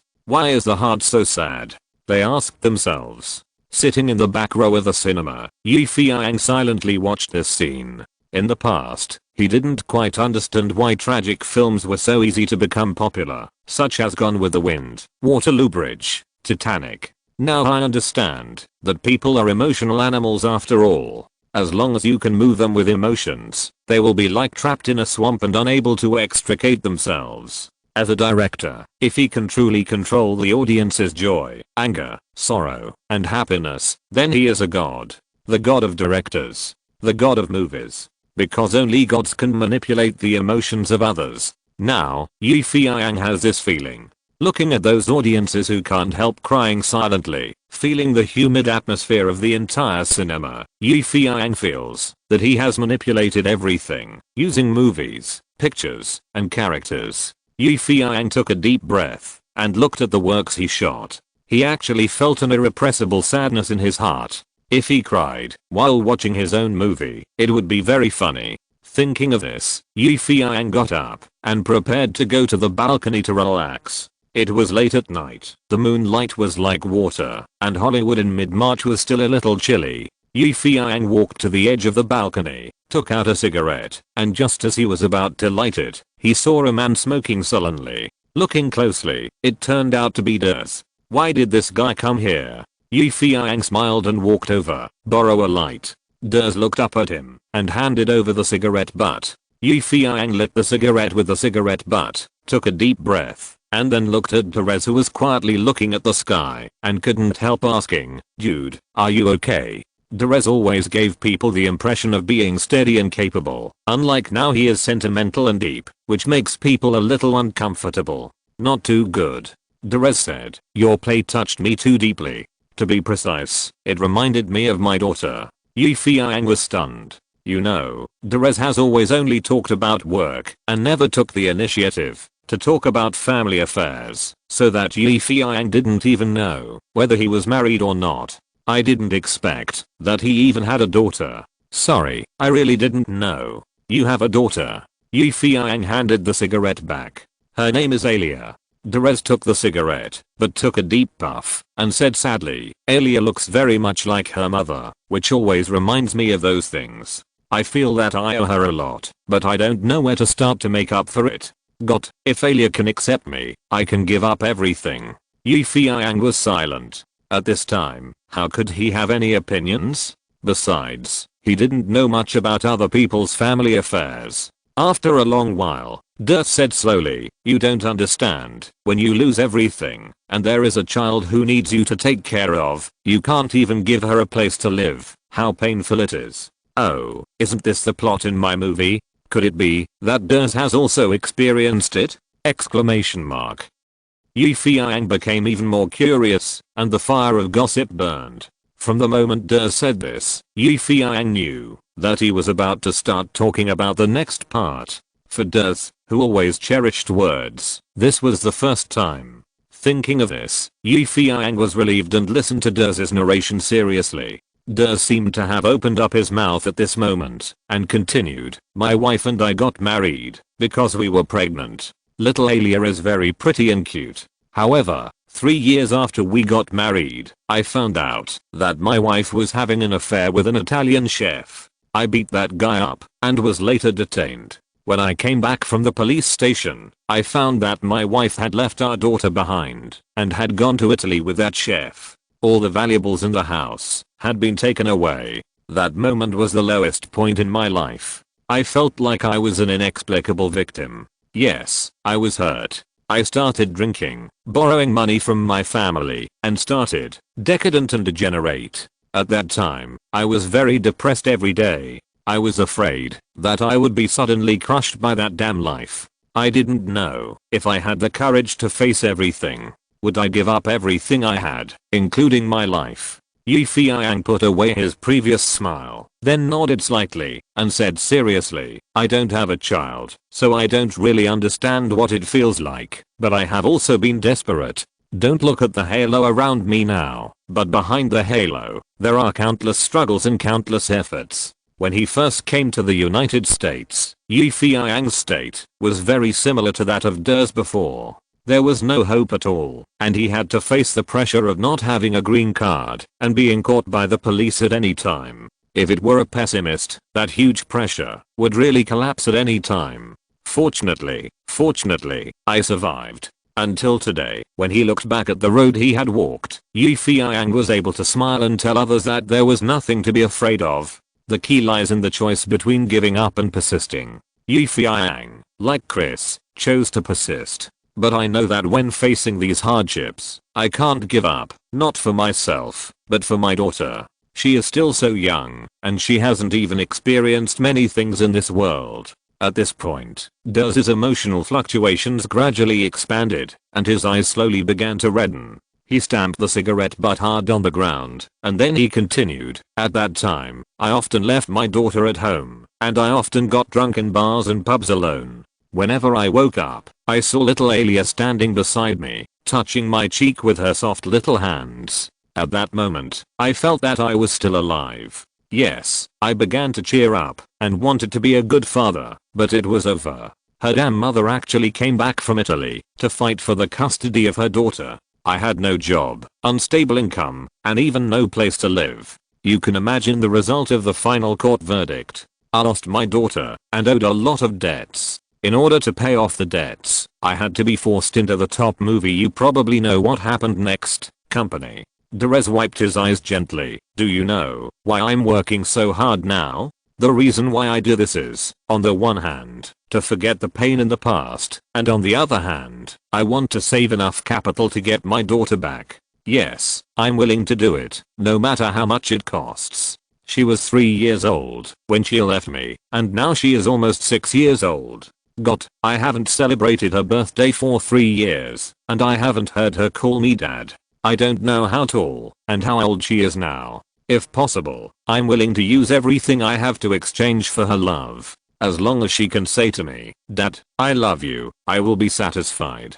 Seeing Ders constantly wiping his tears, a grown man actually cried so hard, Feiyang couldn't help but sympathize with him. Okay, buddy, don't be sad anymore. I promise, you will see your daughter soon. Yes, you will. Ders nodded, choked up, and didn't speak. Let's go in, and take a look at the scene together. This play should be almost over. Feiyang patted Ders on the shoulder. Yes, the time has come to test the results. Whether this drama wins or loses will be decided in one fell swoop. To be continued, chapter 269. I'm the king of the world. In the cinema, the play The Pursuit of Happiness has been shown for about 70 minutes. On the big screen, I'm such a person. If you ask me a question, if I can't answer it, I will tell you I don't know, but I promise that I know how to find the answer, and I will find the answer. This is the monologue of the male protagonist Gardner to himself. Through this scene, Feiyang focuses on the personal character of the male protagonist and the significance of this character to his success. The interviewer said, suppose someone came to the interview without wearing formal clothes, and I hired him, what would you say? Then his pants must be very exquisite. This was the witty answer of the male protagonist Gardner during the interview. However, Will Smith is definitely a superstar actor with no lack of comedy element. Therefore, when he said this, all the audience couldn't help laughing. The atmosphere of laughter formed a sharp contrast with the previous tragic atmosphere, which made people feel the charm of this play again.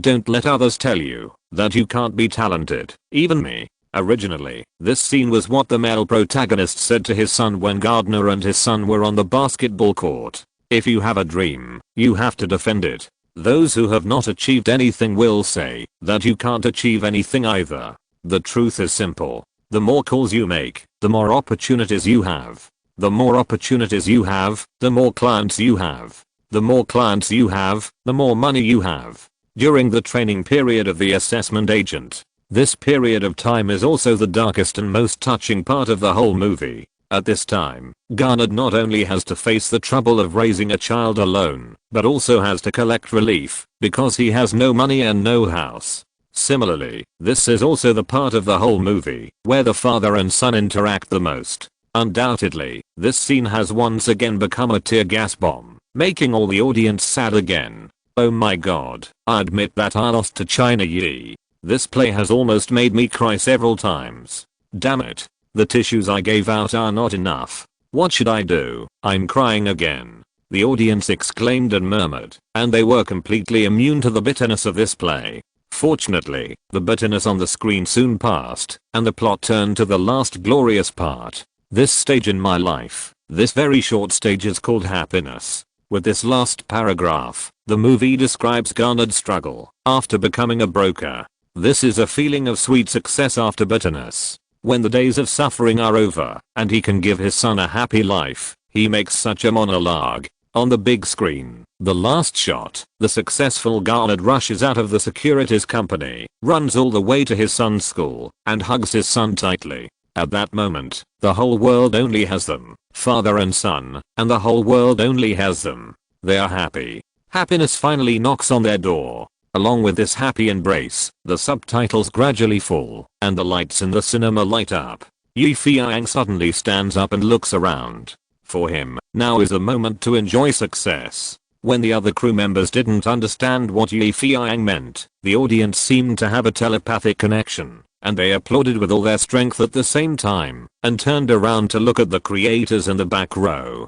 Too many audiences had tears on their faces, and the applause gathered into a thunderous sound in an instant, as if it was going to overturn the roof. Feiyang closed his eyes and enjoyed it all. At this moment, he felt that he was the king of the entire film country and was ruling the world. He suddenly understood deeply what the great director James Cameron shouted at the Oscars. Here, I'm the king of the world. Great. This play is really great. It's so touching. God, I haven't seen such a touching play for a long time. If I must comment, then I just want to say that the father-son relationship in this play deeply moved me.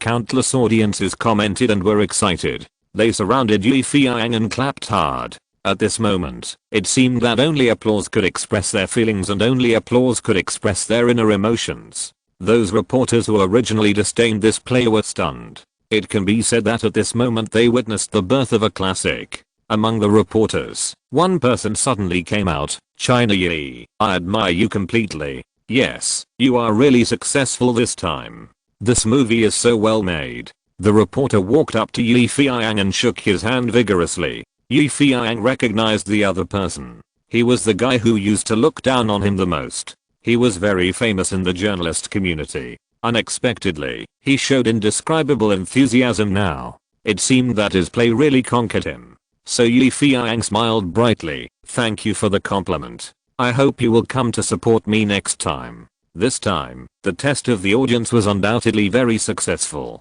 This can be seen from the fact that several audience members came up to praise them. You filmed it so well. Oh god, I must go back and tell all my friends. Will Smith and Bill Clinton felt a little dizzy because every audience member praised them for their great acting. Especially Will Smith. There were even a few girls who cried when they saw him. After Will hurriedly stopped them and asked, he found out that the girls were too immersed in the play. They cried excitedly when they saw Garnet in front of them, which made Will at a loss. But compared to them, Feiyang was even busier, because people who asked him to take photos with them had already surged. Almost all the fans shouted frantically, asking Feiyang for autographs. Some even asked for autographs on clothes, faces, and buttocks without paper. Oh my god.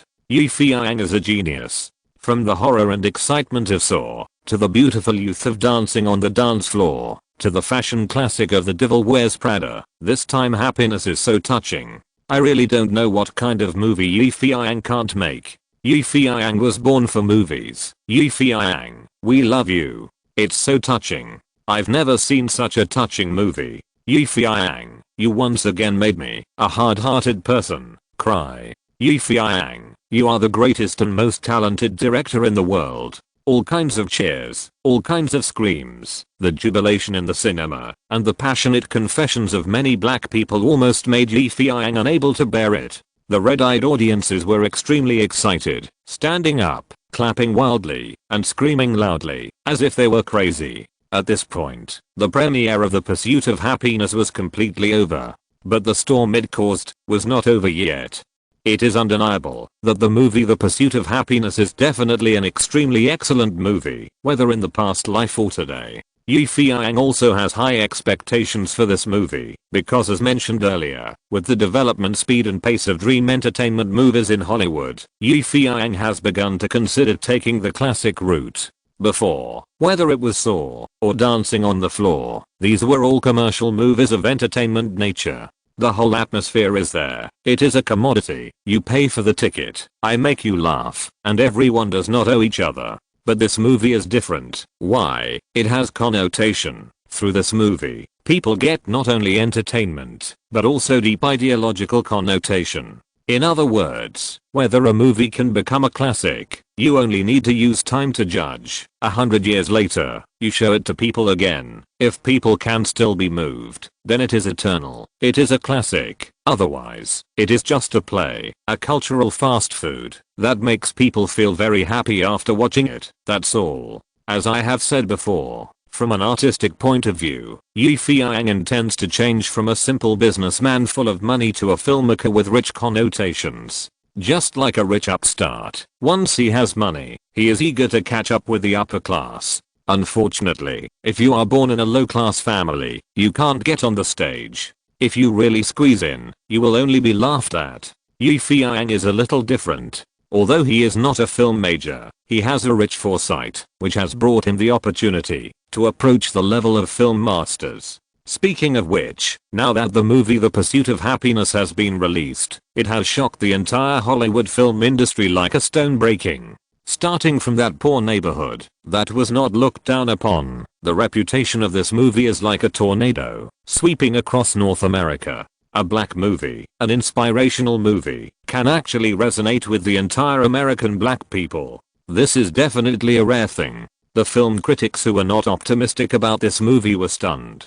The guys who were waiting to see the joke were dumbfounded. As the storm over the play Happiness grew bigger and bigger, many critics, screenwriters, professionals with deep knowledge of movies, ordinary audiences, and even ordinary people who are lower than ordinary audiences, all expressed their unique views on the film. A viewer who signed his name as Pure Black wrote on a movie rating website, "I thought I would not give a high rating to such a movie whose outcome I already knew, but in the end, I still gave it 5 stars. In the days to come, when I can't move forward, can't continue, and can't bear it, let me come back to watch it, and see how we endure suffering, struggle tenaciously, and work hard for happiness." Another viewer who signed his name as God Bless You wrote, "There are no beautiful actresses, no fancy editing, and no wonderful soundtrack in the movie, but there is a good story that was enough to make me sit in front of the screen and watch it, and be moved by it." Inspirational stories are probably all in this pattern. Embarrassing situations,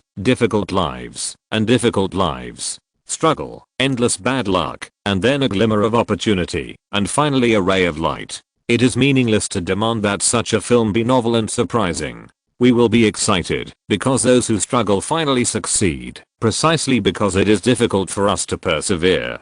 Today I still remember clearly that the actor Garnett often said such a sentence: "That is part of my life," including taking the bus, running, and a small moment that is part of his life, called happiness.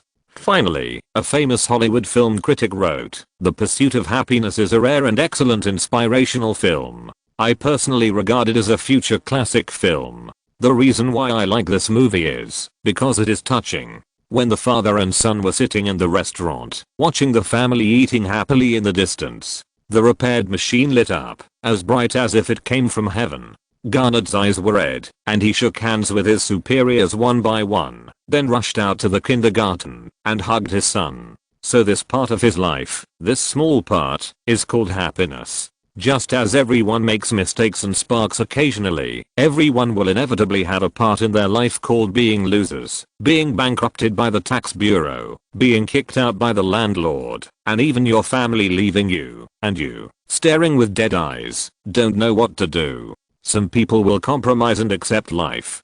Give your black 7 black, worry about everything, complain all the time, and even indulge in alcohol or something else for the rest of his life. But this person will not do this. He looked up at the sky, muttered to himself why he could not be happy, and rushed towards the distance where the light of happiness seemed to be flashing. Naturally, he finally got what he wanted, flew up to the tree, and became a phoenix, led his lovely son to live a life without worrying about rent, and even had a big house and unimaginable wealth. But I still wonder, if he didn't succeed, what would his life be like? In addition to the above comments, especially for many classic and insightful lines in this movie, everyone's warmed out. When Garnett was still busy with trivial matters such as serving tea and water to the office manager, and going out to buy taquilla every day, he would think, I feel like I can do something more valuable. When playing basketball with his son, Garnett said, if you have a dream, you have to protect it.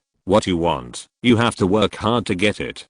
Compared to the above movie reviews, the most touching one is a review written by a person named Little Man. Hi, friend. In what state did you watch this movie? Did you share the sweetness of the movie hand in hand with your lover in the cinema, or did you enjoy it alone? Did you watch it casually after work with your tired body, or did you meet with equally depressed friends to find comfort? Most of us spend all day wandering in the city forest of reinforced concrete, doing what we should do every day according to the time. The reality of life and the reality of life together grind away the dreams you once had. I don't know if you have such a moment, maybe because of a poem, a text, a lyric, a movie, or maybe just a shock in your mind, which makes you suddenly want to let go of everything. When watching this movie, I'm not sure what touched me. It was only when I saw Will Smith's tears that I suddenly realized that there seemed to be a moment when we were palpitating because of dreams and life. But now, we only keep complaining that life has deceived us.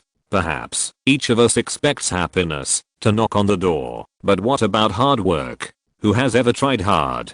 For the movie The Pursuit of Happiness, people's enthusiasm from the bottom of their hearts surpassed all the previous movies of dream entertainment. With the perspective of black inspiration, all ordinary people were moved. This movie is really amazing, it's really great, I just want to cry after watching it. I'm moved. Faced with such a situation, there is no need to talk about the movie on Dream's side. Once it was released, it became a big hit in North America, even more popular than The Devil Wears Prada directed by Feiyang before. Faced with the popularity of The Pursuit of Happiness in North America, Columbia Pictures, supported by Sony Japan, was not to be outdone. It launched its own big drama that had already been released under the banner Ali. In the previous life, Ali was also a very outstanding movie. Moreover, this time Columbia spent a huge amount of money to shoot it, inviting Denzel Washington to be the male lead, and Marlon Brando and Al Pacino to be the supporting roles. The cast is surprisingly strong, and in terms of the content of the story, the producer even invited Muhammad Ali himself as a consultant to tell the story of his life in the boxing world clearly. It can be said that the quality of Forrest Gump itself is really good. Both the plot and the characters have reached the peak of Columbia Pictures. Coupled with Ali's own popularity, this movie has become the focus of attention as soon as it was released. With the popularity of this movie, the male protagonist Ali played by Denzel Washington conquered many audiences overnight like Garnet in The Pursuit of Happiness. And Ali has become a hit movie in the world today, thanks to its many theaters, large cast, and strong publicity. Ali, The Pursuit of Happiness. Both movies have high box office and good reputation. It is precisely because of this that many people can't help but compare these two movies. Ali is a good movie, it's quite realistic. It makes me realize that, as long as you persist in life, you can win. I like The Pursuit of Happiness because it's more profound. As for Ali, it's also very good, but some of the fictional stories are too fake. You know, I've read Ali's biography. Ali is good.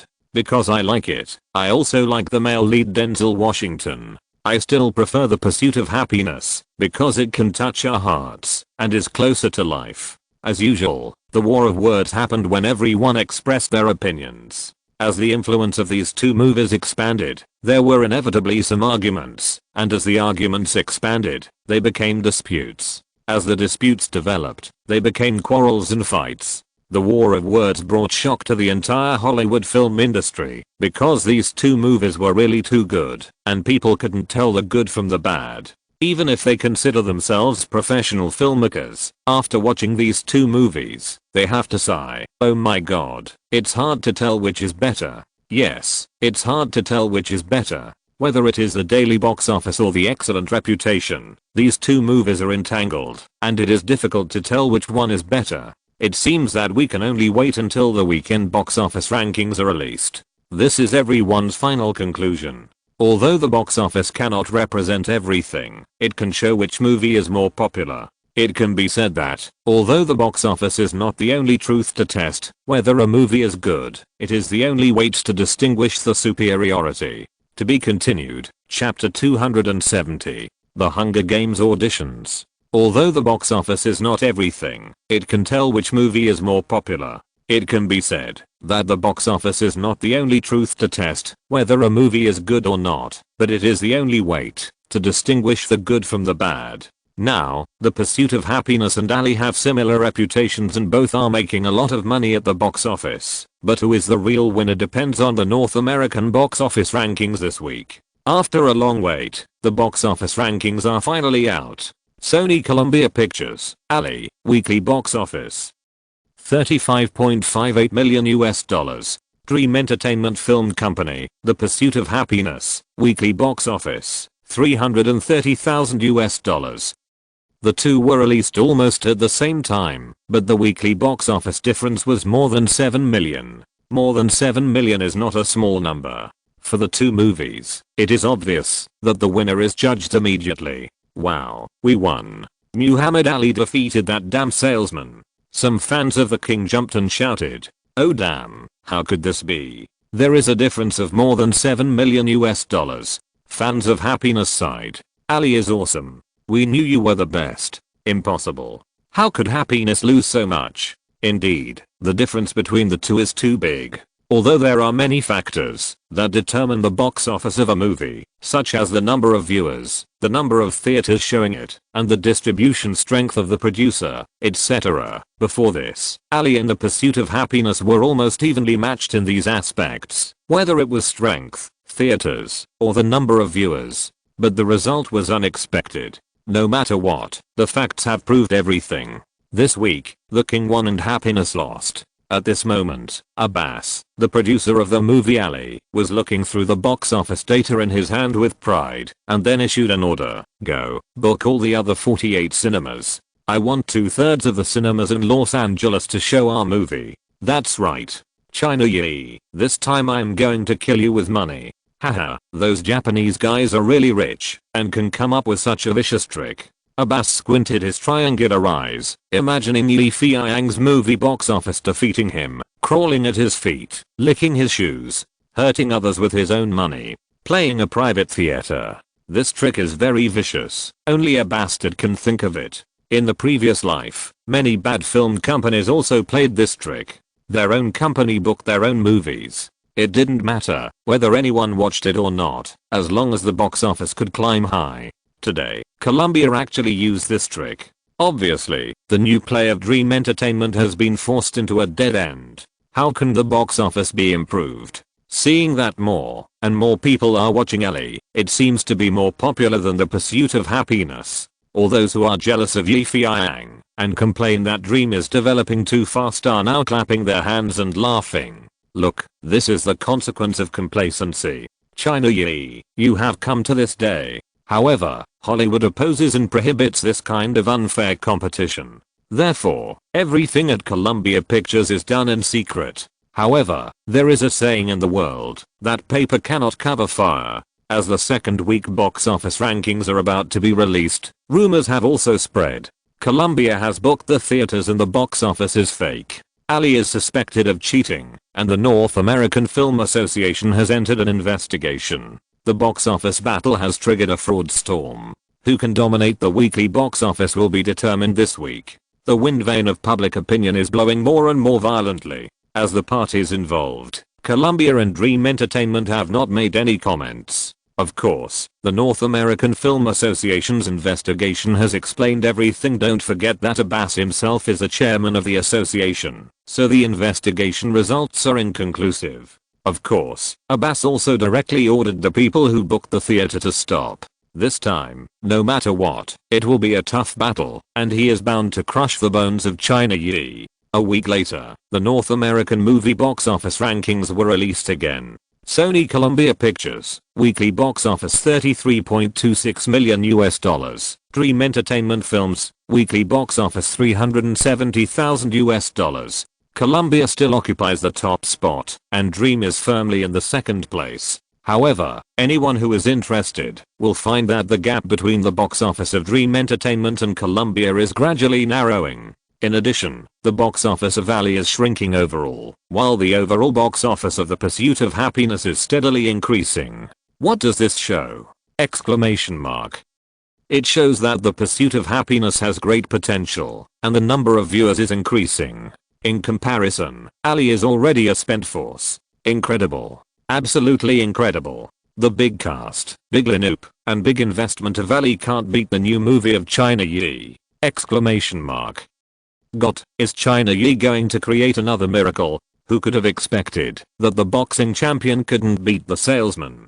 Who is better, Will or Denzel in the Black Star competition? Never before have two movies been in a life and death competition, and such a scene dazzled everyone. As the saying goes, the film is exciting, and the outside world is even more exciting. Faced with such a situation, many well-known filmmakers came out and said, which of the two movies is better? Let's calm down first, because as far as we know, these two movies will be shortlisted for this year's Academy Awards. In 2 months, the Oscars will give them a fair explanation, and the winner will be judged at that time. Battle for the Oscar. As soon as this was said, those who were shouting worked hard, with only one purpose, to cheer for the future Oscars. This stunned those peacemakers who originally wanted to come out to calm down the war of words. Under such circumstances, Feiyang, the big boss of Dream Entertainment, suddenly announced that he was going to prepare to shoot another play, The Hunger Games. In fact, since Feiyang promised Jessica Alba to write a script for her, he created The Hunger Games.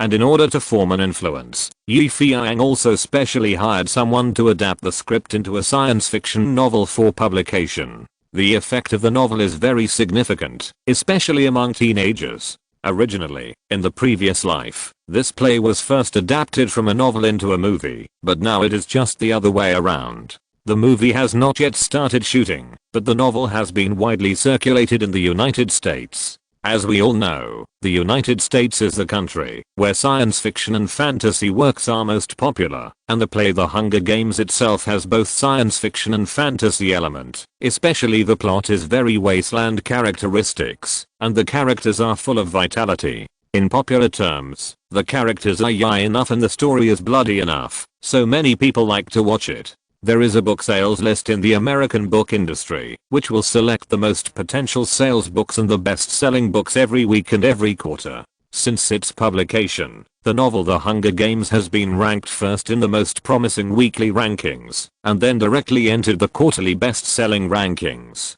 Of course, the reason why this novel is so powerful, in addition to the wonderful story, the most important thing is that the author of this novel is actually Feiyang. Feiyang, Magical Yang, China Yi. Different names, but the same person. However, he is more known as a great director and screenwriter. But it is such a genius, a freak, who has continuously written the two novels The Pursuit of Happiness and The Hunger Games. Some people say that he found a ghostwriter. In the past, Feiyang neither admitted nor denied it, but just told those unreasonable people to get out. But this time, he admitted very frankly, yes, I did hire a ghostwriter. But the stories are all mine. how domineering and awesome this sentence is. I decide my story. Write it however I want. Those guys who originally wanted to take the opportunity to ridicule Li Feiyang were speechless. I have seen thick-skinned people, but I have never seen such a thick skin. In short, Li Feiyang achieved his goal. The story of the Hunger Games became popular, and the preparation of this play became popular. Everyone, especially those who have read the novel, are looking forward to him starting to shoot this play soon. Under such circumstances, Li Feiyang announced that the Hunger Games was officially in preparation. But please note that it is preparation, not shooting. In addition to a director, a photographer, and a female lead, a male lead, and many supporting roles are also required for a play. This time, Li Feiyang is going to select the male lead and supporting roles of this play through an open audition. As soon as this news came out, it immediately caused a huge sensation throughout North America. No one could have imagined that Li Feiyang, who was preparing for the Oscars, would actually do this. This is hype. Live hype. China's Yi is sharp. Look, just throwing out a piece of news can shake the world. Many filmmakers and many opponents disdain Li Feiyang's methods and denounce him as sensational and a clown. But for fans who like Li Feiyang, this news is enough to make them dumbfounded.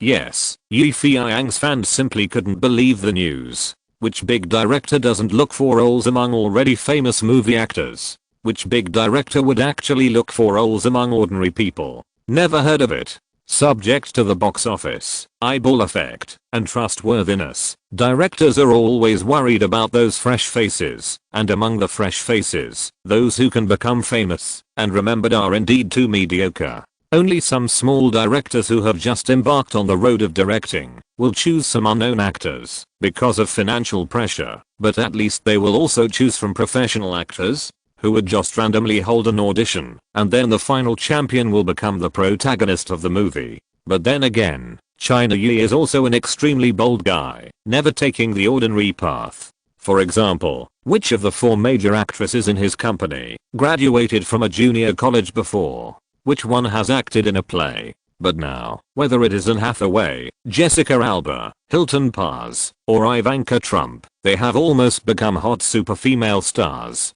Which director can train 4 beautiful female stars with superb acting skills? Who can do it easily? All those who have a little dream of becoming an actor are excited. Just as the title says, they can enter the colorful Hollywood movie circle in one step. There are many Americans who are eager to perform. This is a rare opportunity, an opportunity to become a big star, an opportunity to get close to idols. People who are curious begin to pay attention to this news. All the guys in North America who like to dream of being a star pricked up their ears. The next day, Dream Entertainment Group held a large-scale press conference in the company's press conference hall. All the media came in a rush, waiting for the explosive news to come out. Time passed bit by bit. The time for the press conference was about to come. The whole venue was full and crowded. More than 800 people squeezed into the conference room of 500 people. It was so crowded that there was no room for even one seat. The discussion in the whole venue was like countless flies flying and bombarding, until Li Feiyang, with a smile on his face and calm eyes, slowly walked up to the podium, and then it became quiet. The whole venue was silent, and countless eyes were fixed on this young oriental face. Ladies and gentlemen, please allow me to welcome everyone here. Li Feiyang cleared his throat, and said in a very respectful tone, then bowed to everyone in the audience. Applause rang out. Li Feiyang smiled and suppressed it a few times. Then he was full of energy and said to the audience, the purpose of holding this press conference this time is actually very simple. That is, to find the best characters for my movie through the national audition. In addition to participating in my new movie, they will also receive generous film remuneration and officially enter the colorful circle of Hollywood in the United States. Everyone nodded, indicating that they understood this simple truth. What I want to say is that the audition method for the annual drama The Hunger Games that our company is preparing is as follows. Mainly in Los Angeles, New York, Chicago and Philadelphia, we will select 10 contestants from each of the 4 cities, a total of 40 outstanding contestants, to compete for the 4 roles of our drama, including 1 male lead and 3 main supporting roles. The competition program is self-determined. As long as you can show your acting talent, you can do it. For the age limit, you can watch the background design of each character.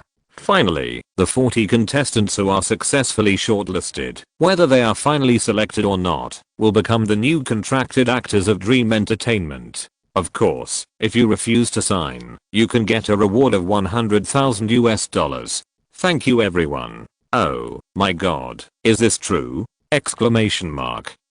As long as you are shortlisted in the last 40, you can sign a contract or get a reward of 100,000! Exclamation mark.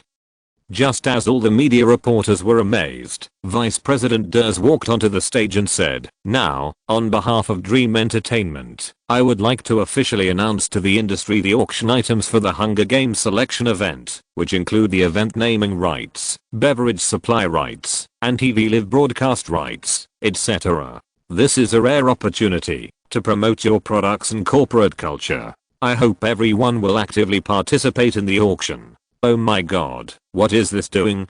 Dream Entertainment is really good at making money. They actually play auctions. Less than 10 minutes after the press conference ended, the content of the Hunger Games audition spread like a virus. Isn't it just a self-selected program? What about singing and dancing? Exclamation mark.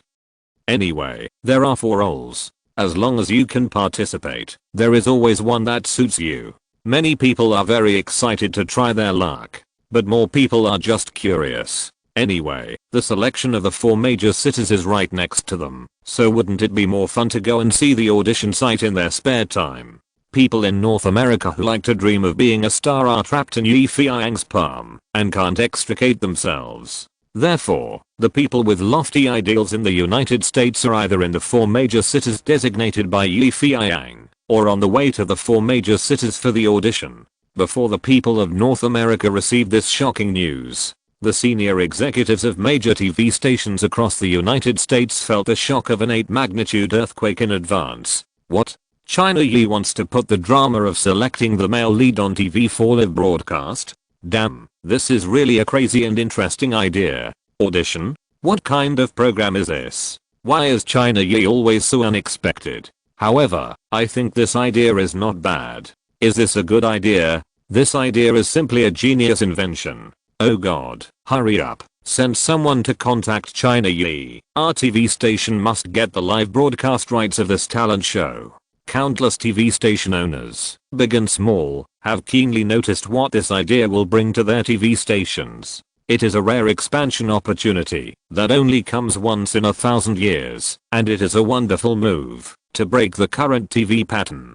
Small companies are eager to take advantage of the popularity of China Yi, the fame that has rocked the entire United States, and this new and exciting program that is bound to set off TV sets to redistribute the share of the huge pie of TV. Therefore, they are so excited to get the broadcasting rights that they are almost suffocating. The bosses of small companies are not stupid, and the bosses of large companies are even smarter. They don't want their monopoly to be broken, and they also feel the appeal of this program to ordinary audiences, so they attach great importance to it, and will not leave any chance for other companies. No matter who will be the final winner, Feiyang will definitely make a lot of money. No one can deny this. Looking back, compared to the craziness of those TV stations, Fox TV, which has always had a harmonious relationship with Dream Company, and has a cooperative relationship with it, and has created American Idol, Dance on the Dance Floor, and Hell's Kitchen, feels extremely depressed, and hurts its self-esteem.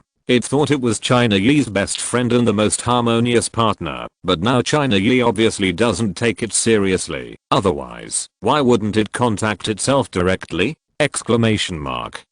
It can be said that at this moment, the mood of Mr. Johnson, the president of Fox TV, is like a woman who finds out her boyfriend is cheating on her, full of bitterness and grievance. No, we can't just sit there and wait for death. Hurry up and prepare. We have to contact China Yi of Dream Entertainment immediately, and we must get ahead of everyone else. Johnson, a senior executive of Fox TV, shouted. To be continued. If you're listening to this novel on a channel other than Fanfic World, it means they downloaded and uploaded it without effort. we cordially invite you to visit our channel, Mundo Fanfic Novelos. There you'll find the original version of this story and you can explore many other novels of various genres. We're waiting for you to immerse yourself in a world of incredible novels. Chapter 271. Training the American Tycoon. Without further ado, Fox TV President Johnson came to Dream Entertainment Company at the fastest speed.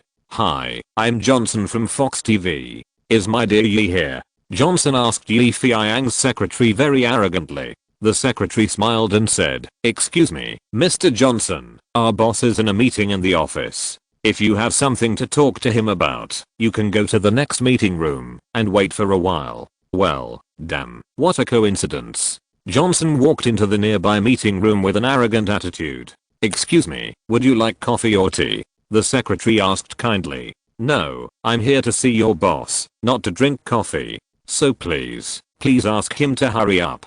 Johnson sat on the sofa and waited. The secretary closed the door gently and left. 1 minute passed, 2 minutes passed, 3 minutes. Johnson crossed his legs and was extremely bored, so he looked around and thought about what harsh tone to use to negotiate with Yi Feiyang later. Damn, this Chinese guy really thinks he is a good person. He dares to make me wait here. Well, I must let him know that he is nothing. As soon as I see him, I will give him a warning. Be more dignified. Be more serious. Be more arrogant. Let him know what he did wrong. 10 minutes passed. 20 minutes passed. Mr. Johnson, who was originally patient, couldn't help but look at his watch and became anxious. Damn, why hasn't he come yet? Exclamation mark. Could it be that this Chinese Yi's meeting takes so long? Exclamation mark. So Mr. Johnson called the female secretary. "Hello, dear beautiful lady. May I ask if your boss has finished the meeting?" "Oh, you mean Mr. Yi? I'm sorry, not yet." The female secretary still smiled charmingly, making people unable to lose their temper. Johnson looked at the other party's smiling face and felt a little annoyed. The words he wanted to ask were stammered when they reached his lips. "Oh, well, I'll wait a little longer. By the way, give me a cup of coffee." Johnson sat down again, bored. In a moment, Johnson was doing brain activities again, drinking coffee while thinking about how to talk to Yi Feiyang later. It seems not good to be too high profile, so he should lower his attitude a little. Well, he should play the friendship card and let him know the importance of our Fox. What will happen to him if he loses us? Damn it. Why is this coffee so bitter? Exclamation mark. In the office of the president of Dream Entertainment, Yi Feiyang and tasted Chinese tea and discussed the activities of the Hunger Games. The female secretary knocked on the door and came in. "What's going on?" Johnson is waiting impatiently. "Yes, boss." He looks a little impatient. The female secretary smiled. "Yi, how long are you going to leave him alone? After all, he is also a tycoon." Ders couldn't help asking. "Haha, to deal with such a self-righteous person, you should not treat him as a dish. Let him see clearly how much he weighs." Yi Feiyang smiled and took a sip of tea. "Here, this is something my family mailed from Hong Kong. It's authentic pre-rain Langjing tea. You can't buy it, even if you have money. Try it." Ders shook his head and thought, it's already this late, and you still want to drink tea. That Johnson is a famous difficult person in the TV circle, but you treat him like a monkey. Oh my god, this is too awesome. In the next meeting room, Mr. Johnson, the TV tycoon, was no longer calm and composed. He walked around anxiously like a gorilla. Oh my god, he has been waiting for 3 hours. Yes, from 9 in the morning to 12 noon now. 3 hours have already worn away his pride and conceit, turning him into a hot-headed guy with a rumbling stomach. Damn China Yi, is he playing with me on purpose? Why won't he see me? What should I do? Johnson slapped his forehead. Okay, damn guy, it looks like I can't wait any longer. Thinking of this, Johnson walked out of the conference room and came to the secretary's desk. "Is your boss in there?" "Oh yes." "No, you can't go in." The female secretary couldn't stop Johnson, who was like a bull. Johnson knocked on the door and opened it without waiting for a response. In the office, Yi Feiyang was using chopsticks to pick up the barbecued pork buns from the takeaway and put them into his mouth. Damn, I knew this was the case. Yi, you are so mean. How could you do this to me? Johnson was furious. Yes, his stomach was growling with hunger, but he saw the other party eating happily. It was very unpleasant to be deceived and played with by others. If it were an ordinary person, if he was caught eating buns, he would probably be in a panic and explain himself. However, Feiyang took a bite of the barbecued pork bun slowly, and then asked Johnson very politely, "Hey, man, do you want some too? Authentic Chinatown barbecued pork buns."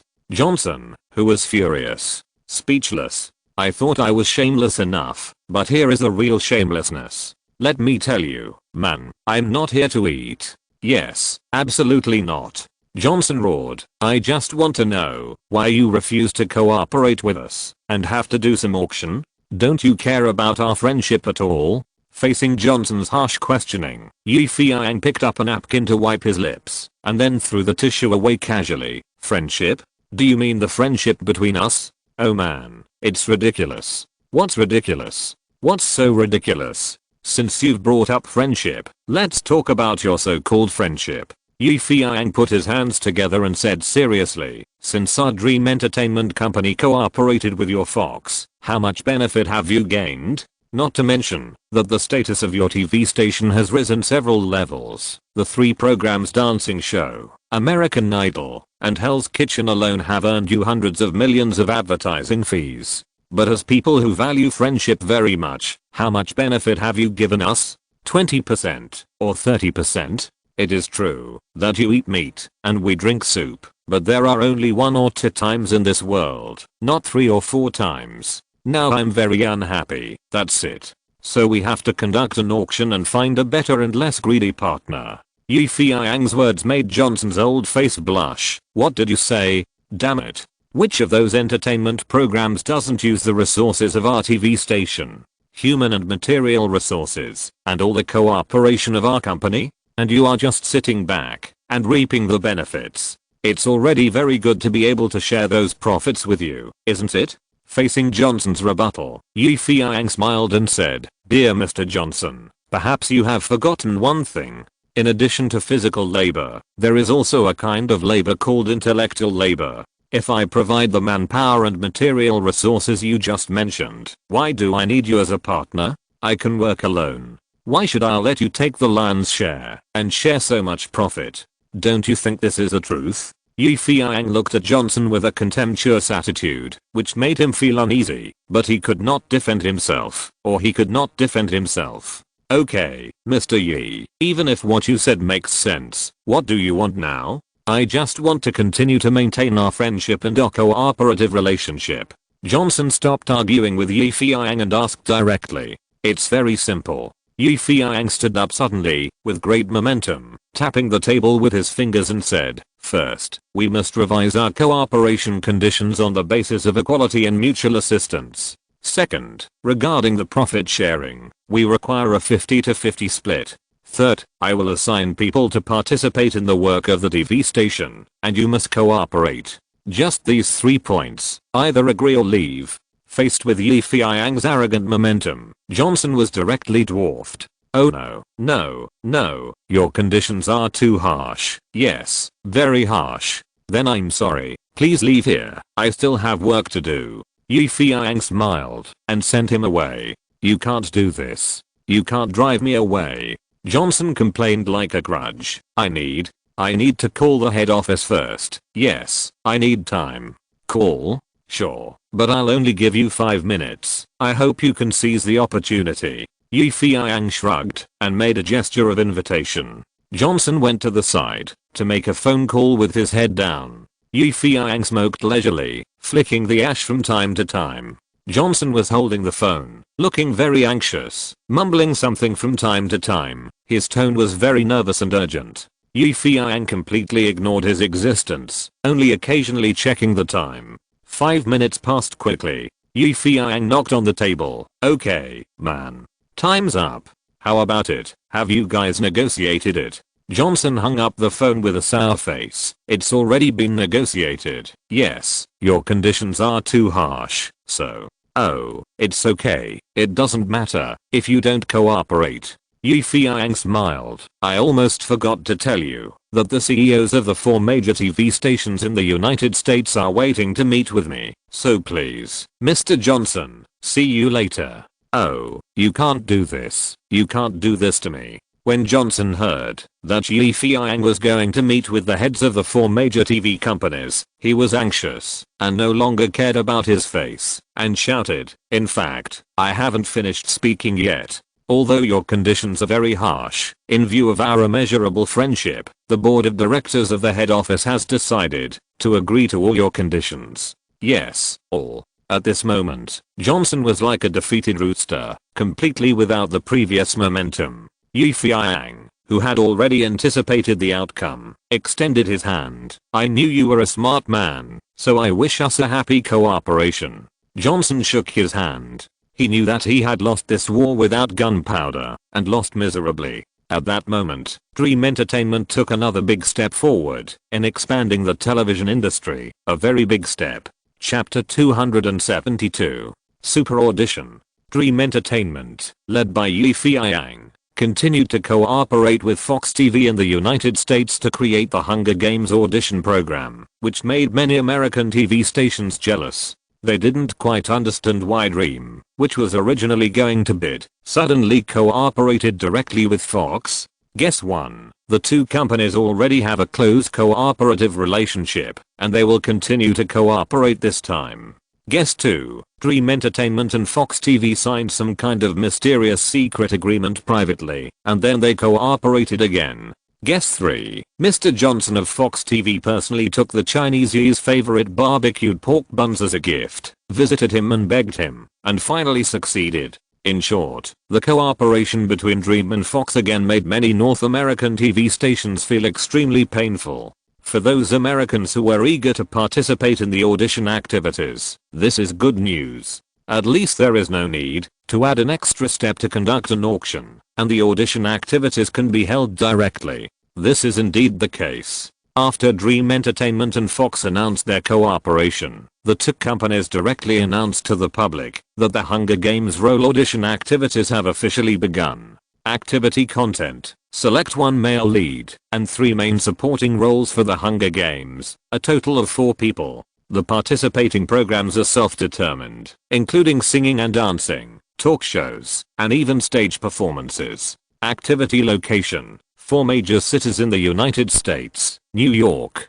Philadelphia, Chicago, and Los Angeles. Reward measures: the final 40 contestants will have the opportunity to compete for 4 places. In addition, the final unsuccessful contestants will receive $100,000 or sign a contract. Activity time: this activity will last for 2 months and will end on June 13th. The release news will be broadcast in the news bulletin of Fox TV and published on the homepage of Dream's Google station. In addition, media advertisements will be posted on major buildings in the 4 major cities, subway stations, cinemas, shopping malls, amusement centers. In short, the audition publicity of the Hunger Games is everywhere. It is undeniable. Now we live in a world of advertising. The magic of advertising can turn anything rotten into magic. Turn any calm into madness. Now, the audition of the role of the Hunger Games has begun to go crazy. In a high school in Los Angeles, USA,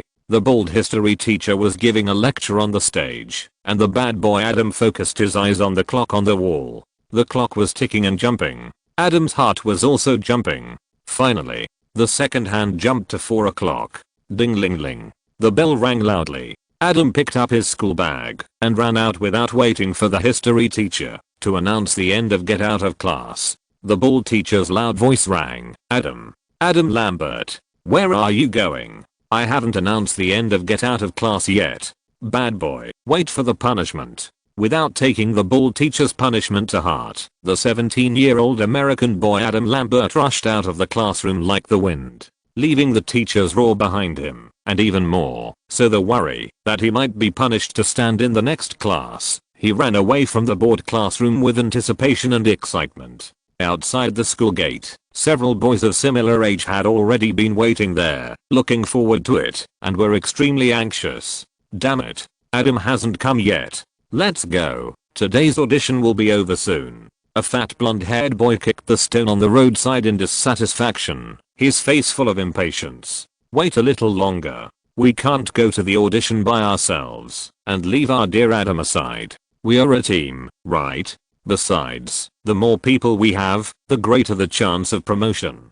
Who knows who will become the male lead at that time. When that time comes, we will support each other. We are all good brothers. Although the other tall and thin boy was also waiting anxiously, he had a perfect plan in his mind. When the others heard him say this, they all rubbed their hands and looked at the campus with anticipation on their faces. A few minutes passed, but it's almost 4:10. The audition will end at 5 o'clock. If we don't hurry up, we may miss this opportunity. The fat boy said dissatisfiedly. Wait one more minute. If Adam doesn't come, we'll leave. The tall and thin guy was obviously the leader of the group of boys. He thought about it and made a decision. The anxious people naturally nodded in agreement. Time passed by minute, and several boys were so anxious that they jumped up and down. The tempting audition for the role of the Hunger Games made them unable to bear the torment of waiting. Forget it, let's not wait any longer. Let's go. The tall and thin guy looked at his watch, gritted his teeth and said, waving his hand, and led everyone away. Haha, when we see Adam tomorrow, we must let him know how fun the audition is. I think he will cry. A group of boys laughed and walked towards the legendary audition location, the Star Road, shoulder to shoulder. Before they took a few steps, there was a hurried running sound behind them, and a sharp boy's voice sounded, wait, man. Wait for me. You guys are disloyal guys. Everyone looked back and saw Adam, who was sweating profusely and flushed, with a school bag on his back. Adam, you finally made it. Look at the time. It's almost 5 o'clock, and today's audition is about to end. A group of people waited for Adam to rush in, laughing and joking, and ran quickly to the audition site. The audition site for the Hunger Games is in a super large shopping mall. A huge banner, the road to stardom, show your talent. The Hunger Games needs you, Eon baby. The stage was brightly lit, the audition was super cool, and countless people with expectations had already surrounded the audition site. There were punks with tattoos and nose rings, young men and women in ordinary clothes, playing and laughing non-stop, and many people of all ages and genders. Regardless of their appearance, they all lined up confidently and prepared their own performances. Adam and his friends ran to the audition site like the wind and looked at the watch. Fortunately, it was 4:25, and there was more than half an hour before today's audition would end. Finally, they did not miss this opportunity. The audition site was crowded with people, and there were also a lot of media reporters and TV staff around. You can imagine. The scene was like a huge melting pot. It was steaming and boiling. Oh my god, so many people. Adam stared at the dense crowd in front of him like a can of sardines, and couldn't help but spread his hands helplessly and said, China Yi's appeal is simply unimaginable. That's even a question. Who is China Yi? The creator of miracles. Look at how many people he has made famous. Got Anne Hathaway, Jessica Alba, Hilton Paz, Ivanka Trump. By the way, there is also Gyllenhaal. No matter what, I want to meet China Yi in person, even if it's just to get his autograph. It's worth it. The tall and thin boy said excitedly. But there are so many people now, how can we squeeze in? The fat boy was squeezed back again and again, and could only shrink to one side, making exaggerated faces. Of course there is a way. Adam laughed and played a role with his friends. Fatty, you need to make some sacrifices. What do you want to do? Seeing that they had bad intentions, the fat man tried to retreat. What? Of course. Guys, lift him up. Adam gave orders, and several friends came forward and lifted up the fat man. No, don't. Put me down quickly. For the sake of me copying your homework. But the friends ignored the fat man's wailing and crying, lifted him up, and shouted to the front, guys, charge. They directly used the fat man as a wooden stake to hit the city gate and rushed forward. Oh my god, who hit my back? My butt, who touched my butt? My foot, who stepped on my foot? All kinds of strange shouts continued, and Adam and his friends bravely rushed to the front under the impact of the pioneer and human shield fat man. The crowd was surging. The fat man rolled his eyes because of the crowd and cursed in his heart, "You evil guys, I will never let you go. Ayo. Don't push.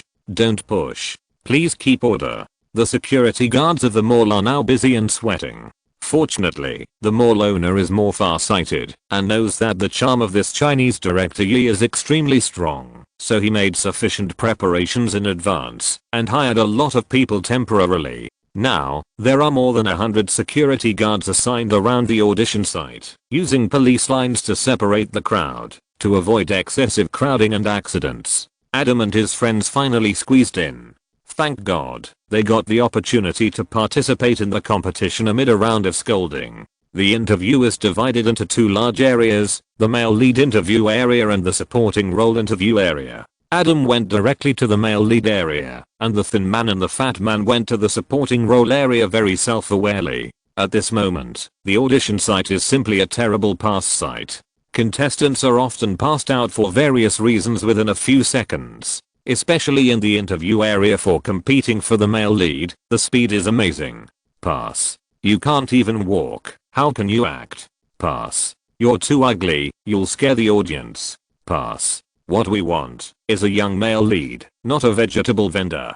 Adam, who was originally still worried about whether it would be his turn to perform, was no longer worried at this moment when he saw the contestants being passed one after another. On the contrary, he began to get nervous. "Hey, Adam, haven't you gone on yet?" His friends ran over. "Yes, it's not my turn yet. How about you? Have you finished your performance?" "Oh, that's terrible." The thin guy and the fat guy lamented together. "We were all wiped out. God knows, it's so difficult to play a supporting role." "Yeah, now only you are left, Adam. You are participating in the leading role. You must bring honor to us. It depends on you, Adam. Come on." Chapter 273. Blizzard Game. With the encouragement of his friends, Adam Brandt regained his confidence. He was waiting for the moment when he would go on stage. Okay, next one. A guy on the stage, who was wearing a cabbage and acting as a vegetable, was passed off, and the interviewer shouted to the next contestant, "It's me, it's my turn." Adam was very excited. "Come on, Adam, you can do it, we support you." The friends cheered. Adam waved his fist. "Well, I will try my best." Then he walked onto the stage. "Name?" the interviewer asked. "Adam Lambert. I'm 17 years old this year. I was born in Indiana and later moved to San Diego, California." "Okay, this guy named Adam, we didn't ask you so many questions. You just need to answer your name. As for the rest, it's an audition now. Let's talk about it after you are shortlisted." The interviewer knocked on the table and said, "Ha ha ha."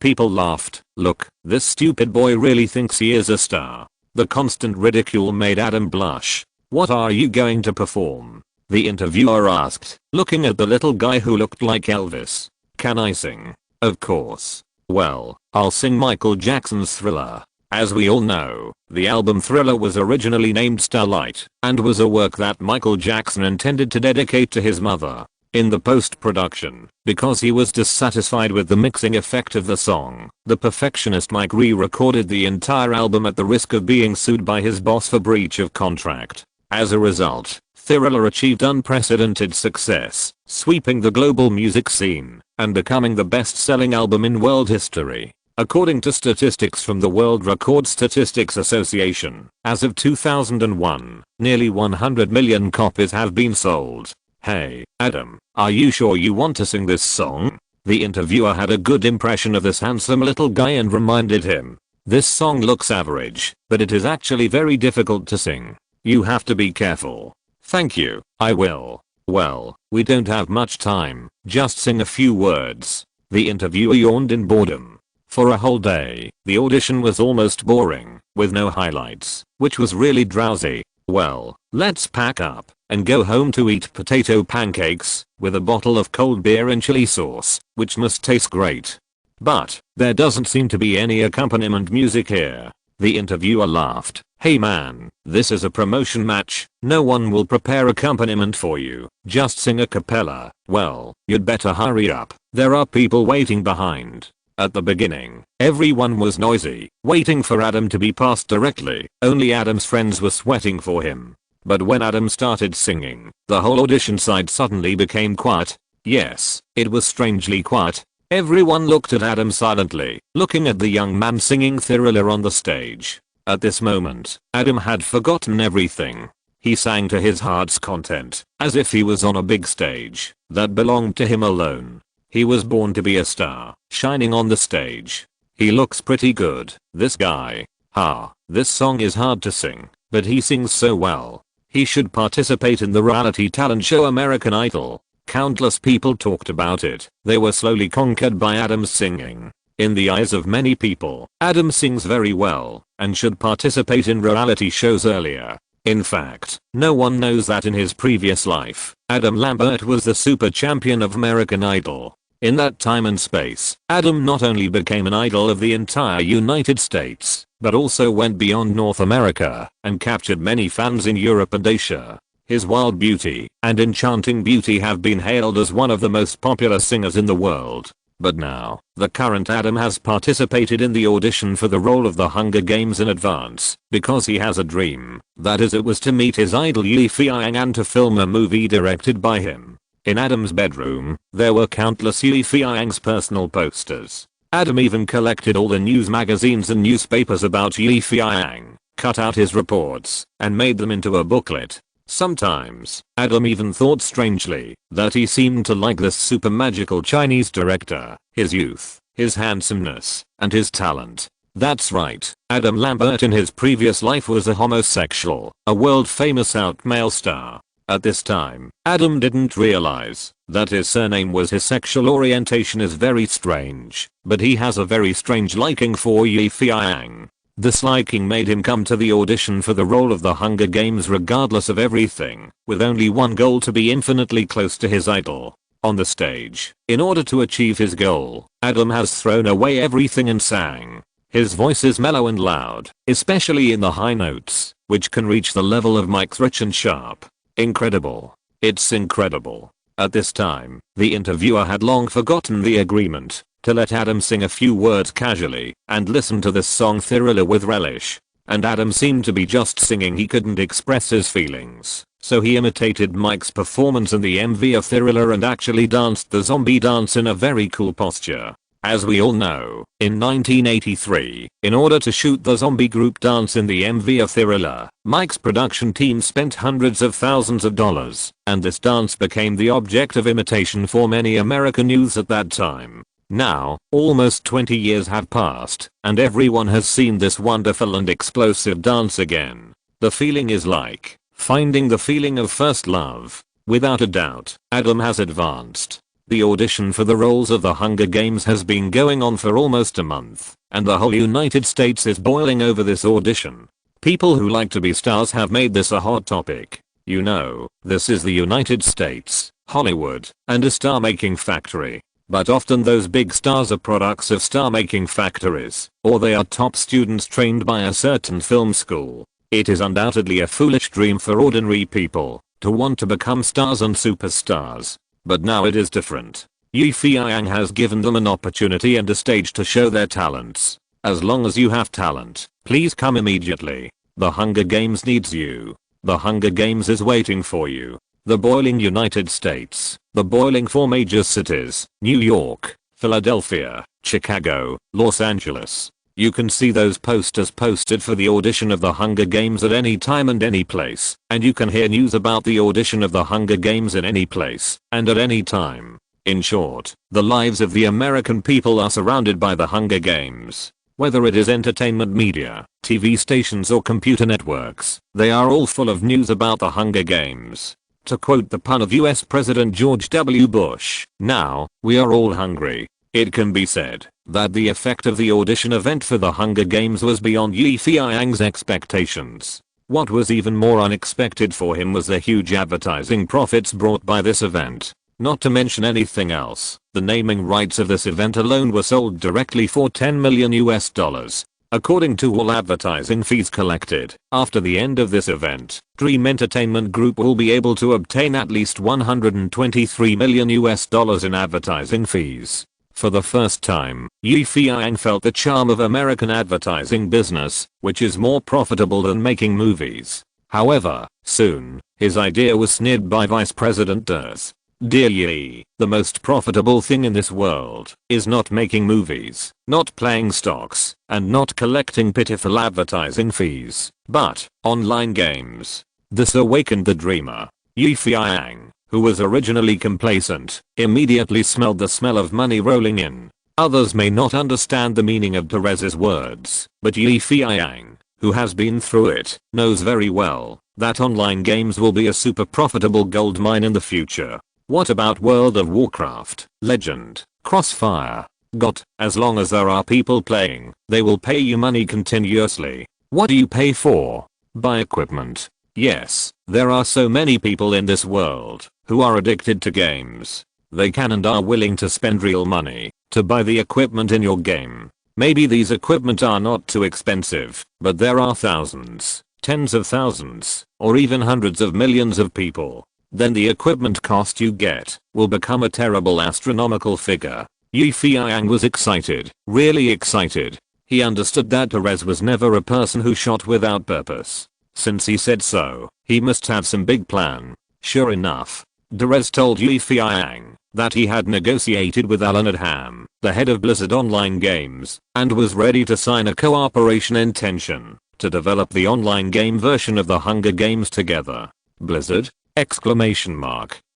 Hearing this word, Feiyang immediately thought of Warcraft and Dark Destroyer. If there is any online game company in the United States that is the most awesome, then it is undoubtedly this Blizzard company. As the founder and game designer of this company, few people know who he is, and he is Alan Adham. In fact, in the global game circle, there are quite a lot of people who don't know the experience of Blizzard's founder. One important reason is that Blizzard has always been reluctant to use the media to hype itself. In 1998, Alan Adham, the founder of Blizzard, resigned from the position of president and retired from the first line to the second line. As a consultant, Alan Adham hopes that he can have enough time to return to game design. It is quite funny that the news of Alan Adham's resignation did not cause any response among the players, nor did it reduce the players' good impression of Blizzard. A very simple reason is that outside of Blizzard employees, no one really knows who Alan Adham is and what he does.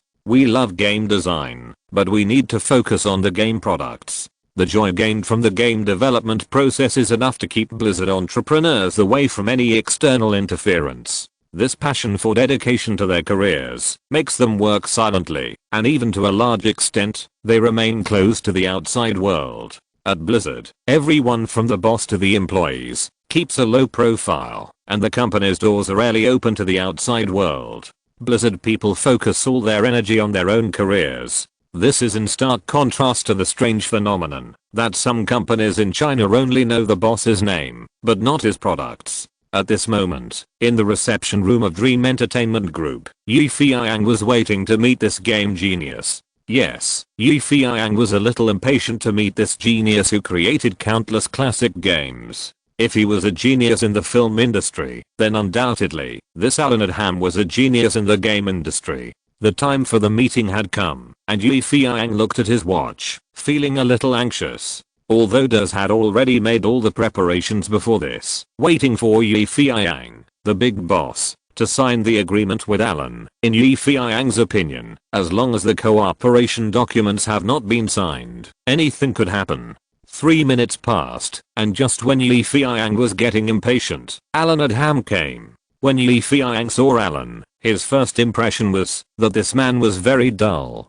Yes, he wore thick glasses, had messy brown hair, a scruffy beard, and wore a suit that seemed to be borrowed, with big trouser legs, and was not very suitable. "Sorry, Mr. Yi, I'm late." As soon as they met, Alan apologized to Feiyang. "You know, there was a traffic jam on the road, and the taxi I took was really slow." Feiyang shrugged. "It's okay, Mr. Allen, everyone knows the damn traffic in the United States. But you can drive here by yourself, maybe it will be a little faster." "Oh, I'm sorry, I can't drive." "What? You can't drive?" Feiyang looked at Alan Adham, as if he saw a monster. "You know, this is America. Americans regard cars as the main means of transportation. Similar to bicycles in China, almost everyone can drive them. But the person in front of him can't drive. Seeing Yi Feiyang so surprised, Alan adjusted his glasses a little embarrassedly and said, I know, this is ridiculous. But damn it, I just can't learn it. Yes, I have taken the driver's license test 13 times, and I haven't passed it yet. What a genius. He can take the driver's license test 13 times, almost catching up with SpongeBob SquarePants. The examiner who helped me take the driver's license said that if I want to get a driver's license in this life, there are only 2 reasons. First, the end of the world has come, and they will be kind enough to let me pass. Second, the end of the world has not come, but their heads have been kicked by a donkey. Alan shrugged. You know, I was very sad when I heard this. Yes, very sad.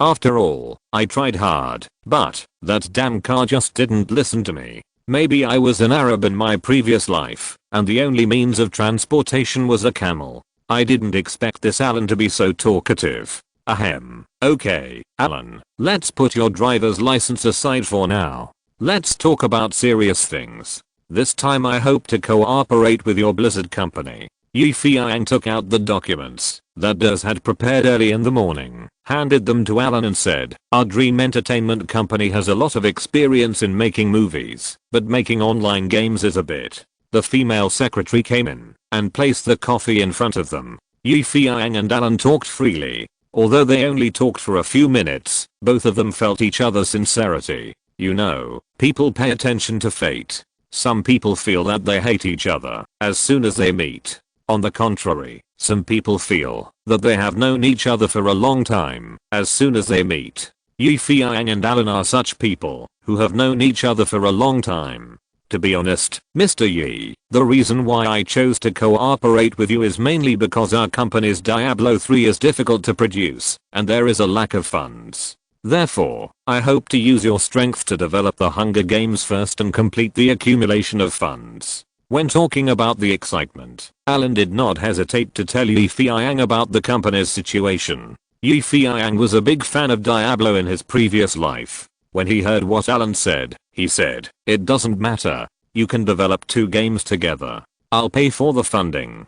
As soon as Yi Feiyang said this, it was too late for Durs to stop him. You know, the funds required to develop a game are huge, and if the game developed is not popular, it will be even more doomed. Alan didn't expect Yi Feiyang to be so kind-hearted. He almost jumped up with joy. Oh my god, did I hear it wrong? Is this true? Yi Feiyang ignored Durs's winks and smiled. Of course, man, I keep my word, and will never lie to you.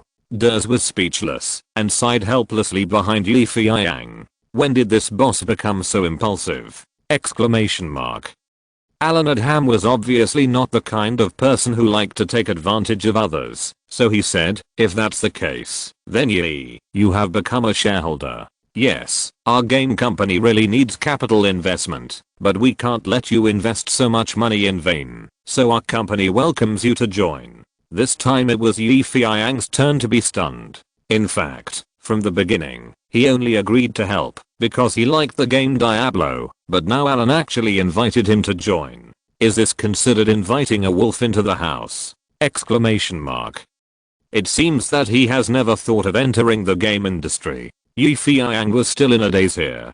Dulays poked him a few times behind him. Seeing that he was still in a daze, he couldn't wait to speak on behalf of Yi Feiyang. That's the best. Yes, thank God for our relationship to go further. Nonsense. Although Dulays had all the concerns about Blizzard's development of new games, the company's achievements in the game industry were obvious to all. If Dream Entertainment could really become a shareholder of Blizzard, it might even be able to control the company in the future. What is entertainment? Entertainment includes movies, TV, music, and of course online games. Durs is ambitious, and his ambition is no less than Yi Feiyang, and even stronger than Yi Feiyang in some aspects, so he will never give up this rare opportunity. When Yi Feiyang came back to his senses, Alan Adham had already extended his hand very friendly. Then congratulations in advance on our happy cooperation. Looking at the other party's sincere smile, Yi Feiyang suddenly felt like a speculator, but he still shook Alan's hand.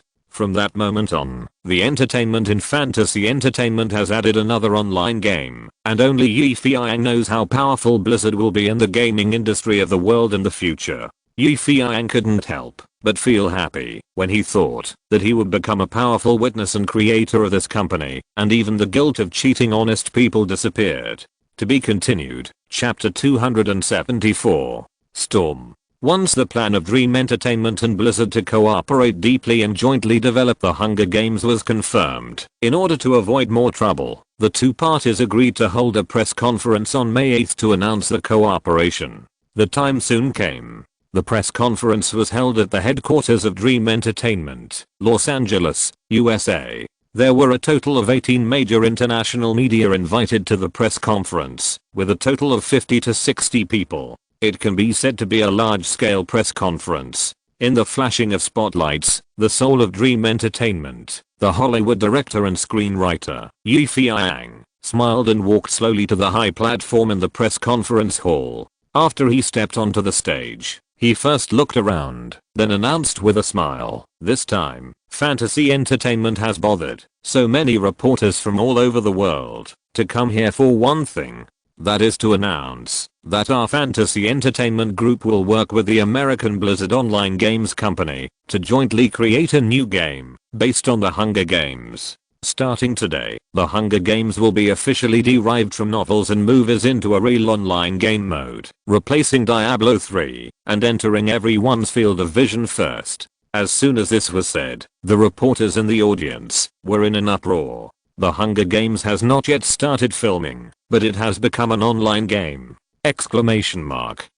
What on earth is going on? While the reporters in the audience were whispering to each other, Feiyang smiled and pointed forward. "I know everyone is confused at the moment, but it doesn't matter. Please look at the big screen." The reporters looked at the big screen in the direction of Feiyang's finger, and the big screen flashed one game screen after another. The first picture, in the cold and withered wilderness, smoke from cooking is curling. It makes people feel like they have returned to the empty primitive world. The second picture, tall mountains, dense jungle. The unknown beast poked its head out and stared at the outside world fiercely. The third picture, an airship sat on the top of a mountain, with white clouds floating below, and pterosaur-like creatures flying in the sky. What do you see, everyone? Wasteland, forests, mountains, and various unknown beasts and birds. Very desolate. Very empty. Very primitive. Is this the online game page of the Hunger Games?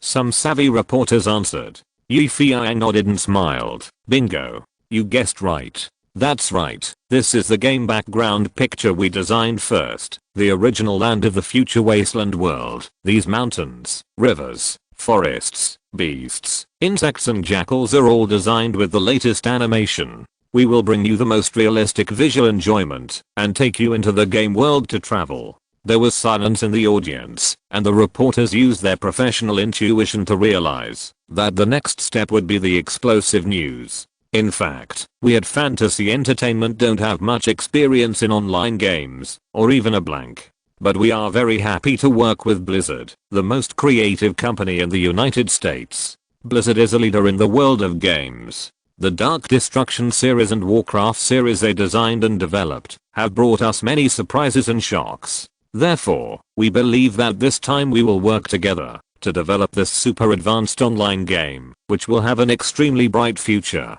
Maybe everyone is thinking about a question at this moment. What is the biggest advantage of our development of this game? In the end, Feiyang smiled and stretched out his finger. We concluded that our biggest advantage lies in the game itself. Background. That's right, it's the background. Often many stories lack flesh and blood. That's because the background of the story is too thin. But our play is different. Specifically, our game comes from novels, from stories that everyone is familiar with. This is something that no one can deny. After having such an understanding, all the employees of our Dream Entertainment began to study day and night. How can we make the most of this advantage? Finally, we came up with a countermeasure, that is, to use the audition event for the characters of the Hunger Games and launch the adaptation of the online game at the same time. We have to strive to achieve one thing, that is, the conversion between virtual and reality, and integrate the virtual background into the real world.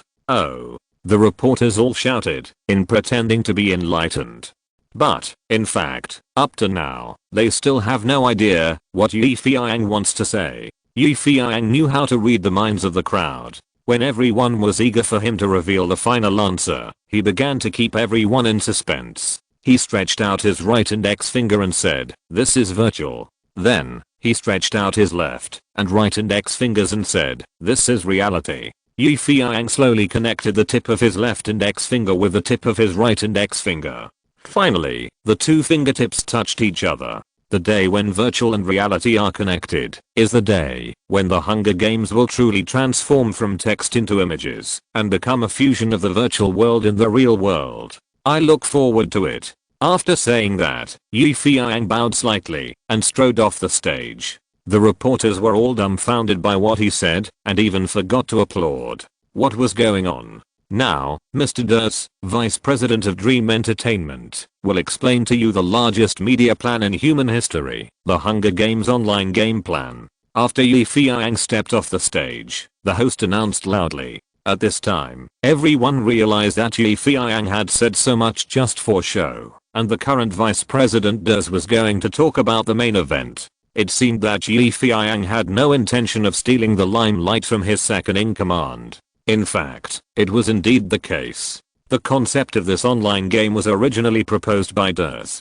Yi Feiyang certainly did not take credit for it. Giving his subordinates more opportunities to perform can make him look like a good leader, and his subordinates will be encouraged to work harder for the company. This is the philosophy of leadership. The spotlight flashed. Durs, the well-known vice president of Dream Entertainment, who is known to the world as the most legendary, was still dressed meticulously like every press conference, with not much smile on his face, only a very formal expression. He walked up to the podium slowly. He nodded slightly, and then began to say, "I know everyone is confused about the adaptation of the Hunger Games, so now I will explain it to everyone in detail." Then he took out a stack of super thick manuscripts. Yes, it was a very thick manuscript. Those who knew him thought he was doing a press release, and those who didn't know him thought he was doing an academic report. I guess everyone has read the novel of the Hunger Games. The story is about the wasteland world in the future. Unlike before, Durs, who has always been stingy with words, began to talk endlessly and explained the concept of this game plan vividly. His expressionless and boring speech made many media reporters yawn. Usually, in this situation, reporters would choose to leave for a while, breathe some fresh air, eat some hot dogs or something. But because today's news is too important, they had to sit tight and watch the most boring guy in the world speaking his ideas on the podium under the illumination of a spotlight that costs $5,000 per minute. At this time, the TV hosts would say very nicely, "There is a problem with the signal in front. We will insert a few advertisements first. Don't leave. Come back soon." Perhaps knowing that today's news is particularly important, the reporters will definitely not leave, so Durs explained his ideas in great detail, until the reporters in the audience couldn't help but boo. Durs coughed and said, after introducing the design concept of this game to everyone, "Now, I will introduce to you the cooperation plan between Fantasy Entertainment and Blizzard Games Company." The reporters on the verge of collapse seemed to have grabbed a life-saving straw and immediately breathed a sigh of relief, picked up a pen, and prepared to record. The TV hosts also smiled sweetly and said, "The signal from the front is finally back. Please join us in paying attention to the press conference of Fantasy Entertainment." Seeing that everyone had come back to life, Durs continued expressionlessly, "We have signed a game development plan for the Hunger Games with Blizzard Games, and will focus on launching this virtual online game within 3 years. In addition, our Fantasy Entertainment will also invest in Blizzard and become one of their new shareholders." Oh my god, Fantasy Entertainment has started to expand again, and this time it has the idea of network games. I originally thought that Fantasy and Blizzard were just temporary cooperation, but I didn't expect that they have already invested.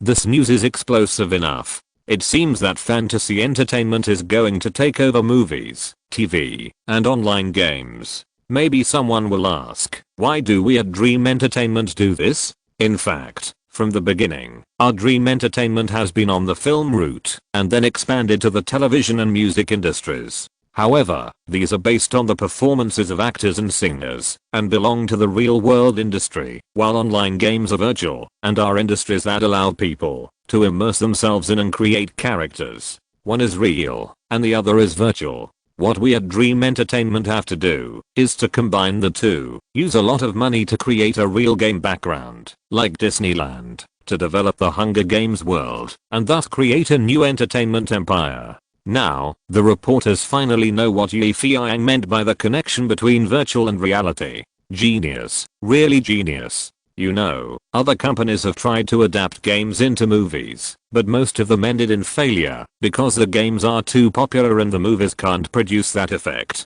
But Dream Entertainment is different. They create movies and games at the same time. In this way, games and movies can complement each other, and neither will have a negative impact on the other. On the contrary, they can increase each other's popularity. However, there is also a dead end to this. That is, what if the movie is not popular? What if the game is messed up? Exclamation mark.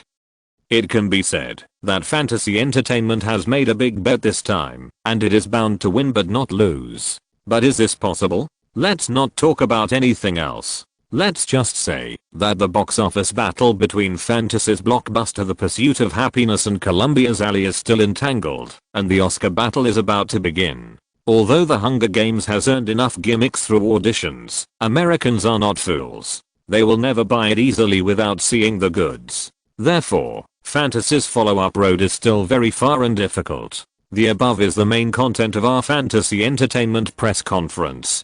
Durr said, closed his mouth, and looked at the audience. In an instant, the whole audience fell into a strange silence. This scene is really weird. After a long time, Durr seemed to remember something, picked up the microphone and said, "Now it's time for questions. Please ask questions." After the reporters in the audience stayed for a long time, finally a reporter raised his hand. Durr rarely squeezed out a smile, nodded, and signaled the staff to pass the microphone to him. After getting the microphone, the reporter asked in a somewhat impatient voice, "Hi. Hello. I'm a reporter from the Japanese Daily. I would like to ask Mr. Durr, why is Mr. Feiyang so confident in his plan? Movies, TV, and now tourism. Don't you think the expansion is too fast?" Durr replied expressionlessly, "Based on my personal understanding of Mr. Yi, I think Mr. Feiyang is a thorough planner. All his actions can be explained by plans, but his plans are perfect. At least so far, there have been no mistakes." At this time, Feiyang, who was sitting next to him, whispered a few words to Durr. Durr turned around and said, "In addition, Mr. Yi would like you to convey a message to your Prime Minister. Diaoyu Island belongs to China." The whole audience burst into laughter, and the atmosphere in the venue finally became lively. The reporters also began to remember their duties, and began to raise their hands to ask questions. "Hi, Mr. Durr. Hello. I'm a reporter from the New York Washington Daily. As we all know, fantasy entertainment has always been committed to creating miracles in the past 3 years. This time, fantasy entertainment plans to create a miracle of tourism. I would like to ask, do you think this is the last miracle of your fantasy entertainment? Or do you think you will usher in a bigger miracle? Thank you very much, man. Thank you for your praise. You know, Mr. Feiyang is a person who advocates endless life and endless struggle, and our fantasy entertainment is also a company with the same spirit. We have never thought about what we will get in the future. We will only keep working hard to move forward. Dear Do, hello. I'm a reporter from the French Liberty Times. I would like to ask, in this incredible tourism plan, how much money is your company prepared to invest?" Durr smiled. "Sorry, man. I can only answer this kind of question when the Ministry of Finance asks me." The whole audience laughed. "But I can reveal a little bit. The number is larger than you can imagine." Durr added, "Nonsense. You can imagine how terrifying the investment is. It is like building a new world like Disneyland. No one has ever done it except God." Then, a British reporter stood up. "Dear Do, many people say that fantasy entertainment has rapidly expanded into a well-known group in the world in just 3 years. During this period, I don't know how many small film companies and movie theaters have closed down and gone bankrupt, but fantasy entertainment has been doing charity in a high-profile manner. Doesn't this seem a bit hypocritical? Durr smiled coldly. Sorry, man, your question is very stupid. Please open your eyes and see where this is. It's the United States. Yes, it's the United States. The most competitive and cruel United States. Here, losers can only be buried or choose to cry like women. As for those who complain like you, we look down on them even more. There was laughter all around, and the old face of a British reporter was red. The speed of our fantasy entertainment's development and expansion has nothing to do with charity. Because we are the ones who really make movies with conscience. That's all. Then, countless reporters raised their hands in the audience, and Durr felt dizzy. Feiyang made a gesture to the host, who understood and hurried out. Mr. Du has some important meetings to attend. The press conference ends here. Thank you all for coming. We have prepared a dinner for you. Please dine with your press credentials. Since then, the storm that Dream Entertainment has blown up has temporarily ended. At the same time, in a private mansion in Los Angeles, Sony Columbia Pictures behind-the-scenes superboss, known as the king of electrical appliances, Akio Morita climbed out of the swimming pool. His shriveled body proved that he was old, but his sharp eyes showed that he was young at heart. At least when the bikini-clad beauty put a towel on him, he couldn't help but pinch the other's high breasts with his hands. The bikini beauty couldn't help but groan in pain. Akio Morita immediately became excited. If it wasn't for Abbas who happened to come over at this time, maybe the old man will kill this beauty right there by the pool. As for whether his words will work, I don't know. Hey, Abbas, are you so leisurely? Why don't you go to fix the box office of Ali and come to me? Akio Morita picked up the towel and wiped his cheeks and wet hair, saying, No, Mr. Morita, I have something important to talk to you about. Abbas glanced at the hot bikini beauty with his eyes, thinking, what a pity, the cabbage was eaten by the pig. Oh, tell me, what's the matter? Akio Morita threw the used towel to the bikini beauty and then lay down on the chair. It's still that damn Chinese Yi. This time he has come up with a new trick. While speaking, Abbas handed the prepared information to Akio Morita respectfully. When Akio Morita heard that it was Yi Feiyang again, he couldn't help but feel a little headache. Before, he really didn't think much of this Chinese, but with the movie war between Columbia and Dream Entertainment, Morita began to slowly discover the difference between this young man and others. Akio Morita was curious about Yi Feiyang, but after reading the interviews and filming footage of his two films, he was full of doubts. Everyone knows how difficult it is to start from scratch. The original accumulation of capital is the longest and most painful process, especially in Hollywood, where white directors hold the right to speak. But this hateful Chinese succeeded. With his unremitting efforts and hard work, he changed the prejudices of many Americans against the Chinese. Persistence, hard work, 100 times of struggle, and unique intelligence. One day he will stand out from obscurity. This is what Americans think of Yi Feiyang. Cunning, deceitful, and shitty luck. This is Akio Morita's evaluation of Yi Feiyang. This is a hateful guy who always comes up with some weird things. Akio Morita took a rough look at the information and sneered. But it is undeniable that the online game he proposed is indeed a great idea. You know, we Japanese are experts in making games, and the profits here are beyond your imagination. KO. It is rare to hear this old man praise others. It seems that Yi Feiyang is taken seriously. Abbas muttered in his heart, smiling on his face. You are right, so it is a headache. This Chinese Yi always tries every means to attract the attention of the entire entertainment industry. Look at his face. Pointing to the photo on the information, Yi Feiyang was full of vigor, his eyes were full of wisdom, self-confidence, and the corners of his mouth were raised. I really want to slap him a few times after seeing him. God, please forgive my violence. Oh no, no, no, don't use violence. That's what fools and idiots do. For those of us with status and position, we must rely on our brains to do everything. What should we do? Are we just going to watch him being arrogant? Abbas pretended to be angry. Haha, you need to use your brain more. If I remember correctly, this year's Oscars are about to open. Man, you should use your energy. It would be best if this Chinese Yi could admit defeat at the Oscars. That way, all his plans will fall apart. Abbas' eyes lit up.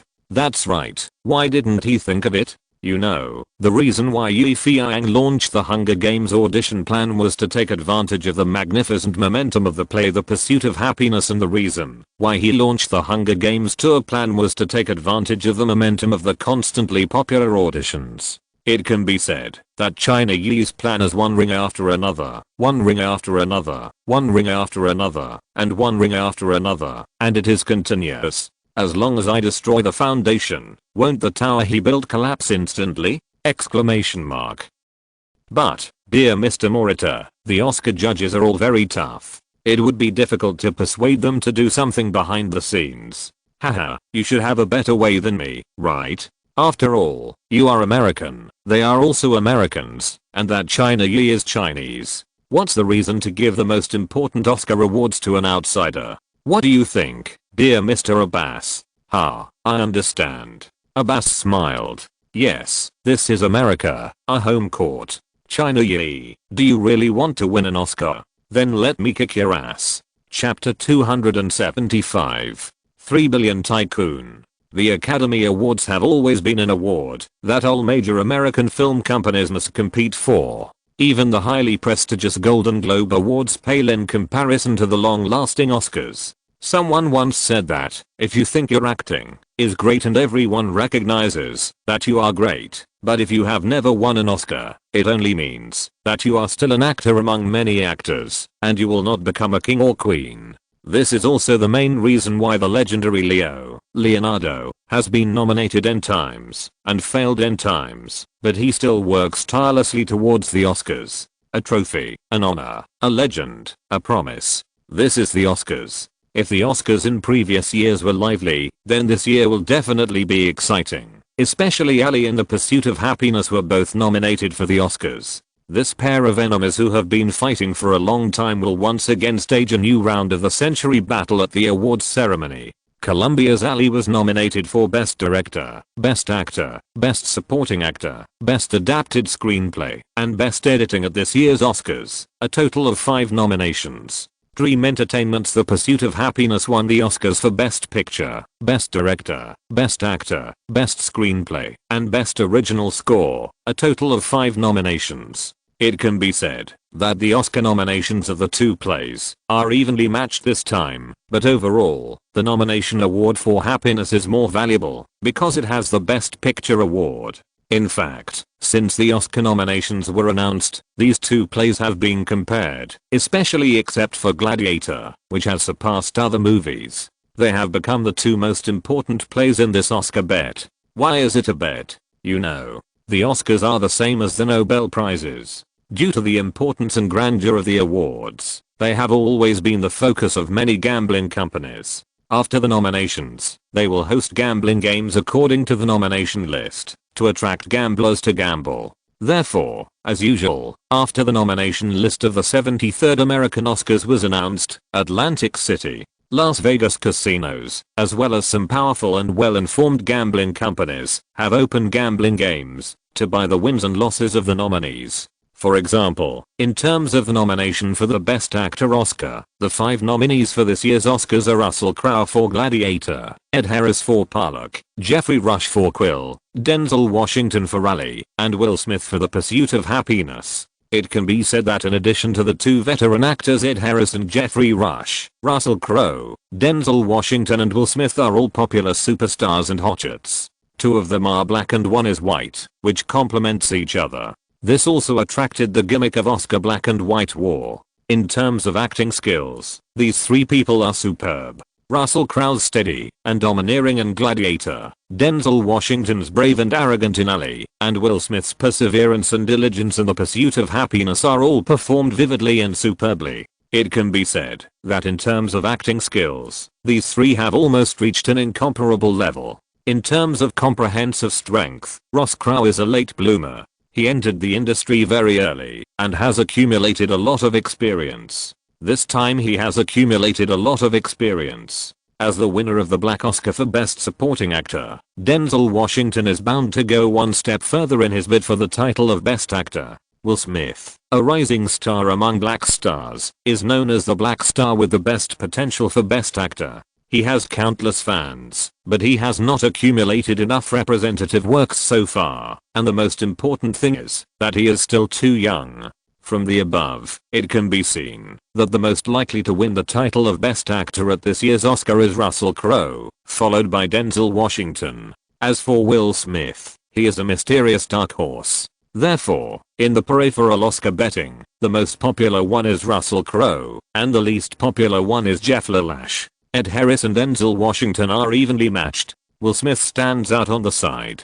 In addition to the Oscar for Best Actor, which has attracted much attention, there is another award that is also a hot favorite this year, that is, the Oscar for Best Director. The reason is that as a Chinese, Feiyang was nominated for this award with super high gold content for the first time. In fact, in the previous life, it was the Chinese director Lian who replaced Feiyang as the dark horse of this Oscar. He received 10 Oscar nominations for Crouching Tiger, Hidden Dragon, which can be said to be the pride of the Chinese community. However, due to the appearance of Feiyang, he flapped the butterfly wings, so that Lian and his Crouching Tiger, Hidden Dragon had not been filmed yet, and Feiyang also replaced Lian as the first Chinese director to be nominated. Not to mention that the Oscar peripheral betting has become more and more lively as the awards ceremony approaches, and Dream Entertainment has undergone a series of reorganizations and has changed from a single film production company to a comprehensive entertainment company. Finally, the performance report of each department in the first half of the year has been released. In the large conference room of Dream Entertainment, the fat man Jack Black, who was also in charge of music album production and distribution, stood up with a smile and said, "Hello, everyone. I used to form a band and play rock music, so I'm also the head of the music department. How should I put it? The music department was established not long ago, and the performance is not very good.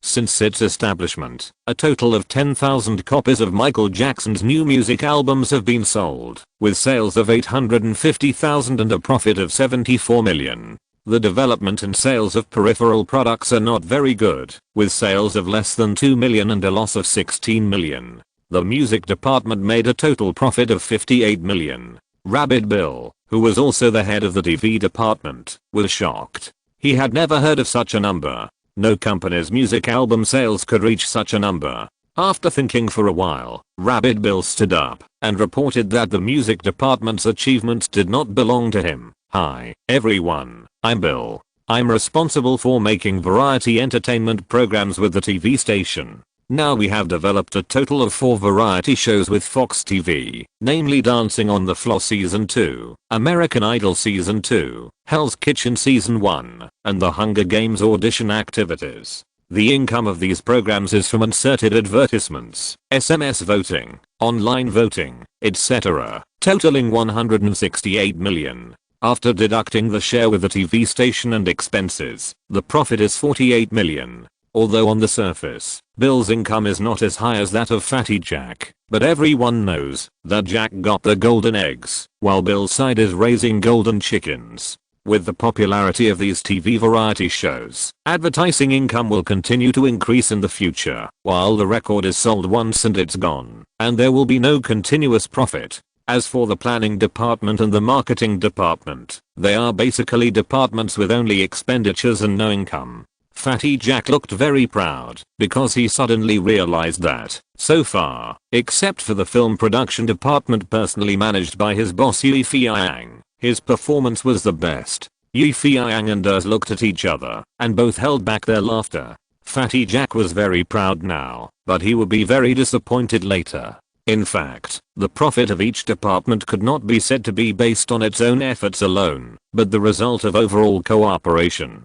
There was nothing to be proud of. Alex, the highest paid investment director hired by Dream Entertainment, stood up. This old classmate recommended by Durs. His ability to handle affairs was really strong, or very strong, especially in investment. It can be said that he had a unique vision. In fact, it was he who proposed the investment and development plan for online games, but he gave the opportunity to claim the credit to Durs. In Alex's words, this was called repaying gratitude, but in the end Durs still told Yi Feiyang the facts of the matter. The plan was proposed by Alex, which not only made Yi Feiyang look at Alex with a new eye, but also for his character in addition to his talent. Alex stood up with a smile as usual. The investment department has been established for less than 3 months. So far, the company has made a total of 270 million in profit in real estate, stock market, internet, etc. This is undoubtedly a late meeting, but it is not important.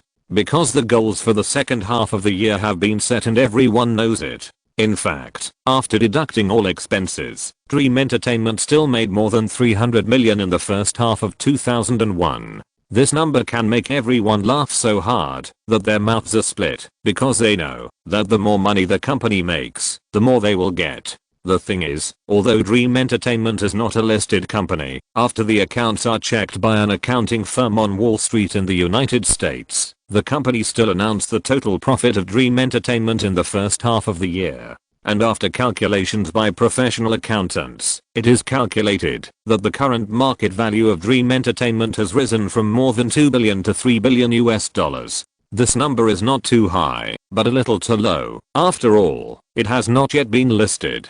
But based on the real estate invested by Dream Entertainment, as well as the Google Internet and TV variety shows it controls, and a full 400 million in liquid funds, this price is worth it. In less than half a year, the 2 billion has become 3 billion today. Such an incredible growth rate of assets is enough to make many Hollywood peers jealous. The American media is also very gossipy. They like to hunt for novelties, and like to compare. Therefore, they compared the 3 golden flowers of the American film industry with Dream Entertainment under Yi Feiyang. It was discovered that Yi Feiyang and Gustav were so rich, young and promising.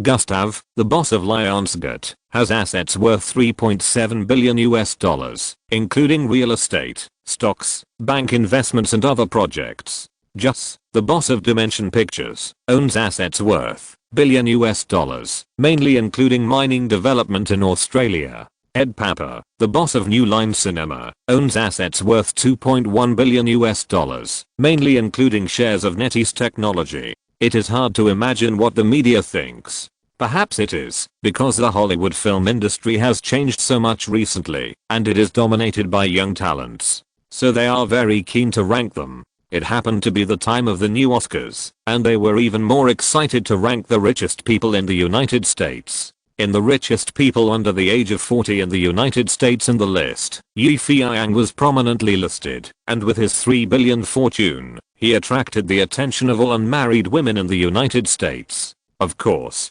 Gustav had the same appeal, but unfortunately he was married, and among the married men in the United States, he was a recognized good man. Of course, American women would not be deceived by the superficial appearance of these so-called good men. In their view, as long as they are men, they are not the kind of impenetrable fortress. The richer a man is, the more romantic he is. This is a constant truth. However, compared to Gustav's family business, the American media are more interested in Yi Feiyang's fortune. For anyone, it is absolutely a sensation to want to create billions of wealth in 3 years, and Yi Feiyang has undoubtedly become the center of this sensation. Countless reporters rushed to the Los Angeles Dream Entertainment Company, and some simply flew directly to Hong Kong to find Yi Feiyang's father and mother, trying to find out the history of Yi Feiyang's fortune. However, when the reporters learned that Yi Feiyang's father was just a taxi driver before, and his mother was just a traditional housewife who liked to play mahjong, their fantasy was shattered. Could it be that is this Chinese Yi really the son of God? A genius? However, the American media is still relentless in their pursuit. This investigation is even more incredible. It turns out that more than 3 years ago, Yi Feiyang's family was very poor. His son ran away, and the family was in debt. This result obviously surprised everyone, and they felt that all this was a miracle. Yes, it must be a miracle made by God. However, as the Oscar ceremony is about to begin, can this Chinese Yi, who is favored by God, continue to be the shining star and the son of God who is favored by everyone? No one knows. Hey, see. This newspaper has a lot of news about you. It praises you as the man that all American women want to marry the most. Anne Hathaway snuggled in Yi Feiyang's arms. She said with a smile. Yi Feiyang kissed her forehead gently and smiled. Do you feel very honored? Now the man that everyone is fighting for is in your arms? Damn, it should be me in your arms. Anne rolled her eyes at this guy. She felt very happy and worried about this man who was increasingly emitting domineering and imposing manner. Happy to be by his side. Worried that one day she would suddenly lose him. Don't read this damn newspaper. It's almost all nonsense. Yi Feiyang snatched the newspaper from Anne's hand and threw it aside. Come on, baby, let's talk about your business. If I remember correctly, you will go to New York to study dance next month, right? I heard from Mrs. Lawrence that they have urged you several times, but you have been dragging it for a long time and just refused to leave. Tell me, why is that? Yi Feiyang asked, looking at his beloved woman with his eyes. Annie sighed, and like a cat, she snuggled tighter in Yi Feiyang's arms and said, Hey, Yi, do you really want me to leave you? Oh no, of course not. Yi Feiyang heard the resentment in her heart. I just want to say that you have to think about your own future. Besides, isn't dancing your dream? After a pause, Yi Feiyang said, Actually, I'm sorry, Annie. You should have gone to school last year, but for my movie, you didn't go. The school promised to help you keep your student status for 1 year. This year is the last chance, and I hope you don't miss it. If I say, I mean if. Annie said, I don't want to go to New York to study, but want to stay with you. What would you think? This? Yi Feiyang was stunned. He didn't expect Annie to be so attached to him. In fact, in addition to her attachment to Yi Feiyang, Annie was most afraid that he would be taken away by other women. I respect your choice, Annie. Yi Feiyang thought for a moment and said, no matter what decision you make, I will support you. Yes, I will support you forever. After hearing what Yi Feiyang said, Annie secretly breathed a sigh of relief and smiled happily. She was really afraid that Yi Feiyang would drive her away. Didn't I say that when a man is tired of a woman, the first step is to drive her away? A moment later. Yi, there is something I have wanted to tell you for a long time. Annie buried her head in Yi Feiyang's arms and said softly, well, what is it? Yi Feiyang asked. You know, I think Jessica likes you. Annie's calm words made Yi Feiyang jump. Haha, what nonsense are you talking about? How is it possible? Yi Feiyang felt a little guilty. How is it impossible? I can see that the way she looks at you is not right. Yes, only when you look at someone you like, will you use that kind of eyes, full of affection. Annie said softly. Then you must have seen it wrong. Maybe she is grateful to me for being the heroine for her, and is preparing to shoot the Hunger Games. Is that so? Annie suddenly stared at Yi Feiyang. How can it not be like this? Yi Feiyang avoided Anna's gaze, stood up and said, okay, don't have any more wild thoughts. I'm going to walk the red carpet of the Oscars with you the day after tomorrow. Walk the red carpet with me? Annie was not as excited as Yi Feiyang imagined. Actually, I've always wanted to say, if you like Jessica too, I can try to accept her. Yi Feiyang. At that moment, he actually felt suffocated. What? Annie is willing to accept Jessica? Can she really accommodate other women? No. Is this a test? Yi Feiyang pondered carefully. Haha, don't be silly. How is it possible? Annie smiled brightly. Really? No more words. Looking at Anne Hathaway's calm smile, Yi Feiyang suddenly felt that he had missed an opportunity. What if what she said was true? Then wouldn't he be? Damn it. Women's hearts are as unpredictable as the sea. What kind of thoughts do they have? Yi Feiyang, who was working in the office, was a little distracted the whole afternoon. Seeing him like this, the female secretary thought he was worried about the Oscar the day after tomorrow and wanted to comfort him, but didn't know what to say. Could it be that, boss, I support you, boss, I stand by you? Alas. Forget it. This excellent man who exudes magic will only be her boss. He will never be her man. The female secretary thought rather sadly. Yi Feiyang picked up the coffee and took a sip, and at this time there was a knock on the door. Yi Feiyang, who was still fantasizing about enjoying the blessing of having many wives, was stunned, and it was Jessica Alba who came in. Thank you, Yi. Thank you for giving me the opportunity to be the spokesperson. As soon as Jessica entered the room, she gave Yi Feiyang a warm hug without saying anything. Yi Feiyang was confused. What happened? What endorsement? I thought you forgot about me. I didn't expect that you have been thinking about me all the time. Yes, I will definitely do a good job in endorsing the Hunger Games game this time. Well, as a spokesperson, I will do my best to play the role well and will never let you down. After hearing what Jessica said, Yi Feiyang finally understood a little bit. It seemed that the endorsement of the Hunger Games game was given to Jessica. Who did this? Who else could it be except us, the second in command of the company? Just when Yi Feiyang was suspicious, the phone on the desk rang. He picked up the phone and heard Dez's cold but smiling voice. Yi, how is it? Did Jessica thank you? Don't thank me. I just helped you do something you were too embarrassed to do. This sentence is very ambiguous. What do you mean I'm too embarrassed to do it? Yi Feiyang looked at the cheerful Jessica and said helplessly to Dez on the other end of the phone, wait, you guy, I will settle accounts with you sooner or later. After hanging up the phone, Yi Feiyang pretended to be happy and said to Jessica, it's nothing. Since you are the heroine of this play, it is reasonable to let you be the spokesperson of the game, isn't it? Haha. Why did he smile so awkwardly? I know you are good to me, Yi. Jessica's enthusiasm was ignited again, and she hugged Yi Feiyang's neck and put her lips on him. Ah. Yi Feiyang was caught off guard by her sneak attack and felt that her lips were smooth and sweet. After Jessica finished the secret kiss, she inevitably felt a little shy. Although she was very bold, she still felt extremely shy in front of the person she liked. The whole office was silent. Jessica just raised her head and found that Yi Feiyang's eyes were staring at her tightly. Her heart couldn't help but beat a few times. I'm sorry, I didn't mean it just now. It was just because I was too happy. As soon as Jessica finished speaking, her beautiful cheeks were immediately covered with a drunken blush. Really? Is that so? Yi Feiyang raised the corner of his mouth and stretched out his hand to hug Jessica in his arms. Jessica, who was just bold, suddenly flashed a few traces of panic in her eyes and struggled hard in Yi Feiyang's arms. Oh, God, don't. Woo.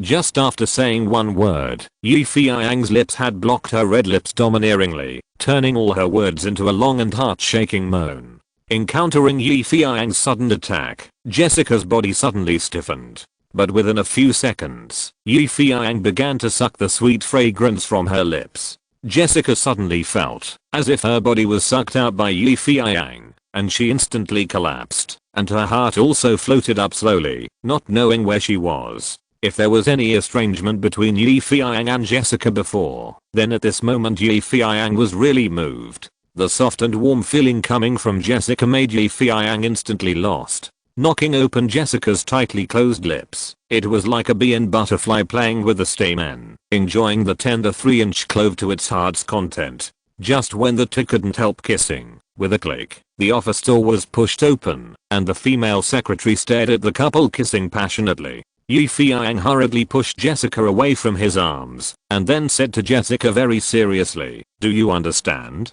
This is the passionate kiss in the play. Don't let me teach you how to act again. Jessica nodded very cooperatively and then slipped away like a little woman, and before slipping away, she did not forget to glance at Yi Feiyang, a charming look. Turning back, Yi Feiyang looked at the female secretary. Ahem, why did you come in without knocking? I knocked, but you didn't hear it, so Oh, so. You saw it just now. Don't get me wrong, I'm teaching Jessica how to overcome psychological barriers and shoot kissing scenes. Boss, you don't have to explain to me. Did I explain? No. I was just talking casually. By the way, what do you want to talk to me about? Oh, this is the script that Mr. Tim Burton asked me to give you, and this is the release plan for director Gao's new play. The female secretary handed the two things to Yi Feiyang. Yi Feiyang nodded. Okay, if there is nothing else, you can go out. The female secretary smiled, and before leaving, she suddenly turned back and said to Yi Feiyang, boss, if you have time, can you teach me how to kiss? I'm very eager to learn. Haha. Yi Feiyang. Chapter 276. Corpse Bride Controversy. Sitting back in the boss chair, Yi Feiyang lit a cigarette, took a rare leisurely puff, and then began to look at the release schedule of director Gao's new film. Gore's Pirates of the Caribbean 2 is scheduled to be released during this summer vacation. Feiyang calculated that, if the schedule is sufficient, it can be released in mid-June. July and August are the golden period of the summer vacation. This type of theme and genre movie is the favorite of young students, and can earn a lot of box office. However, if Pirates of the Caribbean 2 is put on the summer vacation, the Hunger Games he is preparing to shoot will have to be moved to the back to free up enough theaters. Then his own film will be released in October. Feiyang calculated. According to his own shooting speed, it is no problem to finish shooting in 1 month. Although October is not a peak season or a good schedule, there are not many blockbusters and the competitors are weak. For him, there is room to give full play to the box office advantage. Looking back, take a look at the script, submitted by the great director Tim Burton. You don't know until you see it, and you will be shocked. Oh my god, it turned out to be the animated film Corpse Bride. If I remember correctly, this black animated film is one of Tim Burton's representative animation works. Compared with live-action films, this type of animation can best illustrate Burton's black concept. There was once a popular saying in Hollywood, people who like Tim Burton's movies are people who like loneliness, because Tim Burton is a lonely person who pursues weird, avant-garde, and dark realms all his life. But judging from the films of previous years, he is still weird and avant-garde. But it is not dark. In the overall dark tone, he always tries to make people see the shining edge of the characters. But this Corpse Bride that sounds very scary makes people scream and laugh. Feiyang remembers clearly that the reason why he liked to watch this movie in his previous life was completely attracted by the name. It seems that Hong Kong also shot a similar movie in the 1980s, but it was a Hong Kong zombie. Instead of this kind of western zombie, the starring actor is the old senior Lin Zhengying, and his apprentice Qin Zhao rides a bicycle to carry a ghost bride home halfway. I can't remember what the title of the movie is. The interlude in it is very nice. Looking back, looking at this animated version of Corpse Bride, in addition to the shooting angle is relatively black humor, full of evil fun. The box office and word of mouth of this movie are equally great. Although it was not the box office champion in the previous life, but it is also the second best movie. It is said that it received $100,000 in the first week, which is almost 1/3 of the production cost of this movie. The most important thing is, this number was beyond the expectations of the big bosses who invested in Burton, making them tremble with surprise. Now, the script of this movie is in front of me. What should I do? Nonsense. Of course it was approved. However, an investment of more than $60 million is not a small amount, not to mention that it is a restricted level cartoon. Please note the two element of restricted and cartoon. Restricted means that this movie has horror element and is not suitable for children. It will not be released nationwide like Speedy Snail. At least teenagers of a certain stage cannot watch it. Cartoons also made many viewers who thought they were mature and didn't like watching cartoons wave their hands and refused to watch the movie because in their opinion, people who watch cartoons are all childish. In this way, the audience of Corpse Bride is even narrower. At least such a prediction will make Gao Jiabao, the financial manager who holds his money tightly, vote against it directly. In Gao Jiabao's words, now our family is big and powerful, and we must be cautious in everything we do. Caution is the necessary rule for defending the city. On the other hand, except Gao Jiabao, not everyone will support the play Corpse Bride. In addition to the unique subject matter and dark perspective, the main reason is that the risk is too high. Although Dream Entertainment has had a successful animation case of Speedy Snail and is rushing to shoot Despicable Me written by Feiyang, these two animations are family-friendly models, unlike Corpse Bride which is so extreme. Sure enough, at the meeting that night, the animation script submitted by Tim Burton was shot. Fatty Gao Jiabao firmly opposed it, thinking that the risk factor was too great, especially since Fantasy Entertainment was developing a game, and there could be no mistakes in funding. Others also stood up to oppose it, especially Rabbit Bill and Fatty Jack, who rarely agreed on this occasion. They both thought that the investment budget for this animation was too high, and as a company with steady development, there was no need to take the risk of making an experimental film. They directly defined this black comedy animation as an experimental film, which shows how rare such films are in Hollywood. In the end, the two people concluded that experiments were fine, but there was no need to drag the company into it. The meaning was very clear. You can make a movie, but you can't play with your personal style. You can also play with your personal style, but don't use the company's money to play. Alex, the head of the investment department who always dares to take unconventional steps, did not express his opinion, but he also thought that this animation was a bit too risky. In his words, we can use more than $60 million to shoot a super exciting science fiction blockbuster, just like Burton's own Planet of the Apes or the Wachowski brothers' The Matrix. There is no need to spend too much time and energy to shoot a black animation, although the artistic content of this movie will be very high. This was said tactfully but firmly, and it can be summarized in 3 words: I object. Feiyang was very depressed. At the beginning, he found that he was too talented, so he divided the power of the company. Now he knows that more people do not necessarily mean more power, and there is also greater resistance. Does he have to tell these guys that he can see the future, that Burton's movie is awesome, and it will be praised by both word of mouth and box office? Exclamation mark.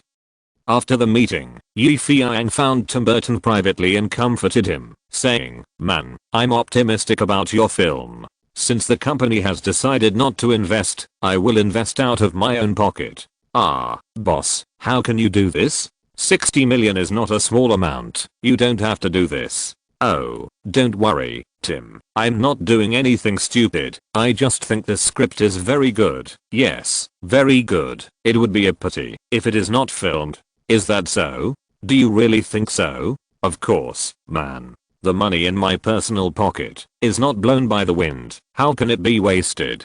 Feiyang smiled. In his opinion, whether he paid for it out of his own pocket or the company took it, this cartoon must be released. Yes, it must be released under the name of Feiyang and the banner of Dream Entertainment. Just when Feiyang was worried about filming the animated film Corpse Bride, everyone in the Oscar Academy President jury was also worried about the Oscar review results. As we all know, the Oscar review organization is not complicated in general. It is divided into a 2-level pyramid form. The highest level is the Academy President Jury, which is under the Academy Branch Jury. The selection of the Oscars goes through 2 rounds of voting. The first round is the nomination vote. The various departments under the Academy are responsible for nominations in a secret way. The nominated films will be screened in turn at the Academy headquarters. After watching, all members of the Academy will vote in the second round in a secret way. Finally, the number of votes will determine the award of the film.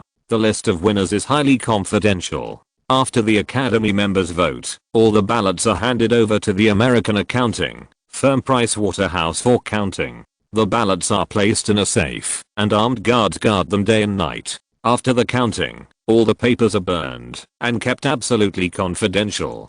The list of winners is placed in sealed envelopes until the day of the award ceremony, when the MC will open the envelopes and announce them in public. Now it is the final voting time. As the chairman of the jury, facing Dream Entertainment's The Pursuit of Happiness and Columbia's Alley, they are in a dilemma. Gentlemen, I hope you will not be misled and influenced by the words of Mr. Abbas, the chairman of the Film Association. Yes, the director Feiyang is Chinese, and we are in the United States, but please don't forget that the Oscars are not the Oscars of the United States, but the Oscars of the world. I don't know whether you have received benefits from Abbas. I only know that for the sake of fairness and justice, I hope you can cast a sacred vote, not a selfish vote against your conscience. Horace, the chairman of the jury known as the Old Antique, said angrily. The other judges looked at each other, and no one spoke.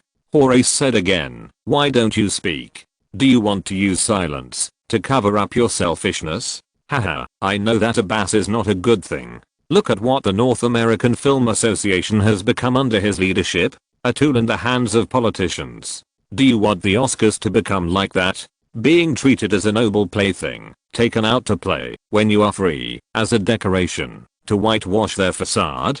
Don't say that, Horace." Finally someone spoke up. It was Kyo Sen, a veteran among the Oscar chairman judges. Of course, we all listen to Abbas's opinion, but it doesn't mean we will be influenced by him. You are right, we are a little prejudiced against that Chinese. Just like last time, it is good enough to give him the Oscar for best screenplay. But you must also admit that this is a difficult fact to solve. Discrimination and jealousy will always exist in the brilliant Oscars. In addition, the funds for our Oscars are now stretched to the limit, and it has become increasingly difficult to maintain. Although the Academy continues to allocate funds and sells broadcasting rights, it is an inevitable fact that the income is not enough to cover the expenses. And Abbas at least promised that the North American Film Association will help us in the future. Yes, it is a great help. We need this kind of help if you don't want to see the Oscars fail. No, of course I hope that the Oscars will get better and better, but I hope it will be a fair and just Oscar. Horace said, and sat down. Okay, I won't say anything. Just vote according to your conscience. Everyone was silent again. Chapter 277. Oscar Storm. 2001. Today seems to be a good day. The weather is clear and cloudless. The atmosphere around Hollywood, the most famous area in Los Angeles, is more festive than ever. Because of the Oscars, the streets are decorated with lights and colors, large posters of stars, dazzling movie promotional pictures, and Oscar-nominated slogans. Smiling faces, gorgeous costumes, and flowers are beautiful, and it seems that the joy of the Oscars is everywhere. Yes, the Oscars are coming. This is also a global event for all filmmakers, including many well-known stars, directors, and even business and political celebrities. Reporters from North America, Europe, Asia, and other countries are flocking to the event, and major TV stations in various countries are also ready for live broadcasts and rebroadcasts.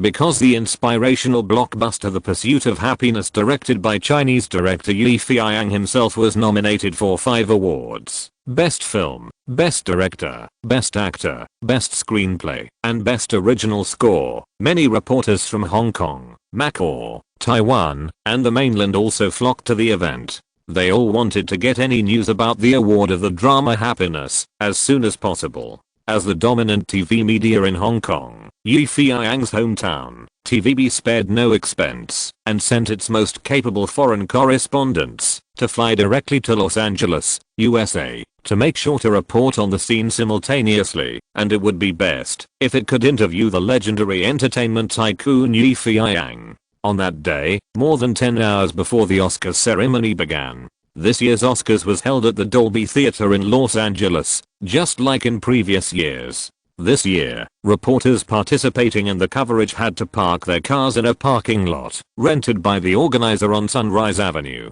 and then take the shuttle bus provided by the organizer to the press center. On the afternoon of the 24th, Hong Kong TVB reporters drove to the parking lot where 2 minibuses were waiting. The reporter showed the driver his press card and got on the bus. At this time, the streets near the Dolby Theatre had been closed by the police, and the traffic police were directing traffic at the intersection. It took only 10 minutes for the shuttle bus to drive to the front of the Roosevelt Hotel opposite the Chinese Theatre, where the first Oscars ceremony was held.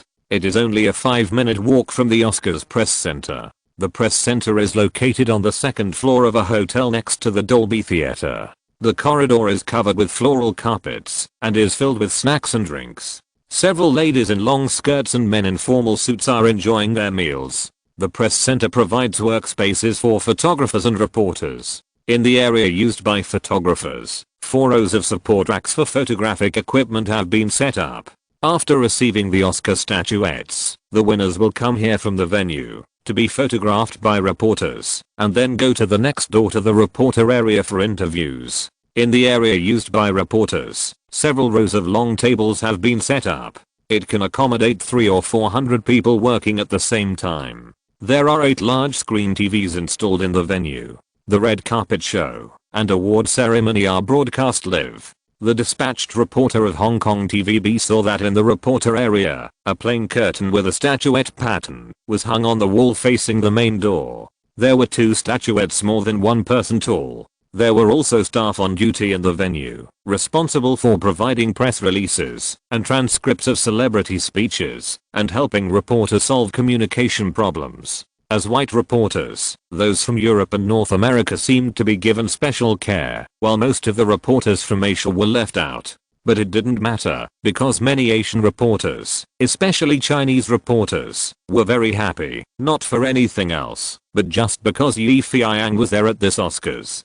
Time passed by little by little. At about 5 o'clock in the afternoon, the world famous Oscars fashion show began. And around this red carpet, there were also many media reporters, as well as audiences and fans who came after hearing the news. There were so many people that they directly surrounded the red carpet. Because there were too many people watching, the Oscar organizers had to use the reserve security guards and the Los Angeles police to set up a cordon to keep the venue safe.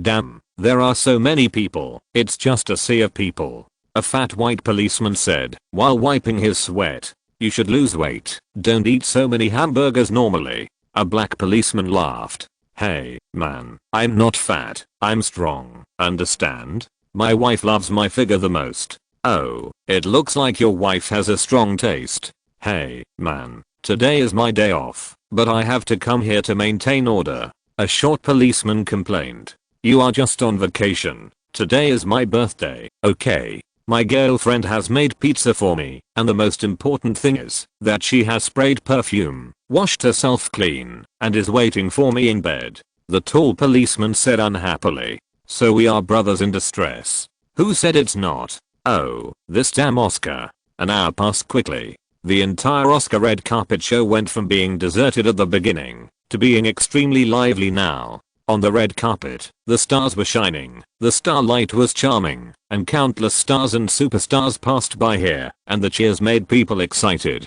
Especially those big directors and big name actors who are the most watched by the media in the United States were swarmed and welcomed by all the media and fans. James Cameron, Bruce Willis, Sylvester Stallone, Tom Cruise, Nicolas Cage, and even the newly promoted Johnny Depp have become the dazzling stars. When they walked on the red carpet, they attracted flashes of flashlights and screams from countless fans. Willis, I love you, and I will always love you only.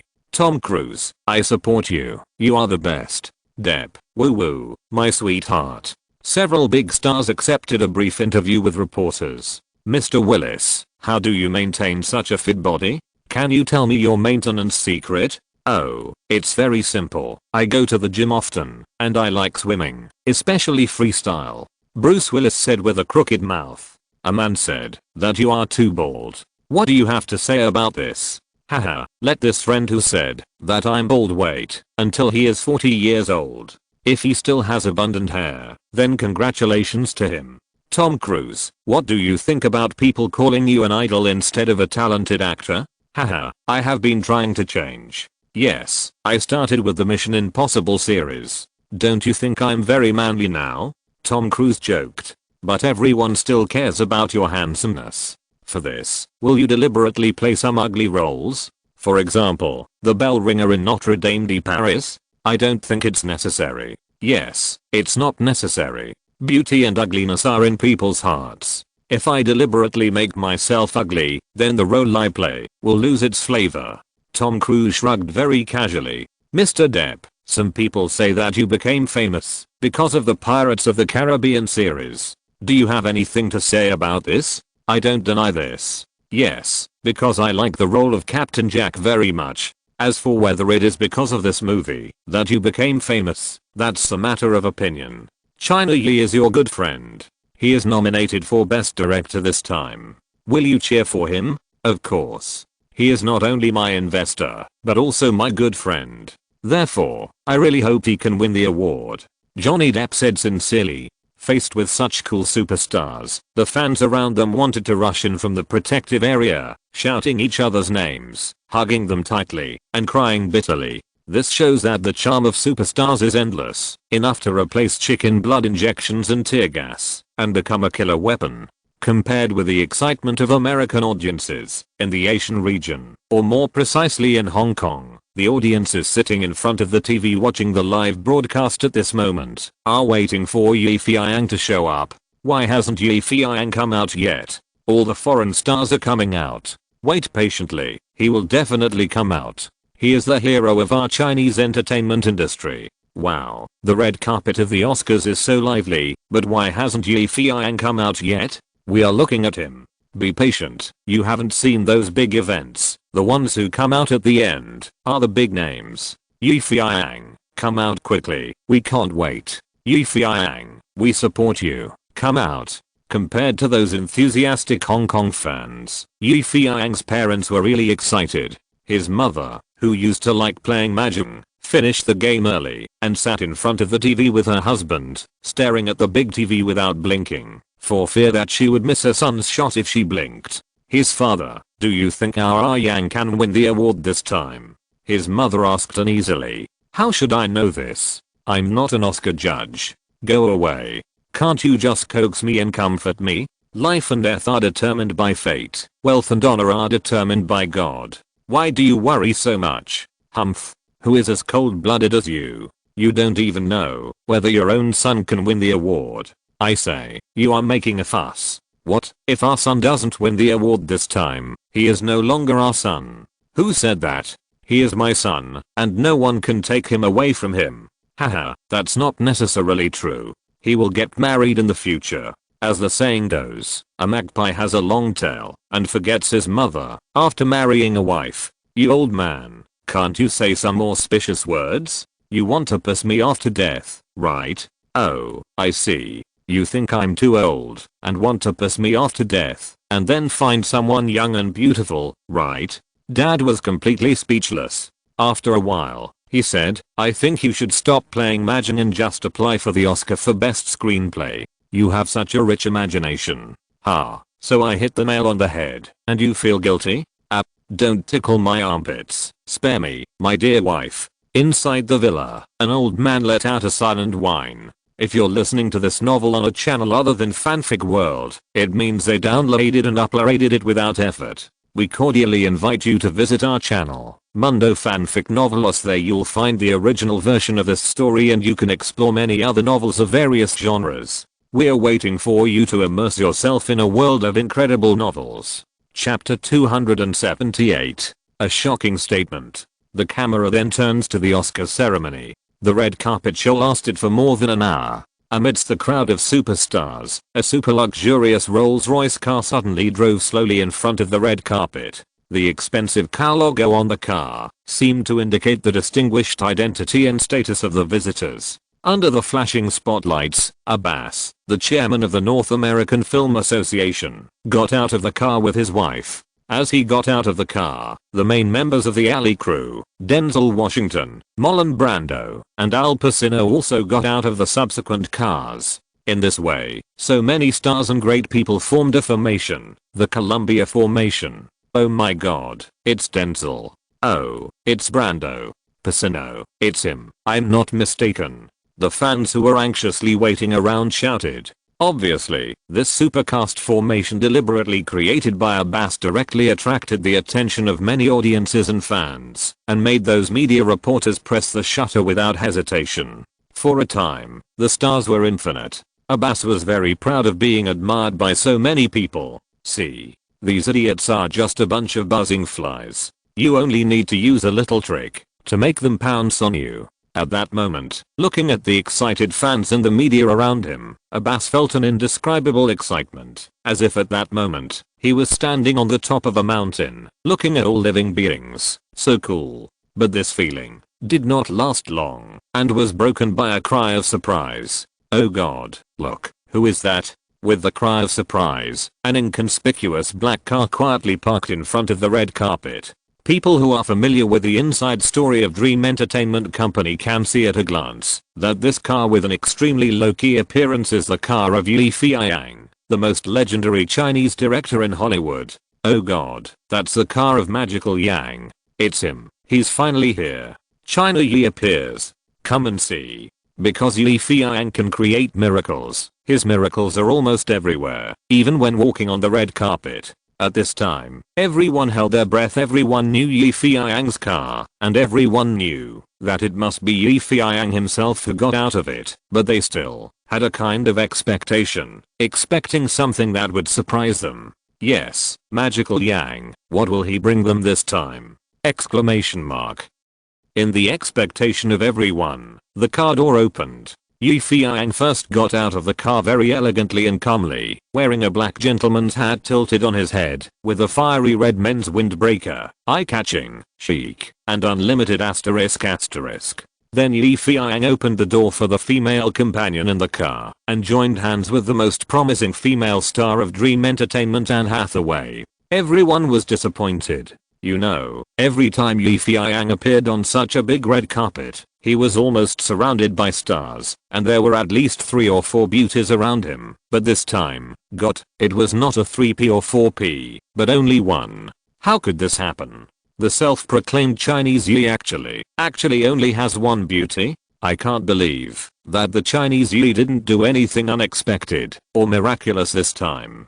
Oh, I'm so disappointed. The United States is a very gossipy country, and American journalists are even more gossipy. Think about it, they even dare to pursue and report on the scandals of former US President Clinton and Lewinsky. What else can they not dare to ask? Therefore, a reporter directly asked Yi Feiyang curiously, "Dear Yi, why are there only you and Miss Anne Hathaway walking the red carpet this time? Why don't you bring more beauties with you?" Facing the reporter's question, Yi Feiyang smiled slightly, his eyes swept across the many media and fans who were looking at him eagerly, and said, "Because I want to remember this moment." After that, Yi Feiyang shook Anne Hathaway's hand. Hathaway's body was trembling slightly, and she seemed to guess what Yi Feiyang wanted to say. No, why would he say such a thing at this time? She tried to keep herself calm, but her inner emotions still overwhelmed her. When the reporter heard Yi Feiyang say this, and saw him holding Anne's hand in an ambiguous way, he suddenly felt something in his heart.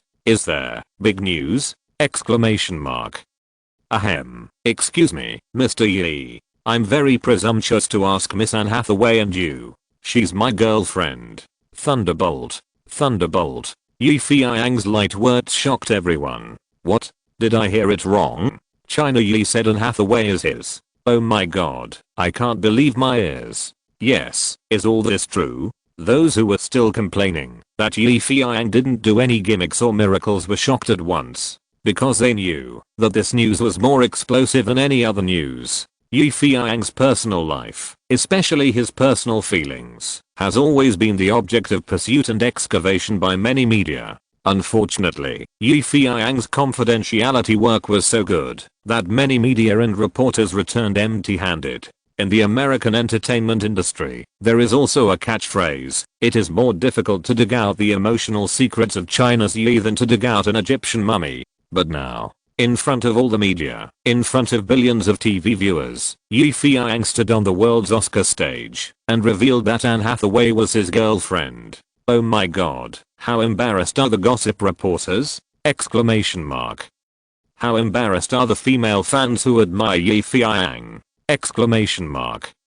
After a brief shock, the first action of the media reporters who woke up was to quickly press the shutter of the camera in their hands. Crackling. The shutter sound was like popping beans. The spotlights were like lightning. Anne Hathaway was dazzled by the light. She felt like she was dreaming, as if she was Cinderella, and suddenly became a princess that everyone was paying attention to. Although at that moment, Anne had already sensed what Yi Feiyang was going to say. But when Yi Feiyang really said it, Anne Hathaway still couldn't believe her ears. She asked herself, "Is this true?" Anne Hathaway was no longer trembling, but afraid that this dream would suddenly wake up. Yi Feiyang felt her feelings, so he gently embraced her in his arms and whispered, "I'm sorry, Anne, I said this 2 years late." "No, it's good. It's really good."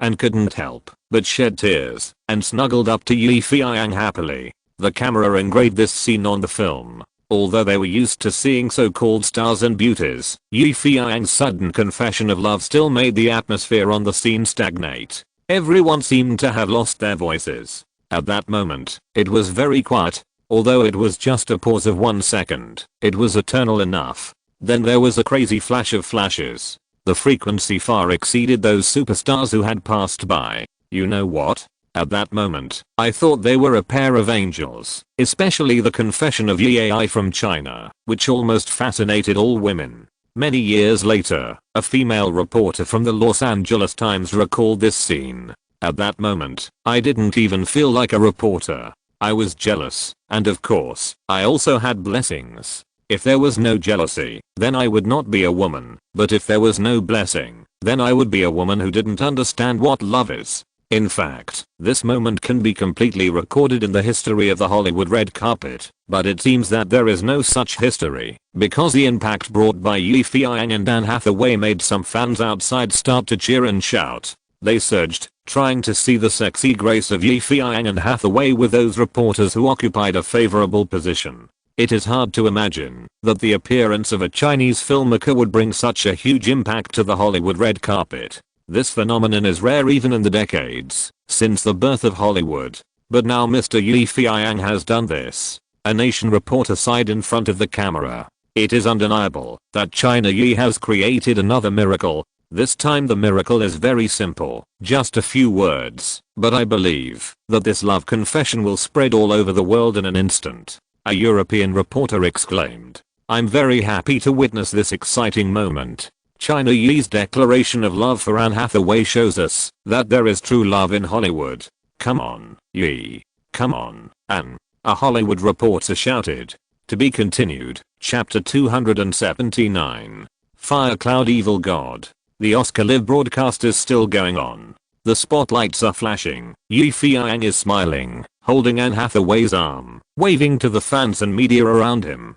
Compared with those big stars who are dressed in fancy clothes on the red carpet, Feiyang's outfit this time is really special. He did not wear the ceremonial suit as usual, but wore a very fashionable red stand-up collar windbreaker for the first time. It's May, and he's wearing a windbreaker? And the unique black gentleman's hat gives people a retro feeling, no matter how you look at it, making people feel like they are seeing a Hollywood celebrity in the 1930s. In fact, whether it is this retro hat or this bright red windbreaker, these are all Oscar robes specially customized for Feiyang by Feiyang's fashion godfather Mr. Karl Lagerfeld. After Feiyang put on this Oscar robe, he looked in the mirror and his first impression was, Fire Cloud Evil God.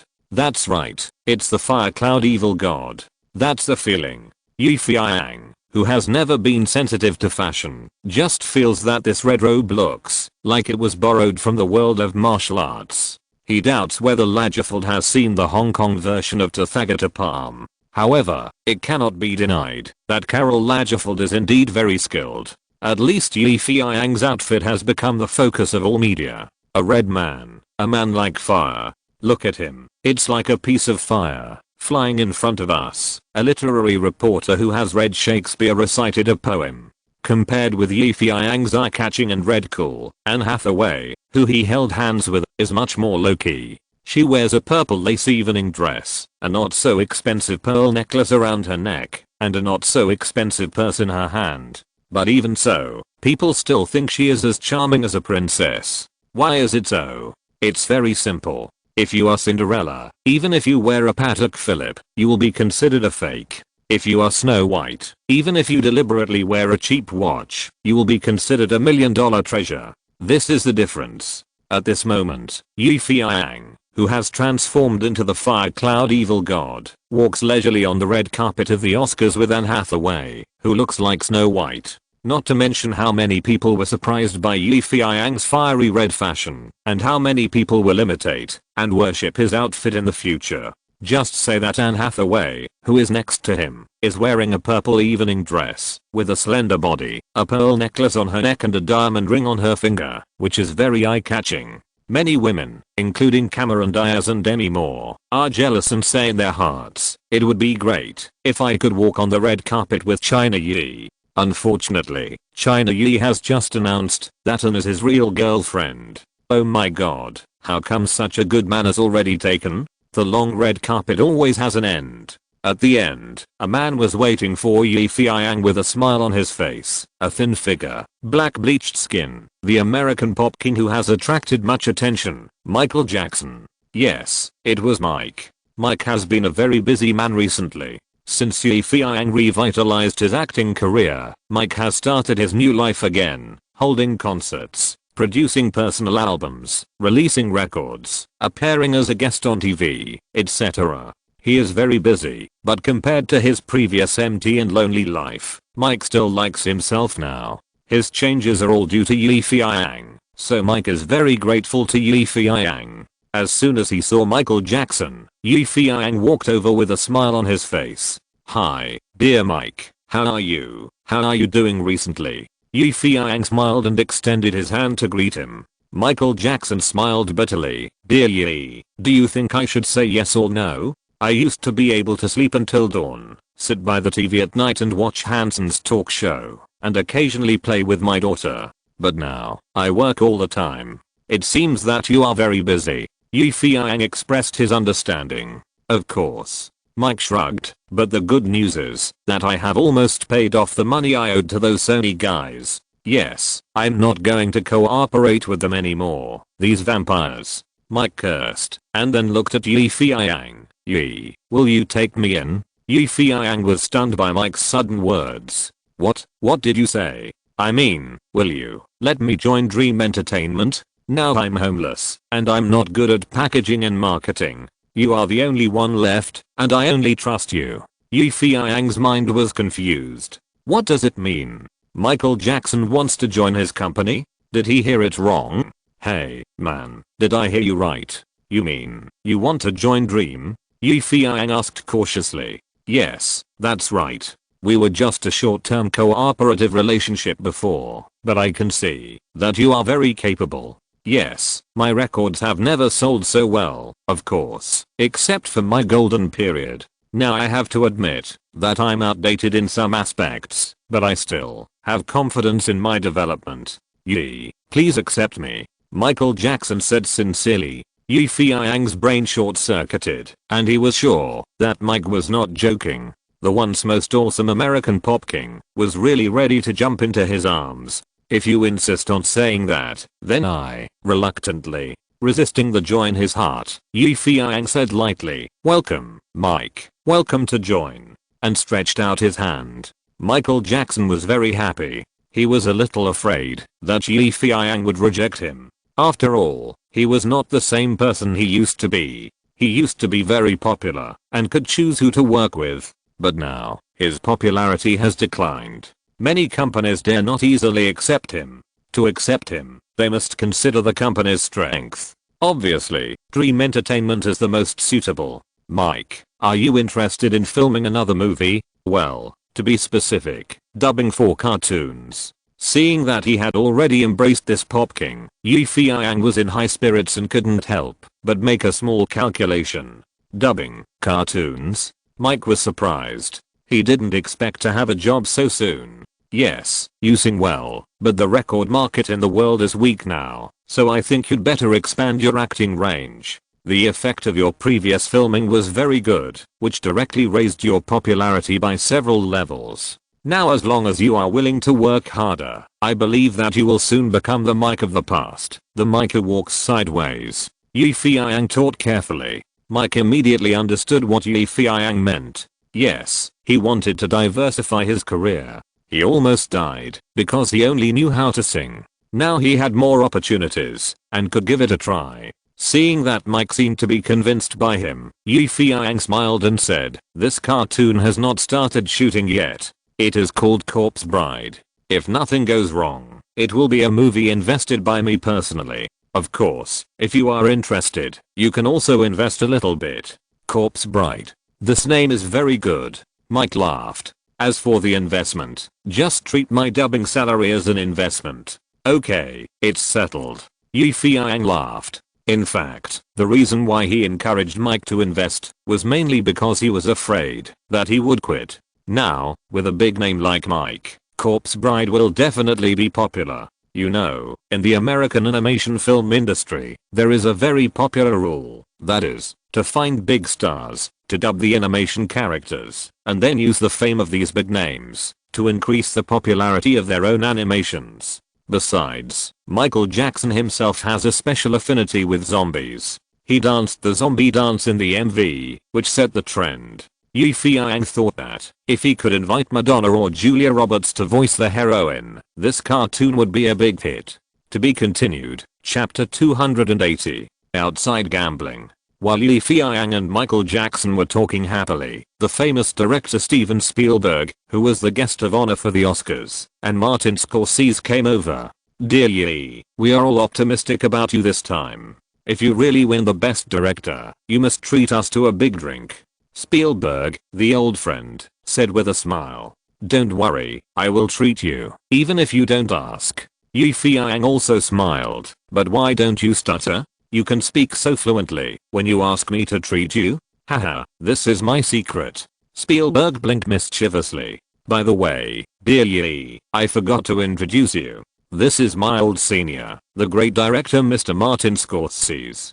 Come, let's meet him. I have heard of you for a long time, Mr. Martin." Yi Feiyang happily shook the hand of the old Hollywood director. "If you say which great director is the most respected in Hollywood, it is undoubtedly the old man in front of you." "That's right. Martin Scorsese is a famous ageless god and old naughty boy in the Hollywood director circle. He is energetic and creative. As an American realist film director, he is also a truly prolific director. Old Martin was born on November 17, 1942, and is a representative figure of the new Hollywood generation of directors in the United States at that time. His works are often about these themes: the identity of Italian Americans, sin, and redemption in the Catholic sense, violence in American society, etc. He is recognized as one of the most influential film directors in the United States after the war. In addition, Old Martin is the winner of the Oscar for Best Director, the Cannes Palme d'Or and the Berlin Golden Bear Award. As a world-class film master, his representative works include Raging Bull, The Age of Innocence, Gangs of New York, and Leo's Oscar-winning blockbuster The Wolf of Wall Street. Facing Yi Feiyang's sincere greeting, Martin seemed very happy, so he joked, "Have you heard of your name for a long time? Haha, I'm also familiar with you. Young man, your news is everywhere in Hollywood, I can't help but know it. Thank you for your compliment. It's a pity that they pay too much attention to me as a person, but not to my play." Yi Feiyang shrugged and said helplessly, "The play is like life. The director and the actor are the same. Both are pleasing to people. It seems that I have said this to everyone before. Spielberg, am I saying it to you? Directors and actors are bitches and reporters. They should bring climaxes to the audience, and climaxes one after another. Yes, this is your classic quote. I have always remembered it." Spielberg laughed. "So, young man." Martin looked at Yi Feiyang. "Don't care about the eyes of those people. Just shoot your own play well." As Berg said, "I'm also optimistic that you will win the award." Yi Feiyang felt that it was rare to be affirmed by such an old predecessor. At least it proved that his efforts were not in vain. Movies, regardless of national boundaries, belong to the third category of art. In a sense, I'm also a famous artist. You know, Yi, this time your bet on the outside is very high." Suddenly, the great director Martin said mysteriously, "Outside bet? Why, don't you know yet?" Martin looked at Yi Feiyang strangely. "Your odds are very high, because everyone thinks that the Oscar for Best Director will never be awarded to a Chinese. But I'm optimistic about you, and I secretly bought $100. Got, is this optimistic about yourself? Only bought 100? Exclamation mark. Yi Feiyang was speechless. Looking at his old friend Spielberg, "That means, what about you, man? How much did you buy?" Spielberg adjusted his glasses awkwardly. "Yi, I support you spiritually. Yes, absolutely. But I'm not good at betting, so my wife helped me buy a hot favorite of $10,000. Of course, that hot favorite is not you." Yi Feiyang was speechless again. "What's the use of spiritual support? It seems that my situation is really bad. No, I can't weaken my momentum." So in front of Martin and Spielberg, Yi Feiyang snapped his fingers and called the people around him, "Go, call fatty Gao Jiabao, that Oscar bet me $100,000. Oh no, $1 million for me to win." Martin and Spielberg were both dumbfounded. "Honey, don't make it so big, right?" "Yes, Yi, betting too much hurts your health." The two advised, not because they were worried that Yi Feiyang couldn't afford to lose, but because they were worried that Yi Feiyang would lose the trophy in the bet later, and he would not be able to bear it. "It doesn't matter, I can still afford to lose this little money." Yi Feiyang smiled proudly. Martin and Spielberg looked at each other and cursed in their hearts. Shit, this time I'm going to win big. In the Oscar betting company, the phone kept ringing, and those who were temporarily transferred to answer the phone kept accepting various bets. Small ones ranged from $10 to $100, large ones ranged from a few $1,000s to tens of thousands of dollars, and even larger ones ranged from hundreds of thousands to hundreds of thousands of dollars. Suddenly, an order came in. $1 million. Everyone was stunned. It was not, because the amount of the order was too large. As gamblers, they had seen orders of all sizes, but the company manager immediately reported the order to Mr. Kerkorian, the boss behind the gaming company. Yes, it was the legendary gambling king Kerkorian. Kerkorian, the madman who was in charge of MGM and constantly split and sold MGM. At this time, Kerkorian was eating French lobster with a napkin around his neck. He had a habit of eating and drinking a lot when he was under a lot of pressure. Then, he saw the order, just like his subordinates. His first reaction was, is this a mistake? He was not surprised at the amount of the order, but was surprised that the order was for that damn Chinese to win. China Yi's chance of winning is very low, almost reaching 30 to 1. That is, if China Yi wins the Oscar for Best Director, then for every dollar from the outside, he will have to pay $30. $1 million. How much will he have to pay? Of course it's 30 million. Damn, is this guy an idiot? Kerkorian wiped his mouth in confusion. He had inside information. The damn Chinese guy would not win the award. Well, Mr. Abbas would not lie to me, so wouldn't this order be giving money to himself for nothing? Exclamation mark. Ha ha ha.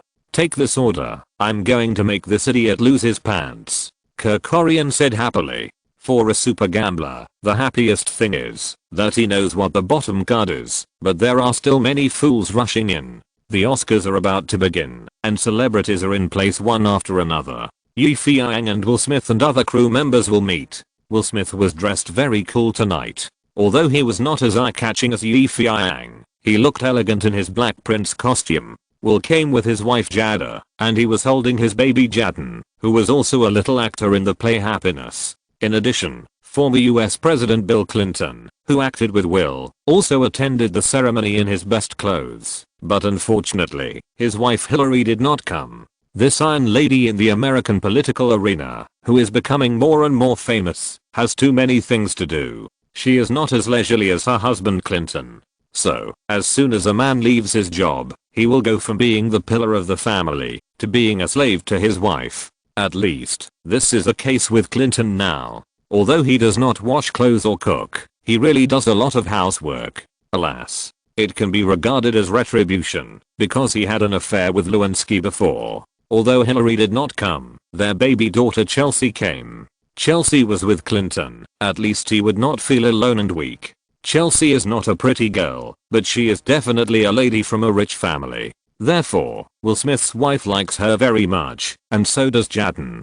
Compared with former President Clinton, she seems to be more popular. Those reporters are also chasing Chelsea, asking about her boyfriend. In comparison, Clinton is always depressed. What does it mean that a laid-off president is worse than a chicken? Seeing that not many people pay attention to him, you will understand. Of course, this is a joke. In fact, Clinton walked all the way from the red carpet and broke through the defenses of many reporters and media. Only then did he break through the siege and come here. Now he is just taking a short break. At this moment, after Feiyang, Clinton, and Will met up, the time was almost up.